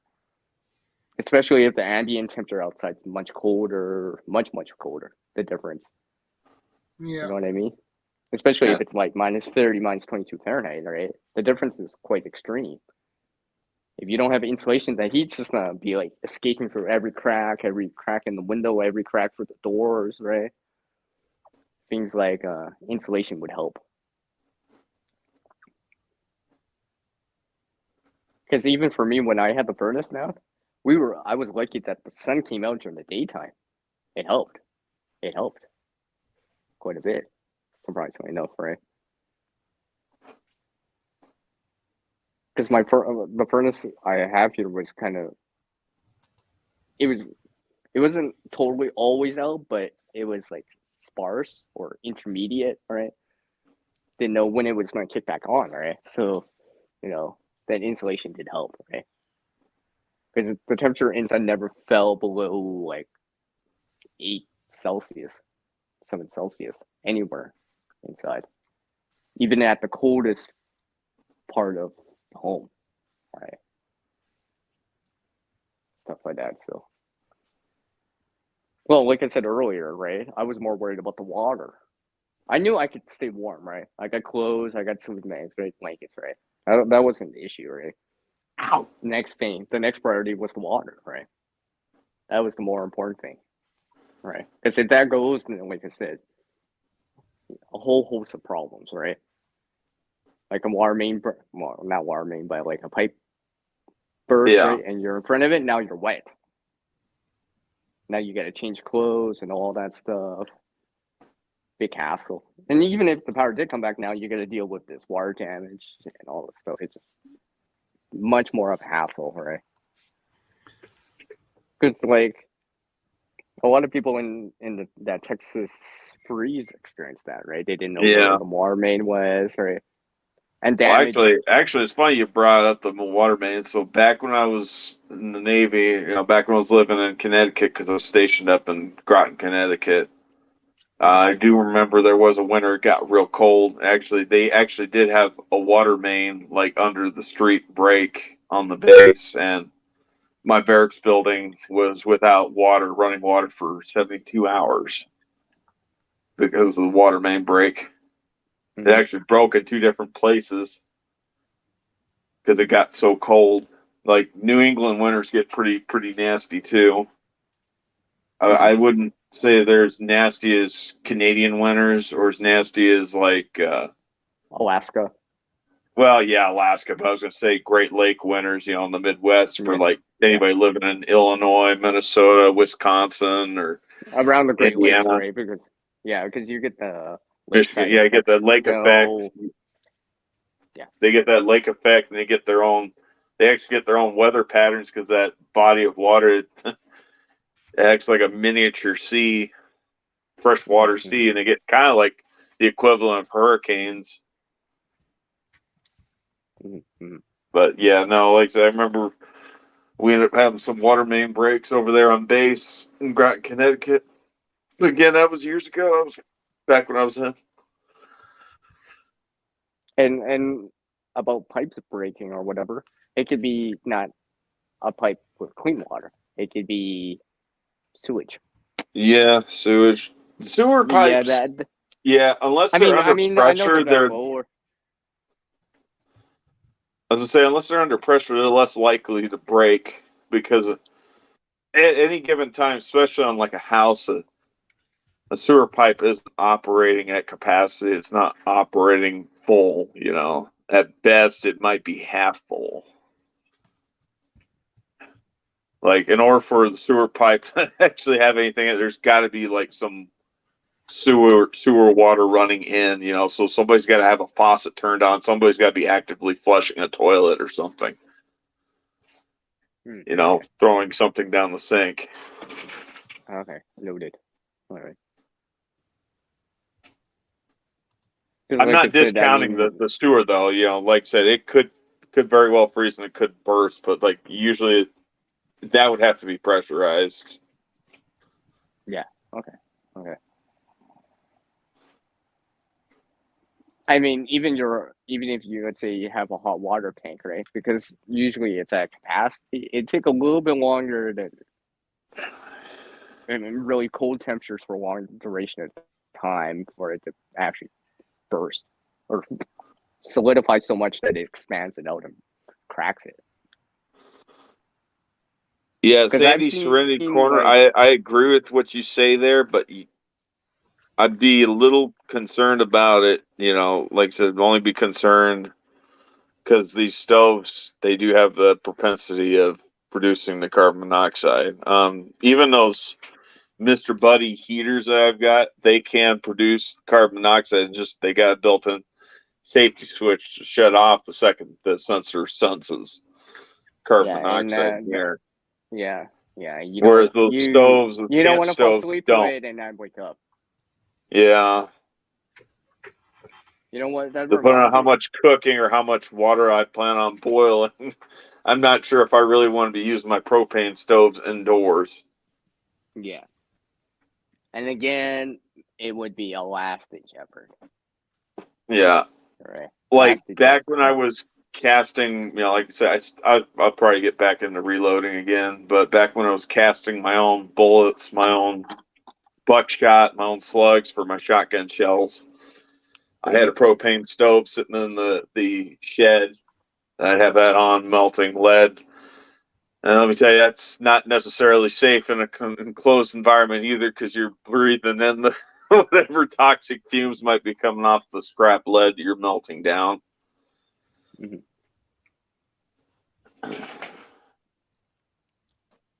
Yeah, I think if I was going to do that, like I said, I would try to use water as a heat sink and indirectly use warm up either me or a room with hot water, right? Because also that's the deliberate heat out as it cools down, right? So it's a little bit safer, right? Or use it in conjunction with like a barbecue camp, outside camps site or whatever that some people have, right? Yeah, that's how I would do it. That's how I would at the very least, if it takes what, we'll say 30 minutes to heat up a gallon of water, you're gonna at least get 30 minutes, no less than 30 minutes of heat, emitting off Some of that, warmth. warm coming off of that water you just Yeah. heated up. Yeah, it's no. Yeah, More exactly, likely, it'd right. probably be a lot longer than that. It'd be probably closer to like 45 minutes, maybe an hour.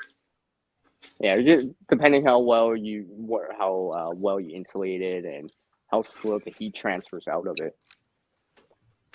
Because like in the bush crafting community, for example, right, it's actually well known about the hot water heater, like with your canteen metal water bottle, right? I've heard people even doing it. I haven't done it per se with like that, but I've used hot water heaters before, right? They do buy you some time. At least cut the edge, right? Yeah. Because if you're shivering, right, well, you're just burning more energy, and now you're not gonna have to eat sooner. Well, because you're actively shivering, right? But if you're not shivering and still warm, well, that's probably a good thing too, in my opinion. Oh yeah, that reminds me too, right? If you're cold, eat some food. Generate metabolic heat, right? They say eat before you climb into that sleeping bag or whatever, right? Metabolic heat from digestion, right? To warm you up from the inside, right? So food energy not only gives you that caloric intake, but it can warm you up to a certain degree. And I'm not just talking about soups or something like that, or stews, or hot brews like that, right? I'm just talking about food in general.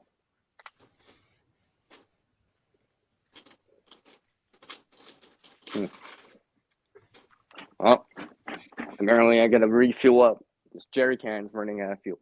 Gas. That's gonna be in the works soon. Hopefully, I'll time it really well, where the gas is at the cheapest, and it will be for a while. So, yeah.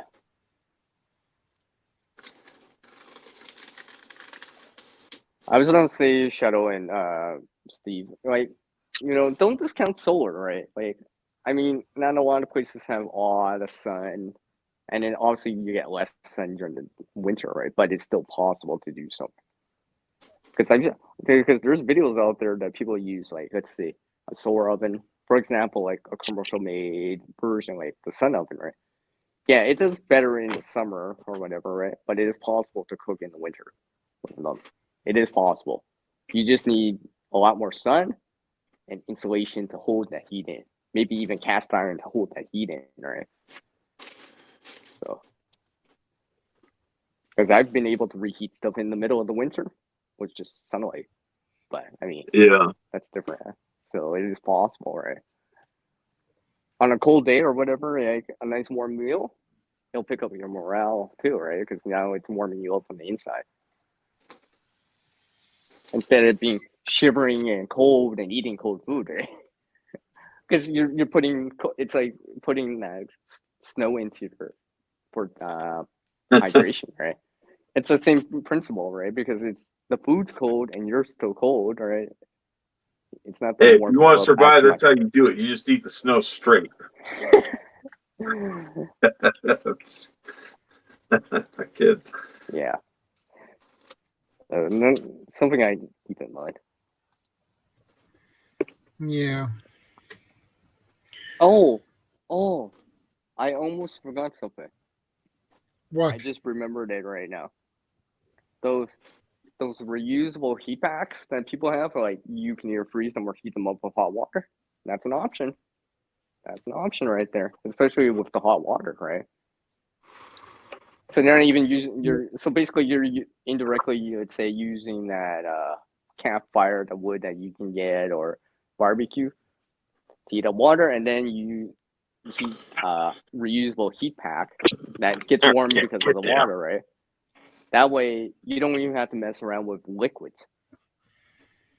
I mean, still be cautious about burning yourself. Obviously, it's gonna be hot, but I've used those before. A lot of people use them for medical reasons, injuries and stuff like that, but they could be useful when it's, if the grid's down, power's outage or whatever, right? But you do have access to like a campfire or a barbecue or something like that, right? And you don't want a chance CO coming inside, right, and bringing your barbecue inside and all that stuff, right? So Yeah. I remember back when I attended school, because I had to get up early in the mornings, right? In the winter, it's -30 out. I'm just like, it helped me be more comfortable, right? But it's also reusable too, right? So you can keep using it, providing you have a heat source coming in for it. For example, right?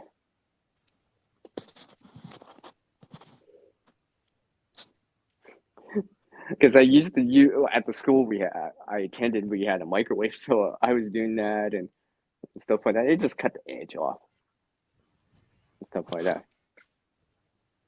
Yeah.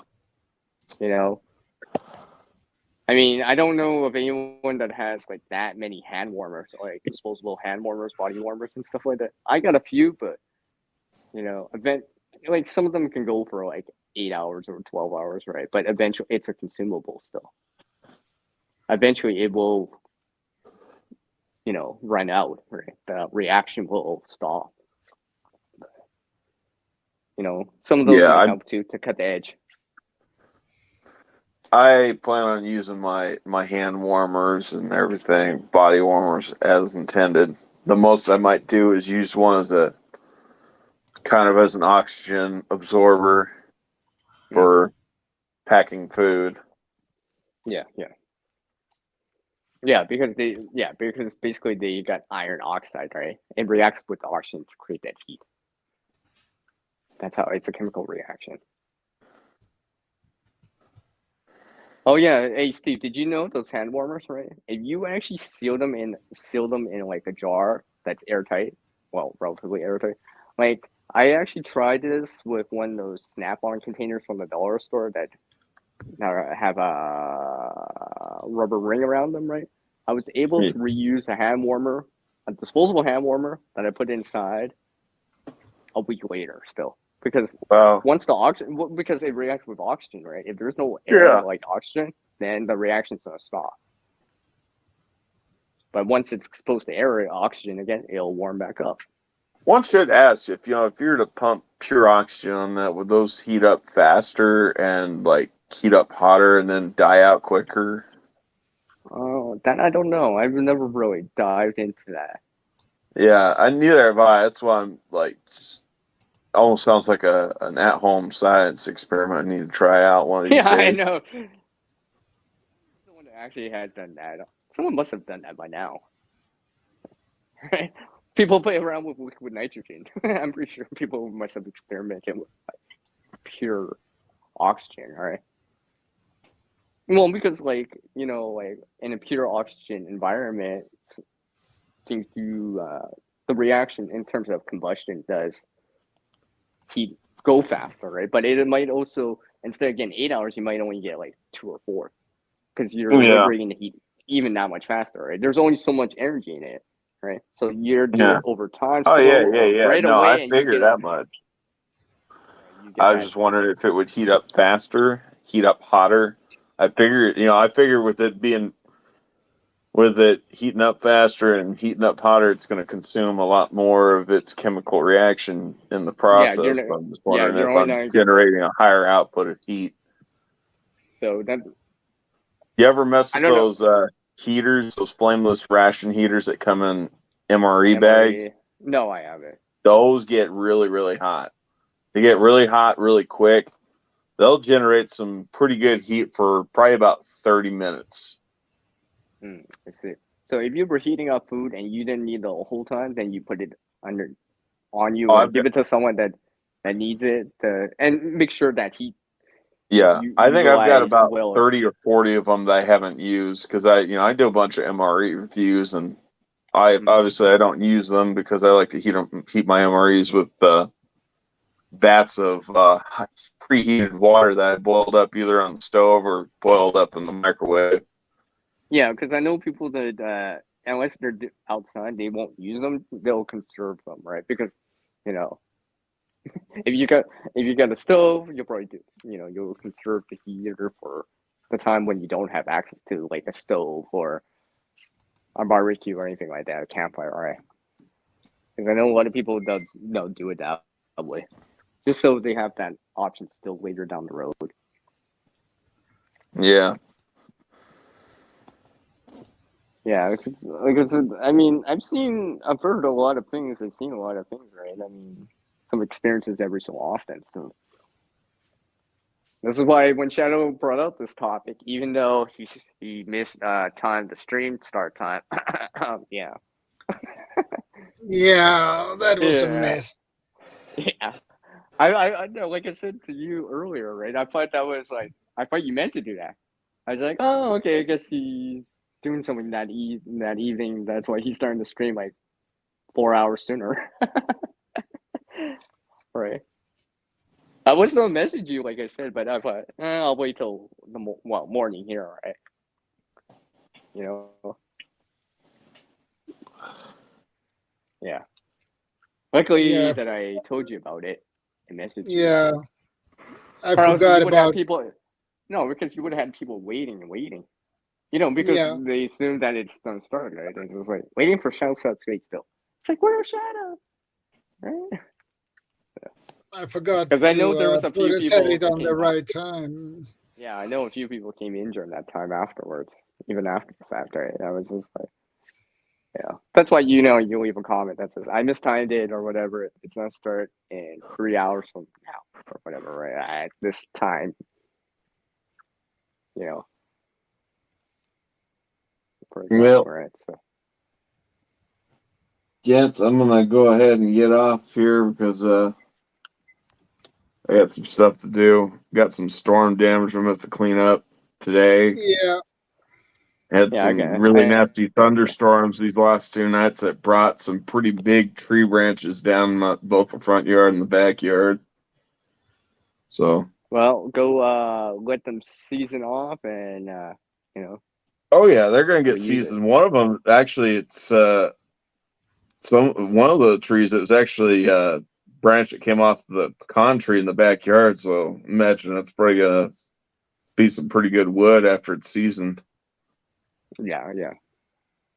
Yeah, because the seasoning basically allows it to dry out well enough that it burns better later on.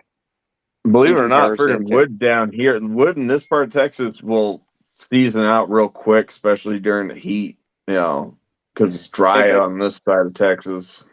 instead of 6 months, it's like, just give it a couple days. Yeah, instead of 6 Like months, that it's fast. like 6 weeks. Yeah, And yeah, then that's what I stuff was gonna dry. say. Yeah, yeah, yeah. That's cool. All right, guys. yeah. Later. Take Take care. care, Steve. Bye. Well, I had in mind to wrap things up anyway, so Oh, okay. it's pretty I had a late. few more. I had a few more things. It's all good. I had a few more things. But it's all It's good. basically 12:30. So Yeah. Well, let's go to like quarter 2, just to sum up everything. If anyone wants to say anything on the way out, kind of deal. yeah, it's after midnight here anyway. So Yeah, yeah. We'll go to quarter 2, about 7 minutes, 5-7 minutes, give or take. Sum everything up in a nutshell for anyone just catching it now or stuff. But I think like I said, start with the plating first. Like, because anything like a fridge or like refrigeration, you don't need a generator or a battery, a huge battery bank of batteries. yeah, It's going to be more expensive, right? And you want to be able to see what you're doing, especially at night. Right? Is it power outages do happen at night? Right? And if storms happen, right, usually it's going to be darker out too, right? yeah. And Take care, Sandy. take care, Sandy, and be aware that if you go Thanks for anywhere stopping by. power outages can happen anywhere, almost virtually anywhere, anytime, right? Because they can be knocked down from like damage, like a downpour to the grid going down because of an EMP. Hopefully it wouldn't happen like that. Natural disasters or weather, right? Storm, lightning, heavy winds, hurricanes, freezing rain, right? Those things can knock the grid down, right? Because of what happens from high winds, sagging the power lines and stuff like that, right? Because I know when that happens. Or I know it's happened here in Canada. Here from like tornado winds or heavy winds or whatever, right? To, freezing rain. That's actually probably the worst. Because I keep forgetting, because I said this to someone else who mentioned it before, right? I said, oh, just drive around, use your car, right? I keep forgetting with freezing rain. Everywhere's going to be icy. You don't want to drive on that, right? And if you're using your car engine to charge something, it runs better if you actually drive, not just idle with it. So something to keep in mind. So, but if you wanted to keep your phone charged, for example, a battery bank could be a priceless option in time, right? If you have the funds, a generator or whatever, right? Could be a priceless thing at times, right? Yeah. And stuff like that. And like I said earlier, I mean, it's not just it could not even be from natural means, right? It could be, oh, hey, I can't pay the power, or I'm getting evicted or whatever. I need to stay warm in the meantime. Kind of deal, right? So clothing, type things, right? Because candles can cut the edge, but they just cut the edge. For example, right? Having solid shelter helps, right? Because if you don't have solid shelter, you need more of a heat source, whatever it is. Because you're losing heat all the time, for example, in the winter, right? But if you have cooling to hold the heat back, walls to hold that heat from escaping outside as fast, it might buy you some time. You'll be a little bit more warmer, a little bit more comfortable, right? And hopefully won't be shivering right away. Yeah. Because, like I said, once you start shivering, you're expending more energy out now. Because you're shivering naturally warms you up, but it uses a lot more energy. You burn more calories. Yeah, exactly, right? And you're not eating too, well, that's just gonna be a bad recipe for a disaster right there. It's just like how I said about, like, if you're not worried about staying warm because you got the clothing, heat options like that, then focus on the water, right? In terms of pipes breaking, right? That'd be your next priority, right? Because that can happen quite quickly, and you don't want that happening here, because it would just make a mess of everything, right? You know what I mean? It could be suddenly, like you said, you don't want to be like in the kitchen and the pipe breaks, and then you don't have the heat on, and now you're wet and cold. Now you got to change clothes and all that stuff. Now those clothes are wet, and it'll take a long time to dry them out without the heat source and something like that. And it's in the middle of the winter, so you can't really stick them outside and all this other stuff, right? So, like that was in a nutshell. Did you like how I summed everything up in the last 4.5 hours for us? Right there. If you hear anything, just hear those things, right? And store some water. If you like coffee, teas, hot chocolate, like yours, store the water so you can still have it. So you don't have to actually melt snow and ice right away. Because, you can melt it over a campfire, your butane, propane stove, right? But you expend energy. Yeah, but melting snow is time consuming and energy. Well, takes a lot of energy to. Yeah, like even if you have a solar option, right? Solar oven, sun oven, whatever. But you still have to wait.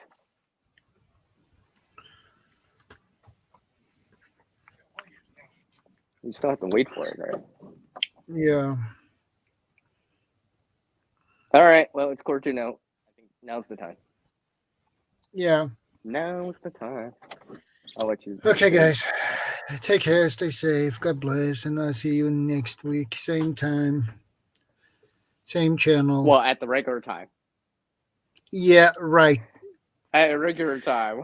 FYI. The regular Yeah. time. Yes. Take care, everyone. Stay proactive, right? Do things while it's relatively easy right now, right? When you're not in an emergency is the best time to prepare for the emergency. And give yourself a lot of buffer room or lead time. It'll help. Take care, everyone. And thanks for having me. Take care. As always.